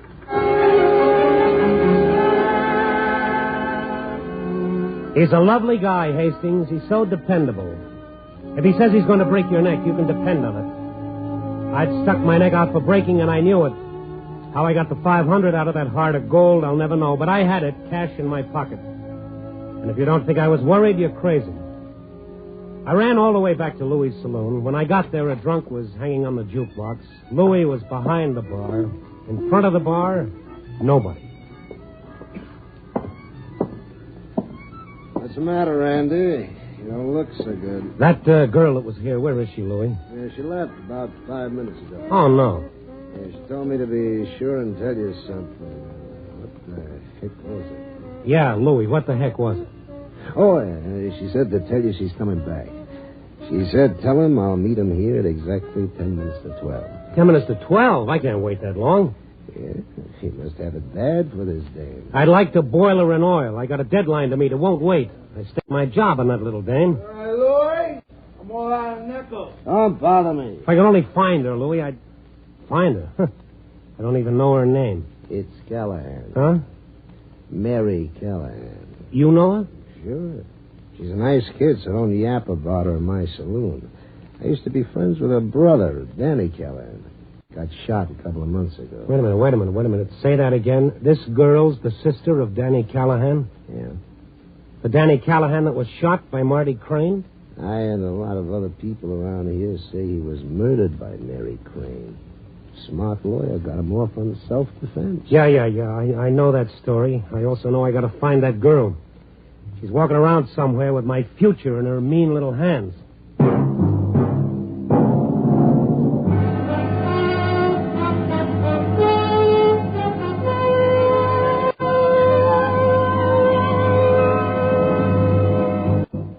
NBC is bringing you Night Beat, starring Frank Lovejoy as Randy Stone. The chimes are ringing and laughing in anticipation of the riotous antics promised by two favorites in your NBC fall lineup. The first is Bob Hope, and he returns to the air over most of these NBC stations on Tuesday, October 3rd, with more laughs and timely satire in the unique rapid-fire Hope style. The day after Bob Hope's return, the hilarious quiz game You Bet Your Life makes its NBC debut, featuring that master of the ad-lib and clever quip, Groucho Marx. Bob Hope, October 3rd, and Groucho Marx, October 4th.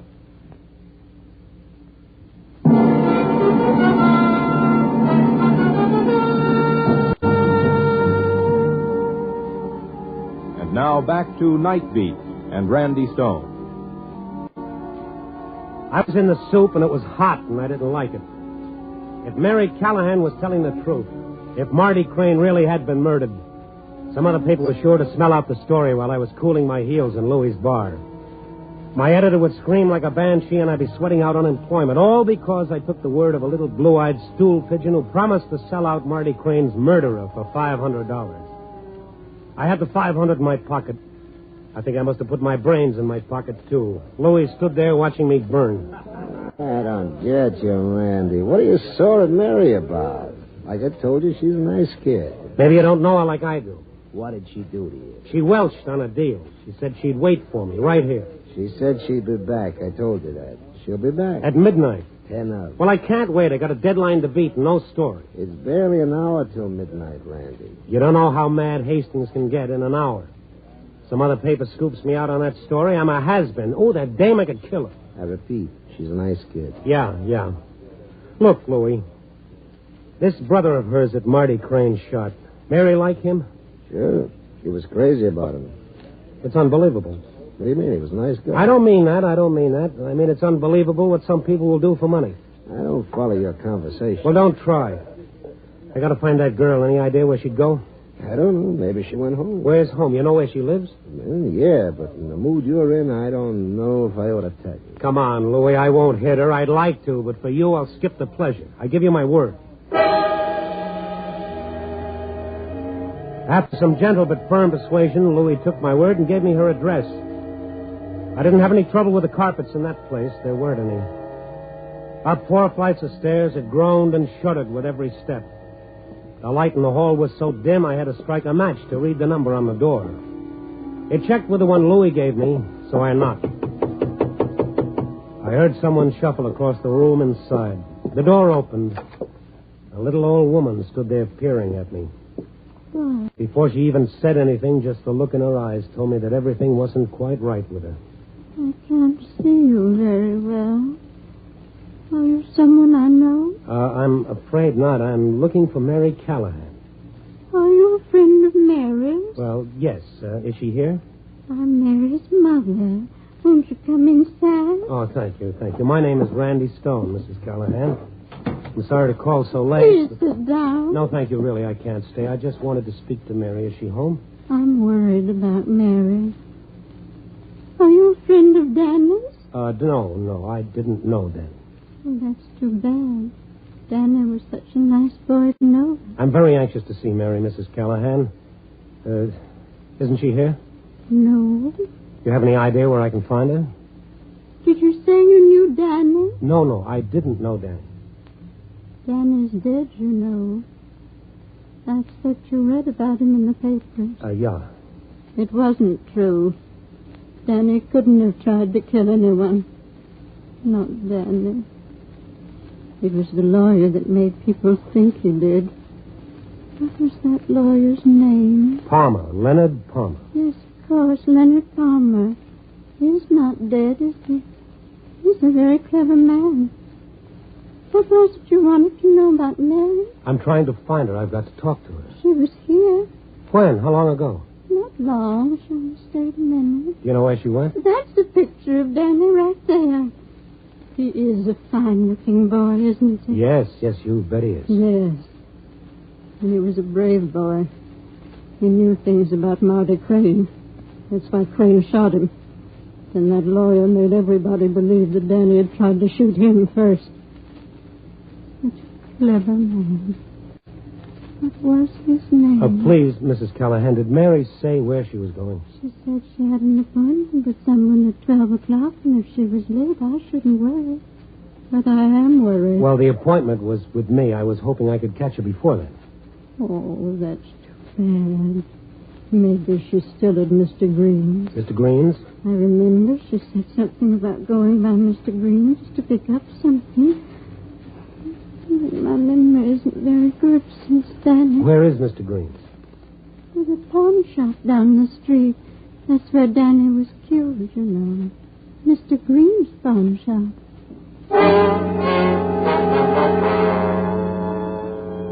Mr. Green's pawn shop was closed up and dark, but way in the back I could see a sliver of light under the door. I made a lot of racket with the front door, and finally the one in back opened, and Mr. Green came staggering towards me. At first, I thought he was drunk. But when he let me in, I got a good look at him. I knew different. He'd been beaten half to death. Who are you? What do you want? Well, you better sit down. You don't look like you're going to make it. Who did this to you? Nobody. I don't know. I don't know anything. You didn't beat yourself up like that. Who did it? What do you want here? Who are you? I'm looking for Mary Callahan. Her mother said she was coming here. I was afraid maybe you... Go on. Afraid maybe I was what? No, Mary was here a little while ago. I keep on just missing. She didn't say where she was going, did she? No, she didn't say anything about that, I remember. All I remember, she told me after tonight, I won't have to worry anymore. I won't have to be afraid. Afraid of what? You're not from the police, are you? No. I told you. Mrs. Callahan sent me here. I'm looking for Mary. Why don't you tell me what happened to you? Who beat you up? What are you afraid of? They tell me to leave town or I'll get worse next time. How can I leave? I've never been anyplace else. Where would I go? Who is they? Marty Crane's boys. Marty Crane? What have you got to do with him? Oh, wait a minute. He shot Danny Callahan here in your shop, didn't he? Yeah, he murdered Danny right here in this room. And I seen him do it, but I couldn't tell. He said he would kill me if I did. But I don't care anymore. I might as well get it over with. Might as well be dead as the way I am. Where could I go? Now, you listen to me. You try to pull yourself together. You're going to be all right, I promise you. Now, right now, I've got to know if Marty Crane did this to you. Was he here tonight? Did you see him? No, maybe he was. 3 or 4, maybe was 4. Was Crane one of them? I've got to know. It happened so fast he might have been, but I don't know. I can't remember.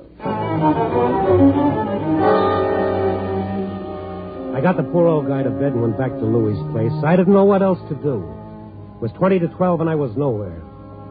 I called Hastings. He gave me what was left of his mind. Either I got right in there with a story or I needn't bother to get in at all. Somehow I didn't care much. I kept thinking about that poor, crazy Mrs. Callahan and Danny and that old beaten man. Louie poured me a beer, and I was wondering how I could drown myself in it when a cab pulled up in front and Mary Callahan got out. She stood at the door and motioned me to come outside.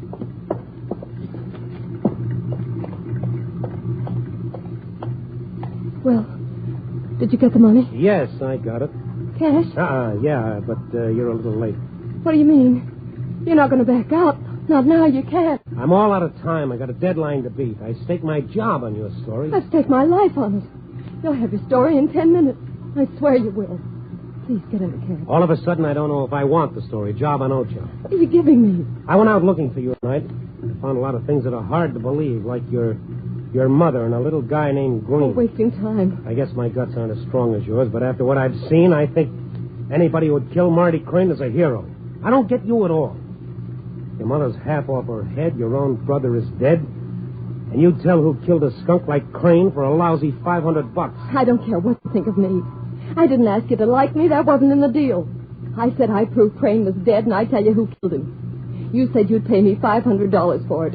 I'm ready to keep my word. Now, what are you going to do? Okay. Go on, get in the cab.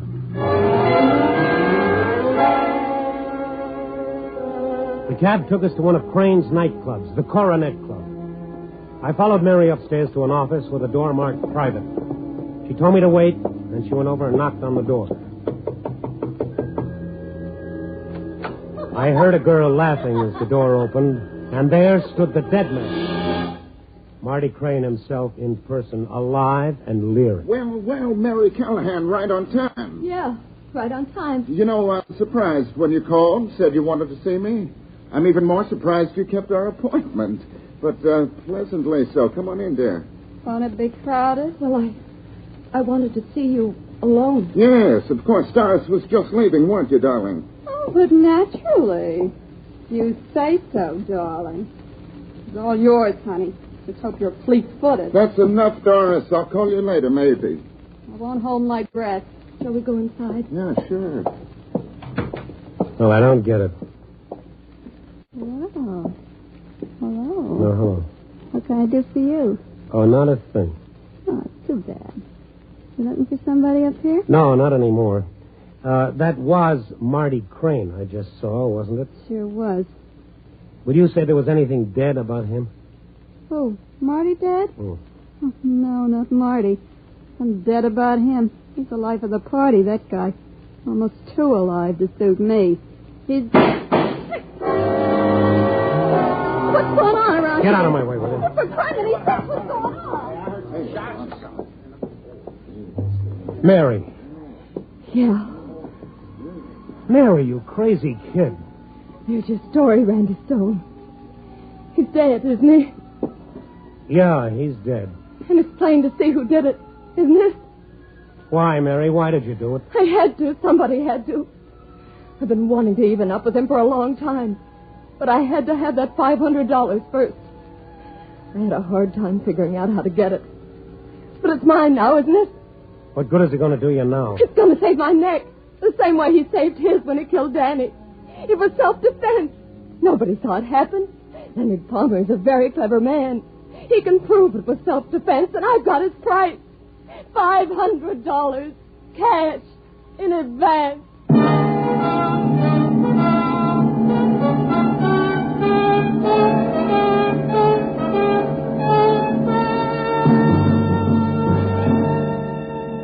Well, I'll make my deadline. We'll scoop the town.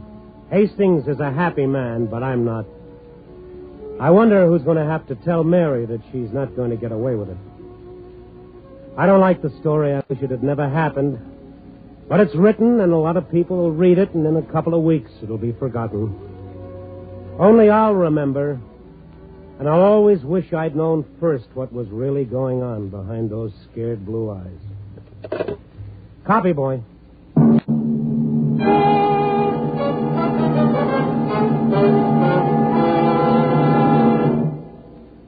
Oh, just a minute, Frank. You know we have a distinguished newspaper woman here as our guest tonight. I certainly do, Don. Miss Agnes Underwood, the only woman city editor of a metropolitan newspaper in the entire United States. Not only is she the city editor of the Los Angeles Herald-Express, Frank, but Miss Underwood has also written a book. I know that, too. It's called Newspaper Woman, telling about her own experiences as a reporter. Welcome to radio, Miss Underwood. It's an honor to share a microphone with you. Thank you, Frank. But tonight I'm the one who's handing out the honors. Oh? Sincerely, Frank, on behalf of Theta Sigma Phi, National Fraternity for Women in Journalism, may I present you with this scroll and our compliments for your honest and convincing portrayal of a newspaper man on this show, Night Beat. Also, honors from the profession to both you and Miss Patricia Neal for your portrayals of a newspaper man and newspaper woman in the Warner Brothers motion picture, Three Secrets. Well, thank you, Miss Underwood. Thank you very much. And Frank, That's Aggie to a co-worker. Okay, Aggie. And I know Pat Neal will be just as thrilled as I am with the award. Good night, Frank. Good night, Aggie.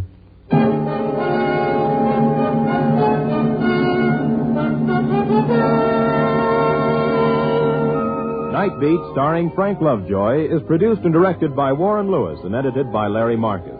Tonight's story was written by Marty Wilkinson, with music by Frank Worth. Portions were transcribed. The part of Mary was played by Betty Moran. Others in tonight's cast were Peggy Weber, Larry Dobkin, Lou Krugman, Jack Crucian, and Stan Waxman. Frank Lovejoy will next be seen in Milton Sperling's production Three Secrets, released by Warner Brothers. Listen next week at this time and every week as Randy Stone searches through the city for the strange stories waiting for him in the darkness.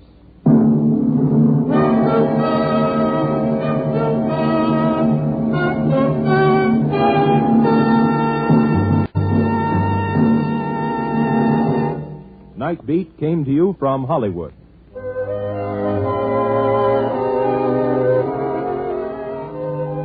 Three chimes mean good times on NBC. The chimes ring for two favorites returning to the NBC Tuesday night lineup tomorrow. Fibber McGee and Molly will be back at 79 Wistful Vista with all their delightful guests.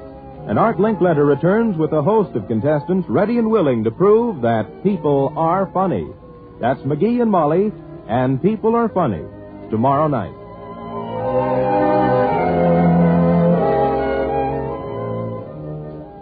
This is NBC, the national broadcasting company.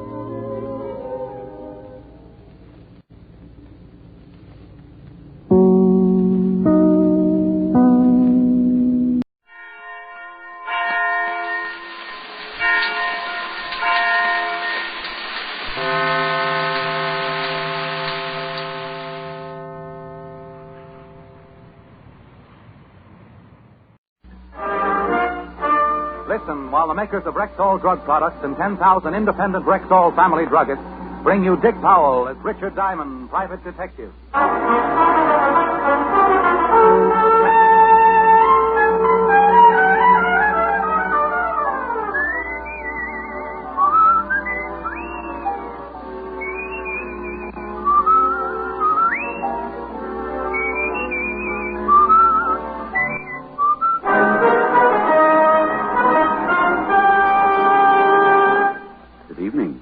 Rexall family druggist speaking to you for the 10,000 independent druggists who have made the word Rexall part of our own store names and who recommend and sell the 2,000 or more drug products made for the Rexall Drug Company, like Rexall MI31, for example, Rexall's popular and versatile mouthwash, gargle, and breath deodorant.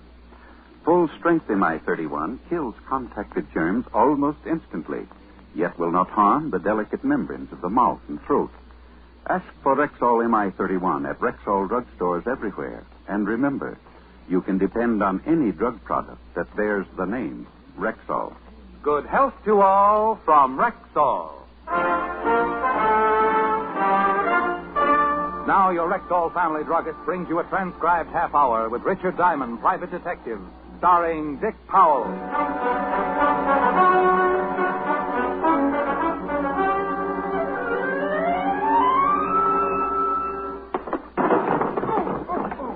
Oh, gee, Diamond, I'm sorry. Did I hurt you? Oh, no, Seymour. I feel great. Oh. Who needs seats? Come to think of it, though, I might be more comfy down here if you'd lift this desk off my chest. Oh, yeah, sure. There you go. Oh, wow, thanks. Sorry, I didn't mean to knock you over. So forget it. I enjoy having my chest crushed as much as the next guy. Okay. Now, the throw I'm going to show you now is called a Japanese shoulder toss. Look, Seymour, you've convinced me.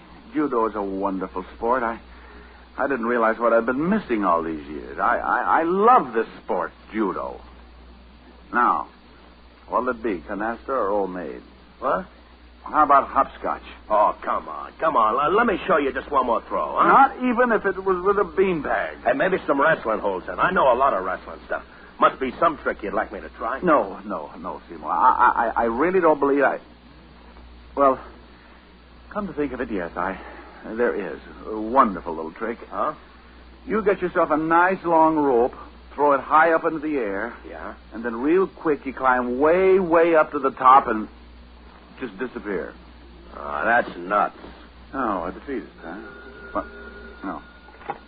Diamond Detective Agency, brains, experience, enthusiasm, delirium tremens. Rick, don't be I might have been a prospective client. Oh, hi, sweetie. Hi. Yeah, I guess you're right. But you'll have to admit, I have got brains and enthusiasm and good looks and a dynamic personality. And my father can beat up your father. Rick, you're incorrigible. No, I'm right here in New York. Oh, that's just dandy. Now, will you please tell me what we're doing tonight? Oh, that, honey, is a long story. Uncomfortable. Well, remember the day we walked into Gibble's basement and I bumped into an old schoolmate of mine who was demonstrating barbells? I remember how funny you looked when he goaded you into picking up that big weight. Yeah. And how hysterical it was when he had to carry me upstairs to the chiropractor. I carried you just like a baby, too, didn't I? Who's that? Now, that's him. Muscles. He bicycled all the way over from Jersey just to tell me his ideas on self-defense. He bicycled? Oh, he was dressed for it. Top hat, tails, sneakers. What are you talking about? One of his cleverest ideas was that I'd treat him to dinner tonight if he could knock me to the floor in less than 30 seconds. So? Gave him the battle of his life. 7 seconds. The point is, where can we eat where they'll poison his food? Hey, I heard that. It's all right, Seymour. You can order small helpings. Rick. Let's make it Leon's, baby, okay? Must we? Will you be an angel and meet us at Leon's? I'll meet you at Leon's. 8 o'clock sharp. Rick, if you keep me waiting. If I keep you waiting, you can have a lock of my hair. 8 o'clock. Sharp. Well, I'll see you at Leon's at 8 o'clock, huh? Now, bring lots of money, because I'm a guy who can really eat. Oh, I'll bet you are. Well, if you arrive there before I do, Seymour, start in on the ferns by the front door. Seymour was too stupid to go away mad, but at least he went away.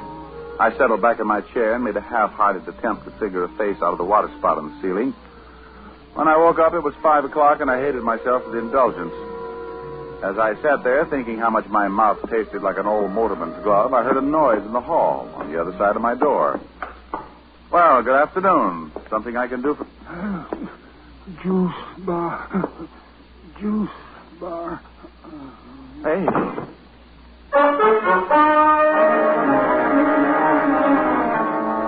He fell face forward into the pool of blood at his feet, like a wino who'd stumbled into a fountain of muscatel. Funny, isn't it, how an ice pick loses all its homey appeal when it's sticking out of a guy's back? The ice pick this guy was wearing was no exception. I didn't know how long he'd been leaning against my door, but one thing was certain: it was long enough to die. I put in a call to 5th Precinct Police Headquarters and Lieutenant Levinson.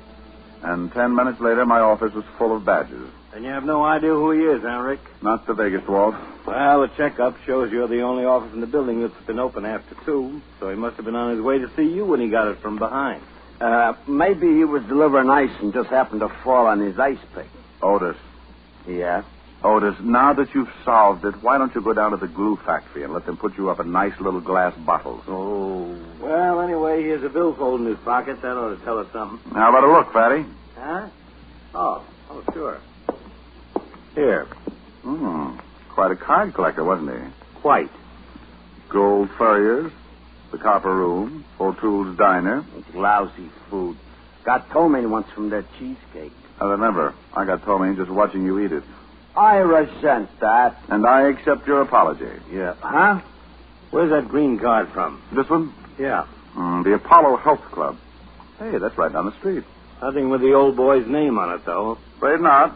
However, something tells me you'll get that from the old boy's fingerprints. Let's hope so.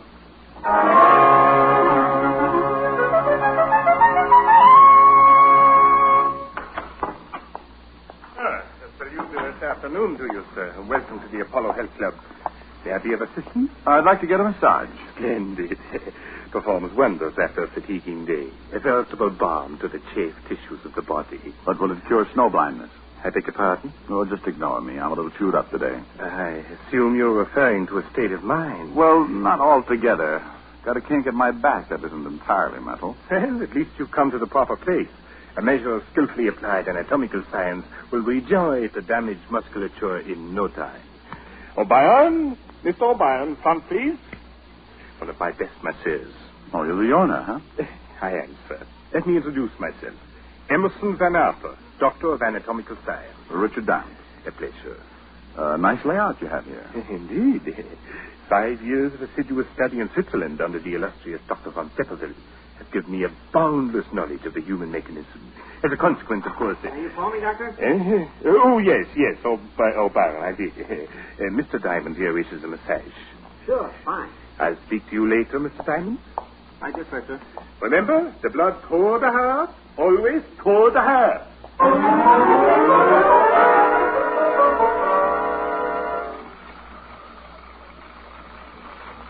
A real private detective, huh? Too private, judging from last month's receipts. Hey, you know, you really rubbed that kink out of my back. Good. Don't know if you noticed it, but I was doing all my rubbing with my right arm. Sore muscle in my left shoulder this morning really put it out of commission. Oh, that's too bad. Speaking of things being out of commission reminds me, there's a body down at the morgue I'd like you to take a look at. Guy might have been a client of yours. Oh, what makes you think that? Had a card from the Apollo Club in his billfold. Oh? When could you come down? How about tonight? We close here at 10. Fine. Make it, what about 10:30? Know where the morgue is? Yeah. How'd this guy die anyway? Somebody hid their ice pick in his spinal column. No kidding. Yeah. The corpse is a little dark-complexioned man, kinky hair, glasses, bald spot on the top of his head. Hey, that description fits a guy who comes in here every night around closing time. Fanatic on diet. He buys wheat germ from us by the case. Know his name or where he lives? Oh, I know that Pardon me, opposing gentlemen, but I'm afraid I'll have to ask Mr. O'Brien to hurry down to the gymnasium. Oh, sure, right away, sir. Here's a fresh towel, Mr. Diamond. Thanks. Sorry to interrupt like this, but we're a trifle understaffed, and expediting the evening rush is something of a problem. Well, all right. Talk to you later tonight, Mr. Diamond. All right. Oh, hey, in case you can't make it, give me a buzz at Leon's restaurant. I'll be there till 9:15. Right.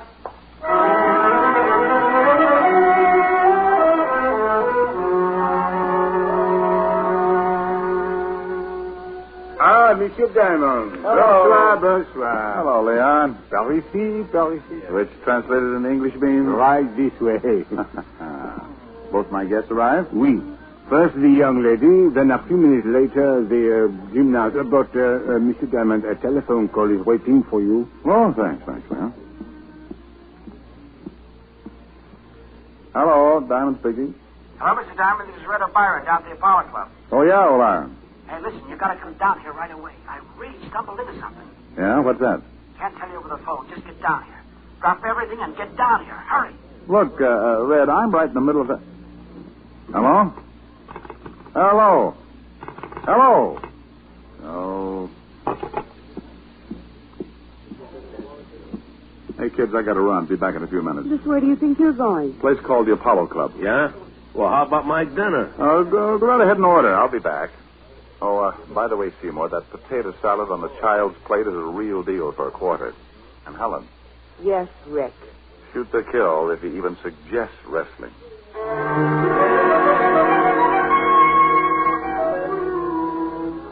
I walked out of Leon's, flagged down a cab, and spent the trip back to the Apollo Club, wondering what Red O'Brien was so worked up about and why he'd hung up on me.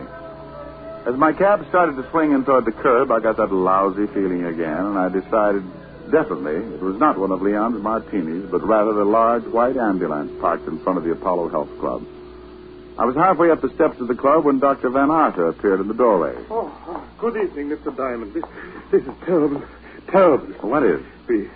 We've had an accident. Red O'Brien? Yes. Oh, terrible. Like losing a son. Losing? He's dead? Yes. He was performing a handstand on the rings in the gymnasium, and he slipped and fell. Broke his neck.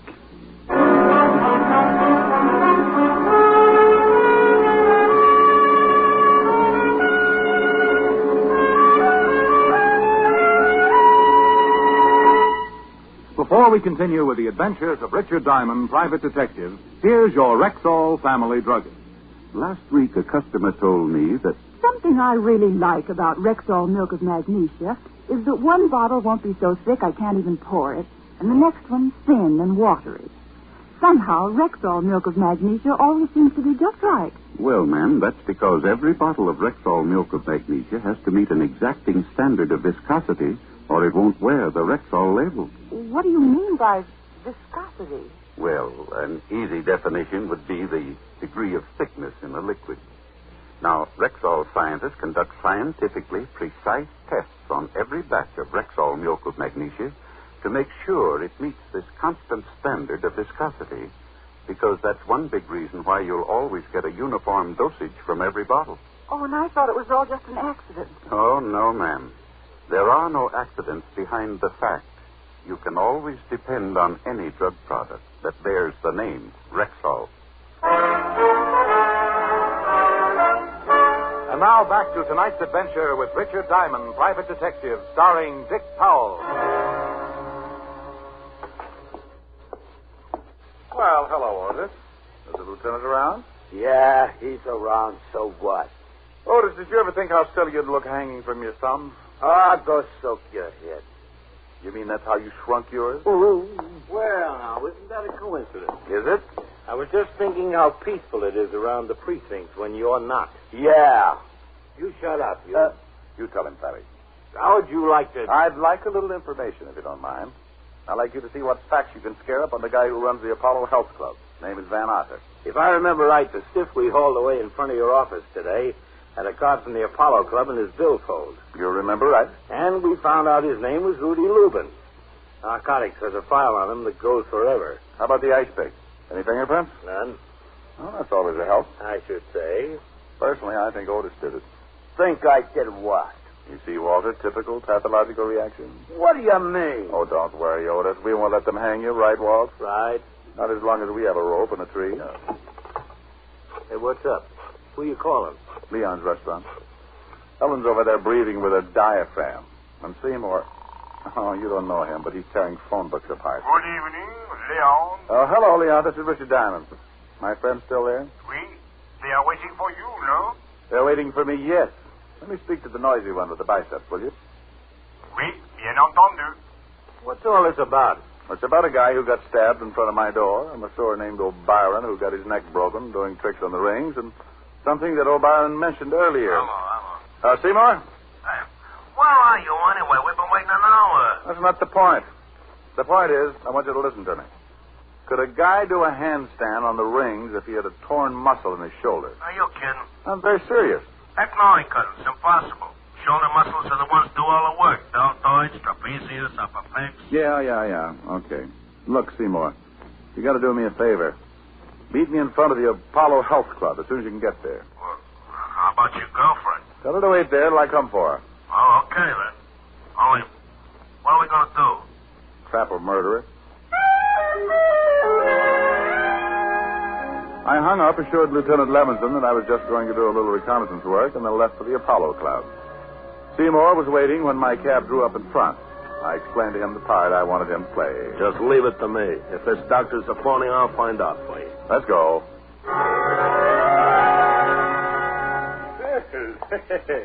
Hello again, Mr. Diamond. Doctor? I just talked to the O'Brien boys' family. Oh, it was heartrending, absolutely heartrending. I almost broke down. No, you will before it's over. Hmm? Like you to meet a friend of mine, Seymour Caper. A pleasure, sir. What do you say, Doc? Seymour's been having a little trouble with his chest lately. I told him you were a doctor of... anatomical science. Yeah, and that you could undoubtedly do him some good. Very kind of you. There's something to do with my muscles here. You know anything about them? Muscles are what an anatomical scientist knows most about. Oh, swell. The doctor studied all about muscles in Switzerland. Oh? Just what seems to be the trouble. Well, here's the deal, Doc. It all started the other day when I was working out with my barbells. I was doing an exercise for my trapezius when all of a sudden I got a spasm in my tensor fascia. So I bent over to set the barbell down on the floor, and that's when the pain hit me. First in my pectoralis minor, then in my intercostals, and finally in my diaphragm. A kind of spasmodic contraction like when you get the hiccups. Only no hiccups. You know what I mean? Yes. A spasmodic contraction. Of the diaphragm. Only no hiccups. And then my abdominals began tightening until I could hardly expel my rib cage. Oh. That's when I called Diamond here. I see. Yes, quite naturally. If you'll pardon me a moment, I'll see if I can... Yeah, but wait a minute. I haven't told you about my rhomboids. His rhomboids seem to be completely out of whack. Beg your pardon. Well, it must be either my rhomboids or my dorsal spinalis. It's awful pain right between my shoulder blades. What do you figure it is, Doc? Well, actually, hasty diagnosis isn't feasible. I really couldn't... Yeah, but you just put your hand on my left rhomboid and feel how knotty it is, huh? Hey, left rhomboid. Yeah, go ahead, feel it. It's right under the middle trapezius, Doc. You know where that is. Please, Seymour. Don't insult the doctor. Any old quack knows where that is. Yes, certainly. Middle trapezius. Oh, great Scott. I'd almost forgotten. I left a client under the sun lamp. Pardon me, gentlemen. I'll be back in a moment. Have a hunch he's heading straight for an anatomy chart. Yeah, you're not kidding. That guy's as funny as the title he uses. Doctor of Anatomical Science, my gluteus. Mine, too. Come on. I took Seymour by his rhomboid and led him out onto the street, down to the middle of the block, and up 3 flights to my office. While I did my thinking, Seymour did his push-ups. 302, 303. Well, Seymour, we know 3 things. O'Brien couldn't have been exercising on the rings with an injured shoulder. 5 right. And the doctor's a phony. 6 right. Then the doctor is a front for something that's important enough to kill people over. 300 right.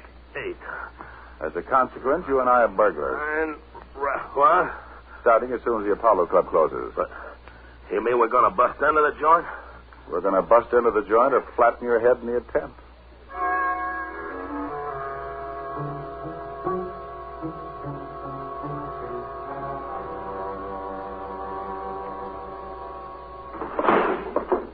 Seymour, you opened that window beautifully.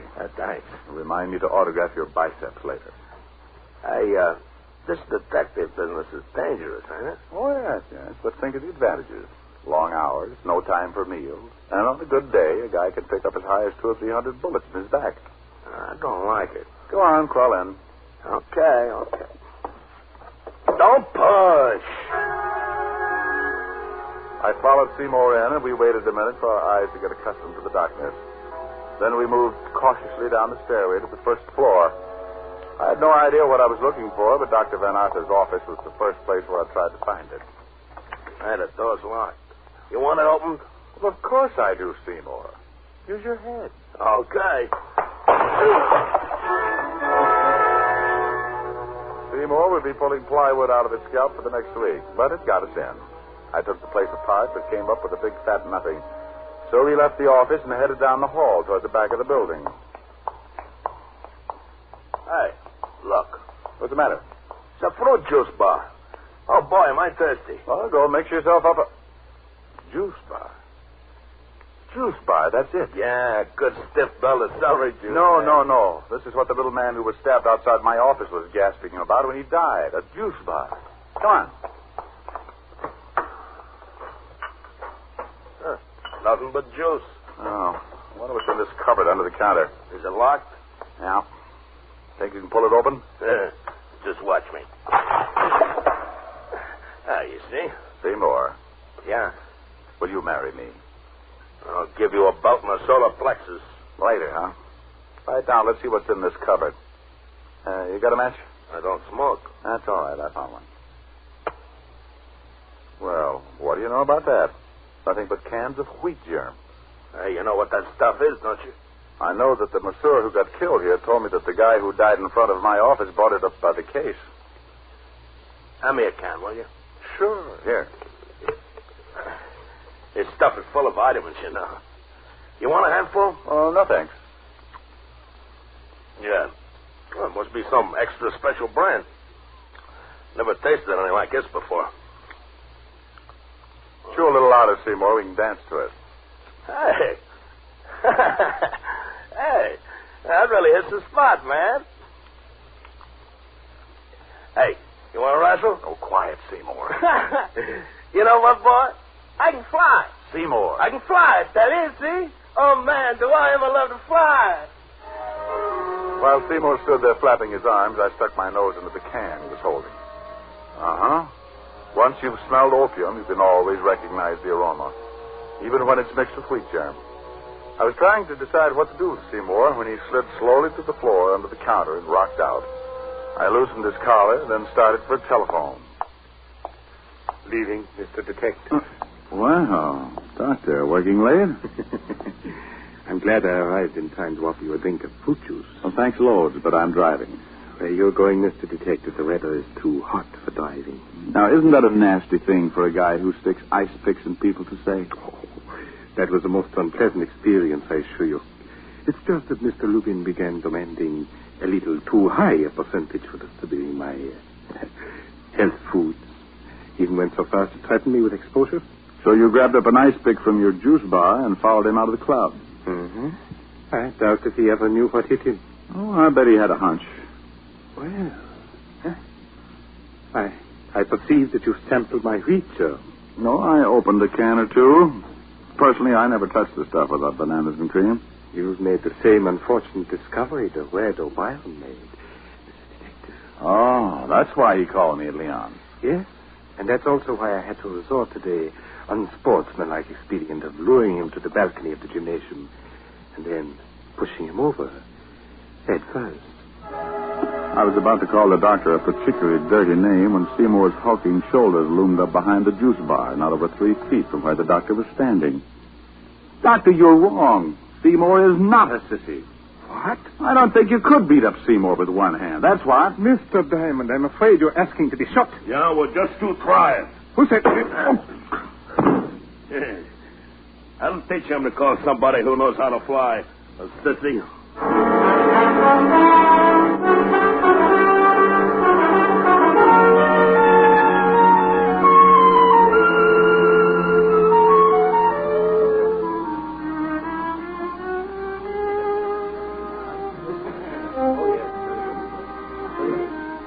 Still here, though, huh? Oui, but very angry. Look, Leon, you got to do something for me. Oui? Tell the violinist to get his big fat Stradivarius over to where she's sitting. And quick. Oui, immediately. Hello, Miss Asher. Oh, come on, sweetie. I've had a rough night subduing murderers, opium eaters. Least you could do is say hello. Hello. I, like that song, don't you? Look, I know all about you and your little violin bit. Huh? I saw Leon pointing us out to the violinist. He did? Mm-hmm. And where, may I ask, is little Seymour?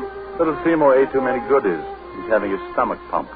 Oh, now that's sweet. I think so. I think the song is nice, too. I think you should sing it, too. I think I should, too. Hold me close and hold me fast. The magic spell you cast. This is La Vie en Rose. When you kiss me, heaven sighs, and though I close my eyes, I see La Vie en Rose. When you press your heart. Oh, God. Start the song again. Hold me close and hold me fast. The magic spell you cast. This is La Vie en Rose. When you kiss me, heaven sighs, and though I close my eyes, I see La Vie en Rose. When you press me to your heart, I'm in a world apart, a world where roses bloom. And when you speak, angels sing from above. Everyday words seem to turn into love songs. Give your heart and soul to me, and life will always be La Vie en Rose. Nothing? I won't say. Want to feel my biceps? All right. Well?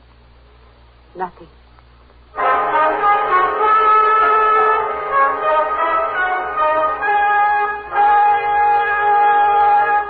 Again, here's your Rexall family druggist. Whenever you have a headache, remember this about Rexall aspirin. When taken with water, the 5 full grains of pure aspirin in every Rexall tablet are ready to go to work for you even before they reach your stomach.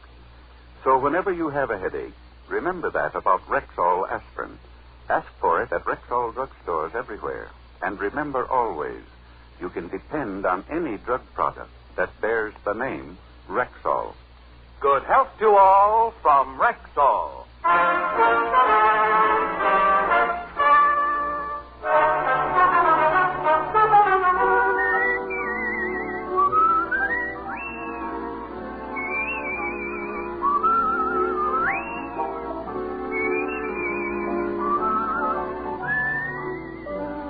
Richard Diamond, Private Detective, stars Dick Powell in the title role and is written by Harvey Easton with music composed and conducted by Frank Worth. Featured in tonight's cast were Virginia Gregg, Arthur Q. Bryan, Wilm Turbot, Phil Conrad, Jay Novello, and Dan O'Herlihy. Richard Diamond, Private Detective is transcribed in Hollywood by Jaime Del Valle.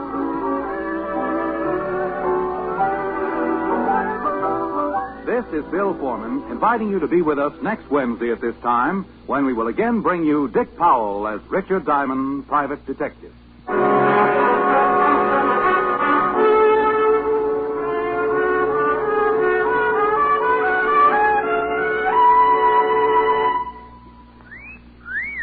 Hiya, beautiful. Get lost, Bristlepuss. You need a shave. But I have shaved. What else do you want me to do? Silly boy, she wants you to go Stag. Go Stag? But why? Because Stag is Rexall's exclusive line of men's good grooming aids. Like Stag Brushless Shave Cream. No fuss, no massage, just smooth it on and presto, you get a clean, close shave. Your face stays smooth and whiskerless all day long. I'll do it. I'll go Stag. That's it. Join the Stag line now at Rexall drugstores everywhere. Yes, to make girls care. Go Stag.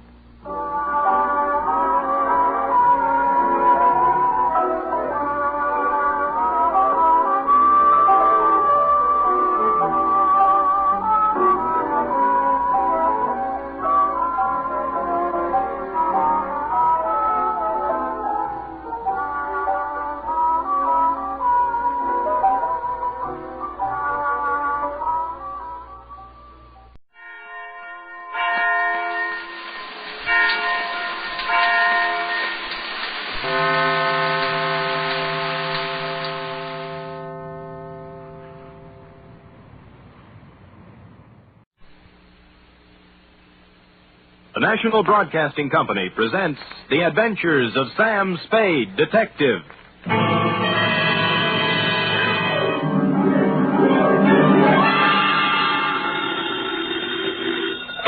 Sam Spade Detective Agency. Me, sweetheart. Merry 29th of December. You too, Sam.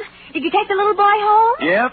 Straight home? Well, not exactly, F. Had to make a couple of emergency stops, but we got there. What do you mean, Sam? Well, I got my weekly knot on the head, for one thing. Sam, just taking the little boy home? Like I said, F, we were derailed. There was a dash of poison, for instance. A couple of pounds of $1,000 notes. And an infernal machine that nearly blew up half the Mission District. But other than that, we had a peaceful ride home. Why, Sam, this sounds like a caper. Which is just what it is, Angel. Get out our special holiday bottle of Napa Valley wine, and we'll get in our premature regards to the new year, following dictation of a report entitled The Prodigal... Prodigal, Sam? Are you sure that's the right word? Certainly, I'm sure. The Wanderer will return to the roost. You and your big fat roost. For the last bedtime story for 1950, namely, The Prodigal Panda Caper.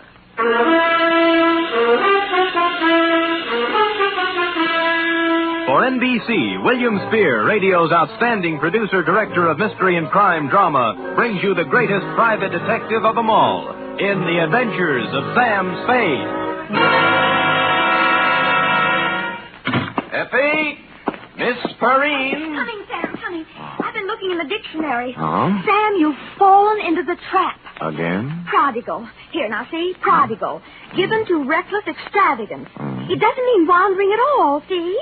People think just because the prodigal son wandered that... What are we talking about? Oh, the prodigal panda caper. How can a panda be given to reckless extravagance? Well, let me see.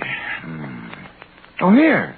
Definition 3, prodigal. Yielding abundantly, luxuriant. A panda? You mean one of those black and white? Oh, right. See note below. It says, you ready for the note below? Where's my pencil? Oh, All right, Sam, okay, something to... Master Roebuck Dozier, 2318 Delaney Street, City. From Samuel Spade, license number 137596. Subject, the Prodigal... Panda caper. Right. Dear Roby, I'd spent a relatively pleasant day running down a case of slow pay in North Beach and, flushed with success, had returned to my office for a final check of the file. Underwood Helen, Usher Roderick, Barton Dolly, where the... Oh, Spirits Holiday.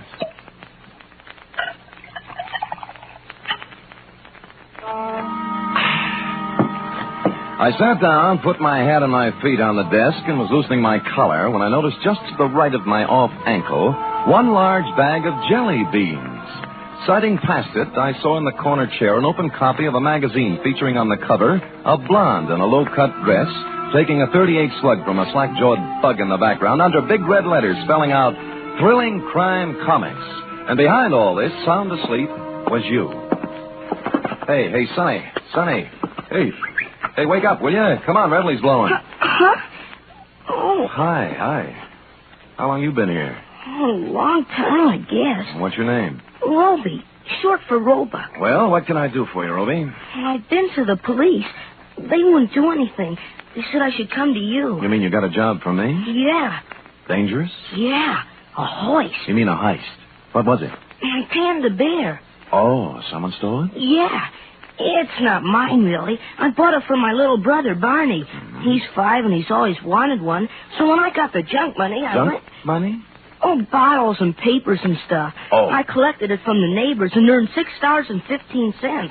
And Barney wanted the Panda bear, so I bought it at Lacey's department store today, and they stole it. Who stole it?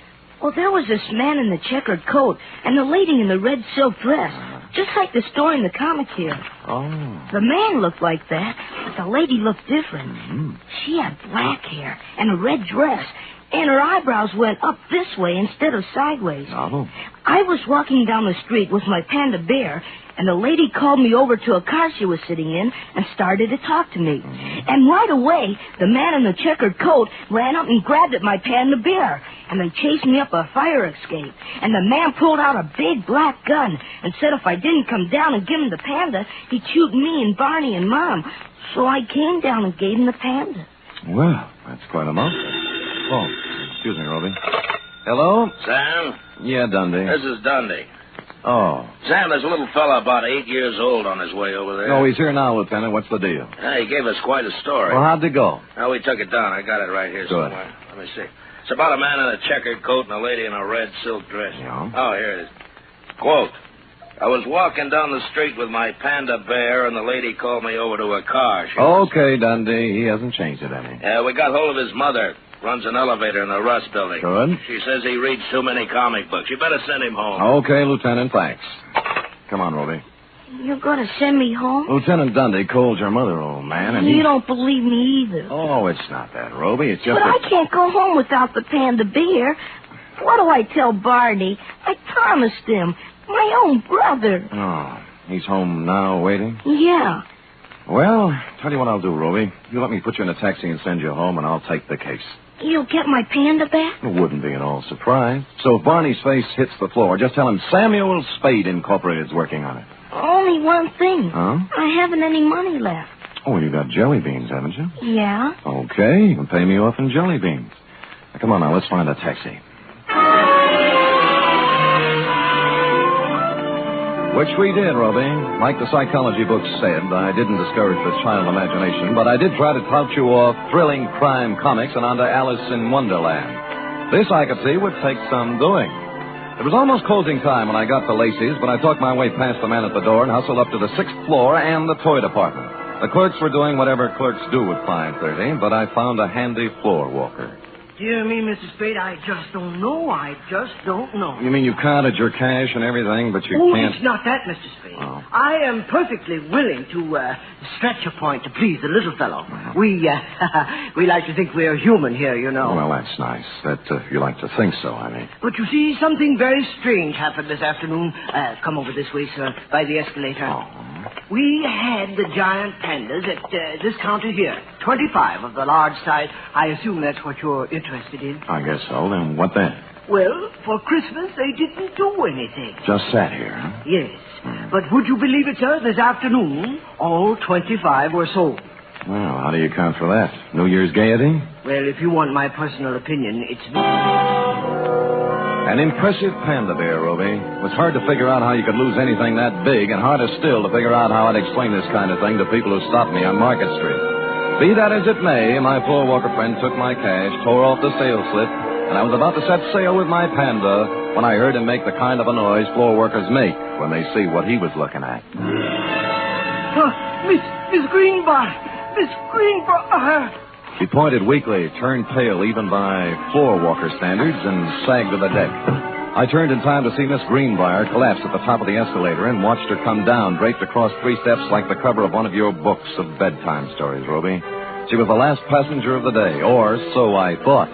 When I looked closer, I saw she wasn't a passenger. She was freight. At the lamp counter on the floor above, busily adding up receipts as if nothing had happened, was a dark type built along Dragon Lady lines. I'm very sorry, sir, but we closed. I want to know about the girl who just went down the escalator. Miss Greenbrier? Yeah, notice anything strange about her? Why, is she ill? Yeah. Did she look ill? I thought there must have been something wrong. I said hello to her, and she didn't pay any attention to me. It was only a second ago. Where'd she come from? Around the corner. I think she'd been at the wrapping desk. She had. It was a 10-size sheet of heavy brown paper, a batch of metered postage tape, and a shipping label addressed to Master Frankie Carson, 281 Avenida Ruiz, Havana, Cuba. Downstairs, I found my floor walker friend who'd come around and was bending over Miss Greenbrier with an impressive-looking gent with gray at the temples. Good heavens, it can't be. It just cannot be. That's all. I'm afraid she is, though. In Lacey's, it's unheard of. Why should she be? Good heavens, in my department, too. Excuse me, floor walker. Oh, this is Mr. Spade. He was with me when it... Oh, dear. I'm Dr. Kent Thorne. I was exchanging some Christmas gifts when... Any idea what killed her? Well, it's pretty hard to tell without an examination, and I don't have my things with me. Heart, possibly. Natural causes? Well, of course. Why, do you have reason? There are more natural places to die than at the top of an escalator. And in my department at Lacey's, too. Good heaven. Well, who can say? Have to look up the girl's history. If she had a heart condition, well... Sure. Meanwhile, I'll call homicide. They've nothing better to do. For a minute, I thought I'd been reading too many comic books, Roby, but things settled down when they pulled out the records and found Miss Greenbrier had a heart condition of long standing, and the medical examiner wrote it off as natural causes. So, hoping you would consider a jelly bean bonus for promptness, I picked up my Panda and went. Outside, I'd gone about 10 steps when... Hi, Humphrey. It was Larry Healy, the cop who drives for Lieutenant Dundee, sitting in a patrol car. Oh, you and Bogart. Who's it for? A little kid in the mission. How come? What do you mean, how come? I'm buying a panda bear for a little kid in the mission who likes panda bears. Does that have to be explained? Okay, Sam, okay. It just hit me. The bear ain't turned out quite right. He needs a necktie. Oh? I just happen to have one here my brother-in-law got me for Christmas. Here, gimme. See. Sure. Ooh. Larry, how long has there been bad blood between you and your brother-in-law? Bad blood. Listen, even when we were friends, he gave me ties like this. There you are. On your way, Sam. Thanks. Taxi! The cab let me out near the end of Delaney, and I started walking up the row of dingy pre-earthquake flats towards your house, Roby, at the end of the street. Parked at the curb with a discordant note in this hard-pressed neighborhood, a sleek, custom-built red convertible, one of the kind that looks like it can go 90 miles an hour standing still. The same can be said for the dame in it, also a discordant note. You see, San Francisco is a very big, large city. You just don't run into a dame at the lamp counter in Lacey's and a half hour later in a dumpy neighborhood in the Mission unless she wants it that way. Well, hello. Hello, Dragon Lady. Sellers. You must sell a passel of lamps. The car? Mm-hmm. But don't try and explain that now. Just tell me why you followed my cab. Follow you? Why, Mr. Spade. Come on, what is it? You're embarrassing me. I know. Since that moment at the lamp counter, you can't get me out of your mind. Well, that's a perfectly normal reaction. No, it's not that. It's... Oh, dear. The panda bear. You want it in the worst way. You're kind of attractive as men go, Mr. Spade. Could you give me a light, please? Sure.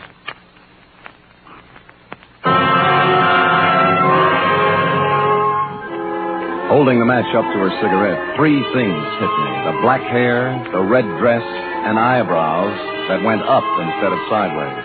At that point, the sleeve of a checkered overcoat with a big arm inside it came around under my chin from the rear, and the fourth thing hit me.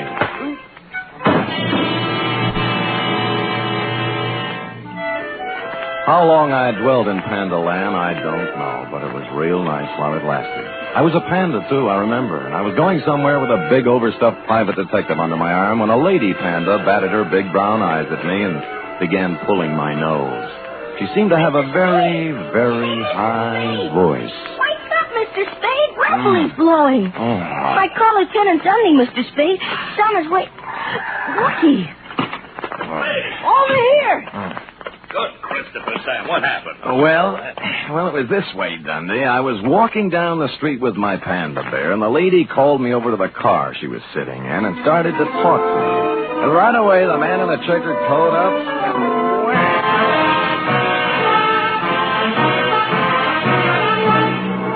You are listening to the weekly adventure of radio's most famous detective, Sam Spade.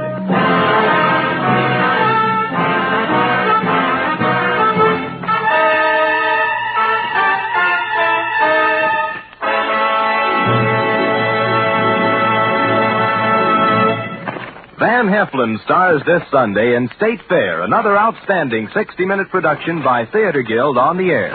Co-starring in this exciting broadcast is one of the leading families in show business, Jean Lockhart, Kathleen Lockhart, and daughter June. It's a gala New Year's Eve broadcast when Theater Guild presents State Fair. Sunday over most of these NBC stations also means another hour and a half with Tallulah Bankhead in radio's greatest spectacle, The Big Show. Among Tallulah's guests will be Ken Murray, Gloria Swanson, Margaret O'Brien, Jose Ferrer, and many more.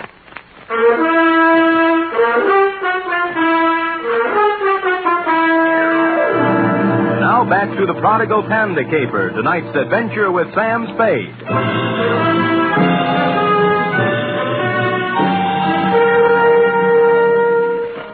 It was a humiliating experience, Roe, riding back to headquarters in black defeat. But dear, good Lieutenant Dundee, however, was the soul of patience and understanding. What do you take me for, Spade, an idiot? Look, Dundee, all I want you to understand is that this dame in the hopped-up convertible... I've had 3 rides on that merry-go-round now, and I'm sick of it. The dame in a red dress and the guy in the checkered coat. They take your wallet? No. Your watch? Other valuables? No. Just my panda. Sam, are you trying to tell me there's a hot panda racket going on? Dundee, boy. Look closely now as I take off my hat. What? There. See? Now, as you know, my head ordinarily does not come to a point. But this protuberance was made by a gun butt, not by imagination. Oh, someone slugged you. I believe that, Sam, but this panda bear thing... Dundee. Yeah. What? Yeah. Yeah. You were saying something about my panda bear, Dundee. Yeah, maybe I ought to take it back. That dame at the store this afternoon, the one who sold him? Miss Greenbrier. Yeah. I just finished the post-mortem. No heart attack. She was poisoned.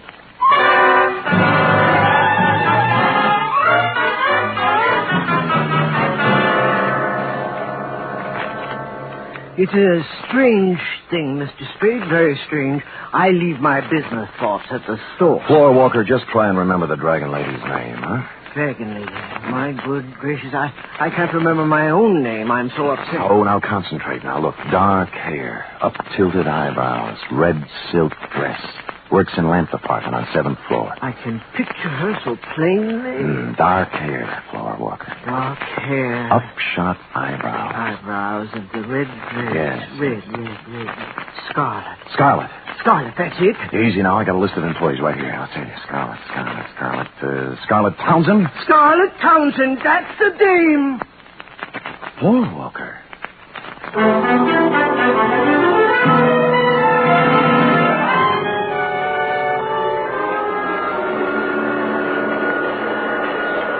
Scarlet Townsend. Yeah, she lives here, right in this room. Move out. Today. Well, how come? I said, how come, landlady? Why'd she move? Me. Oh. I tried to keep her on the right track, but her age, you can't tell them nothing. So when she bring that no good dame around here, I my foot down. I said, Scarlet, Scarlet, you're What's out. no good dame? What's no good dame, landlady? Crystal McCall. Oh. Here. I found this just now as I was cleaning the room. Picture of Crystal McCall. Now, ain't that a swell way to have your picture taken? The name rang a bell, and so did the picture. Crystal herself and me all together. When I got around to the place, I made a startling discovery. Crystal was also the late Miss Greenbrier. Don't look at it all day, young man. When'd you see this girl last, landlady? This morning, she and a fella in a checkered coat come around to pick up Scarlet in a big red open car. Know the fella? Nope, never saw him before. But I sure know that car. Oh, you ought to see it. You're not telling me a thing, landlady. I have.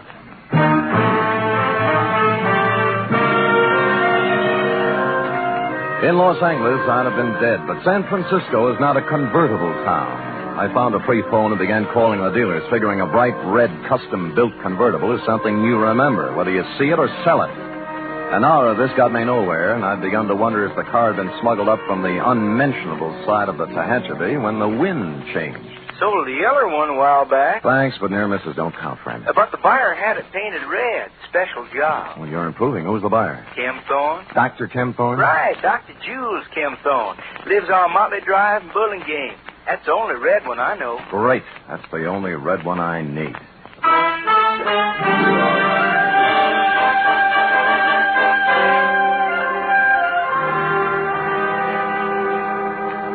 Mr. Spade, this is utterly unbelievable. And I certainly don't intend to stand here all night discussing the pros and cons of Panda Bear. All right, Kim Thorne, let's slide over into your field. Meaning what? The sweet young thing at the store. It turned out dirty. The heart attack? The poison attack. Well, suicide, you suppose? What do you suppose? Well, I'm sure I don't know. Look, why don't we hold hands and tell the truth, huh? You'd better run along, Spade. I've had about all of this that I intended. Look, the dead dame was Crystal McCall. Does that mean anything to you? No. The same Crystal McCall was running around with a hood named Frankie Casella, formerly of New York, now of Havana, by Department of Justice request. This is all very interesting. What has it to do with me? She was riding around in your red convertible this morning, for one thing. That's a hot car, you know. I took a close look at it 2 hours ago and got slugged. I don't know how you score these things, Kim Thorne, but in my book, this calls for a couple of answers. You're right. You're right, it does. Where's the car? It's gone. Who has it? My chauffeur. This is the last straw, I guess. There's no point in covering up for him any longer. Who is he? Lenny Flegel. Oh, an ex-con, isn't he? Yes. I thought I could straighten him out. He's been missing for 2 days this time. He just took the car and left. I knew he had something to do with that girl in the toy department at Lacey's, so I went there today. I guess I was too late. You think Flegel killed her? I don't know. I don't know. Where did you see the car? Near the end of Delaney Street. What's the license number? 49H822. Oh. I'd better report it stolen. If you need me to testify, please... Feel free to call. That I will, Dr. Kim Thorne. Bye.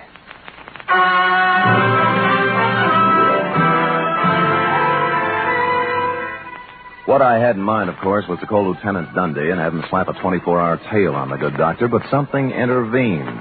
Halfway down the walk to the street, my eye fell on a round plastic object about the size of a nickel lying in the grass. Clearly, the eye of a giant panda. Since 2 other eyes were obviously watching me through Dr. Kim Thorne's front curtains, I continued gaily on to my cab, drove up a half block, got out, and walked back. Just in time to see Kim Thorne pull away from the curb in his other car, heading towards El Camino and points north. Well, this left me free to prowl at will, and 4 matchbooks later, I had found 2 more eyes, a pocket full of panda skin, and a goodly scoop of panda upholstery. The trail led to the garage. It was no wonder his car was stolen. He must have had to leave it on the street all night because there was no room for it in the garage, which had been turned into a kind of panda abattoir, crammed to the rafters with panda bears, all the giant size, too, in various stages of dishabille. Legs, arms, eyes, and innards. A sight to chill the heart of any but the sturdiest private detective, Ruby. But I braced myself and carried on.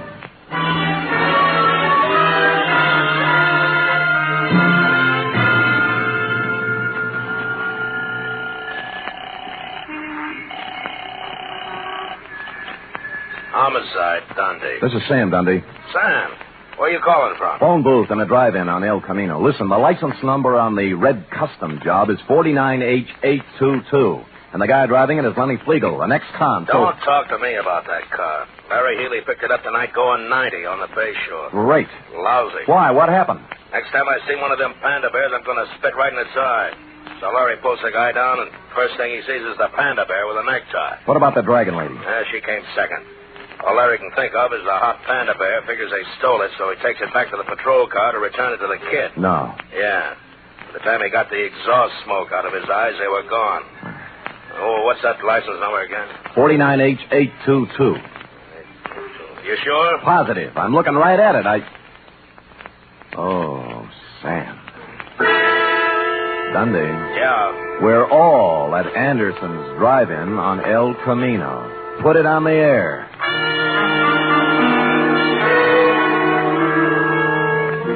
Which just shows you how slow I can think, Roby. The red job was staring at me with its big chrome eyes outside the plate glass window. Flegel and the dragon lady, bless them, were having a Saturday night blue plate displayed attractively on the tray racks hung from the car doors. I sidled out of the phone booth and through the kitchen, thereby coming up on the car from behind. More coffee, honey? No, we better get going. Oh, plenty of time. Mind if I join you, Flegel? Huh? He reached and I pushed, and instead of his gun, he came up with half a hamburger. It was too harsh a light for the dragon lady to operate effectively, and by the time Larry Healy and the foul car pulled up, they decided to do it the easy way. You all comfy back there? Lovely, Larry. Flegel? Dragon lady? Shut up. What about the red job? What are you going to do with it? Larry? And count it till the lawyers are through talking. Sam, you want to go by way of Delaney Street? Yeah. Okay. Why Delaney Street? Larry delivered the Panda. Huh? Sure, to the kid, Roby Dozier. We'll have to go and pick it up. Lenny. Yeah. What's it worth, Flegel? 50,000? 100? The little kid's got it? Yeah. Oh, Carcel will be disappointed, Flegel. With the tax boys watching both him and Crystal, it looked like a safe way to get some of his dough out of the country club. Wasn't my idea. I hated him. I did 8 years for him, Spade. I could have killed him. Shut up, Lenny. I don't care anymore. The heck with it. Look, it wasn't me. The guy who's running things for him here is Dr. Kempthorne, but Crystal had the dough. He killed her. He took her to lunch today, and Go ahead, Lenny. So he poisoned her. Then what? she fixed up one of the Pandas. He didn't know which. Stuffed it with bills, 80, 100,000, I don't know. Anyway, you'll find the money in the red car under the back seat. Under the seat? What are you talking about? It's in the Panda. The kid's got it. Look, why do you think I'm telling you this, you stupid flatfoot? I fixed that thing for Carcel myself after we took the dough out. What, kid? It's got a bomb in it.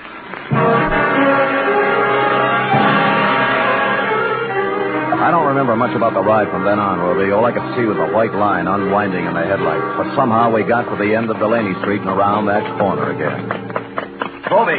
Roby! Over here, in the alley. Roby, you hurt? No, just resting.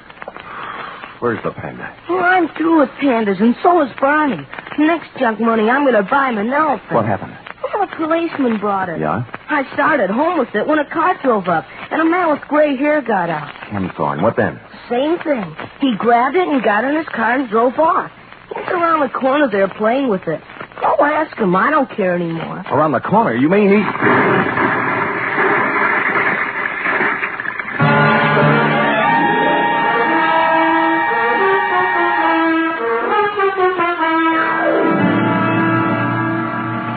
Period. End of report. What a A highly inconsiderate thing to do to a Panda. But I'll give him one thing. What thing? He had the good grace to park in front of a vacant lot before starting to tear it apart. Oh. And, of course, to coin a phrase, he saved the people some money. And now, if you're a good, efficient girl and run that through your infernal machine, who knows what I'll have in store for you when you're through. No jelly beans till work is done. Now, scoot, scoot, scoot.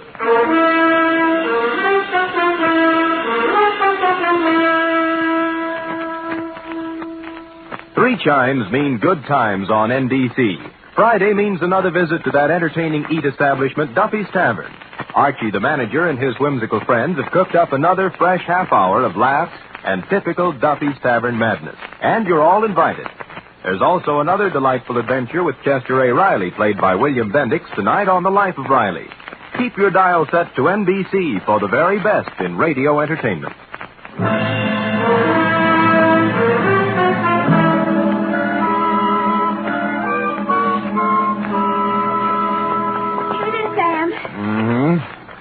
official? Yeah. I like the black ones. Lay off. Well, you're no favoriting all the black ones. They're my favorites too now. Master Robot Dozier. Very well. Sam, No? I hope Roby appreciates you. Oh, he's just a kid.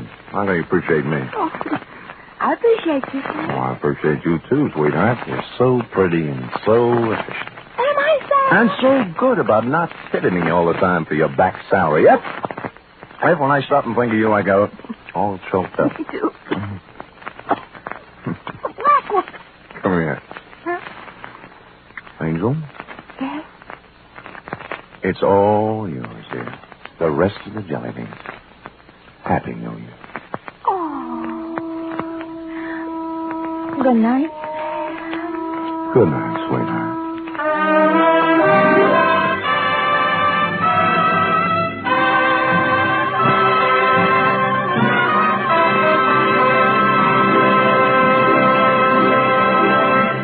The Adventures of Sam Spade are produced, edited, and directed by William Spears. Sam Spade was played by Stephen Dunn. Doreen Tuttle is Effie. Script for tonight's adventure by Harold Swanton. Musical scoring by Lud Gluskin, conducted by Robert Armbruster.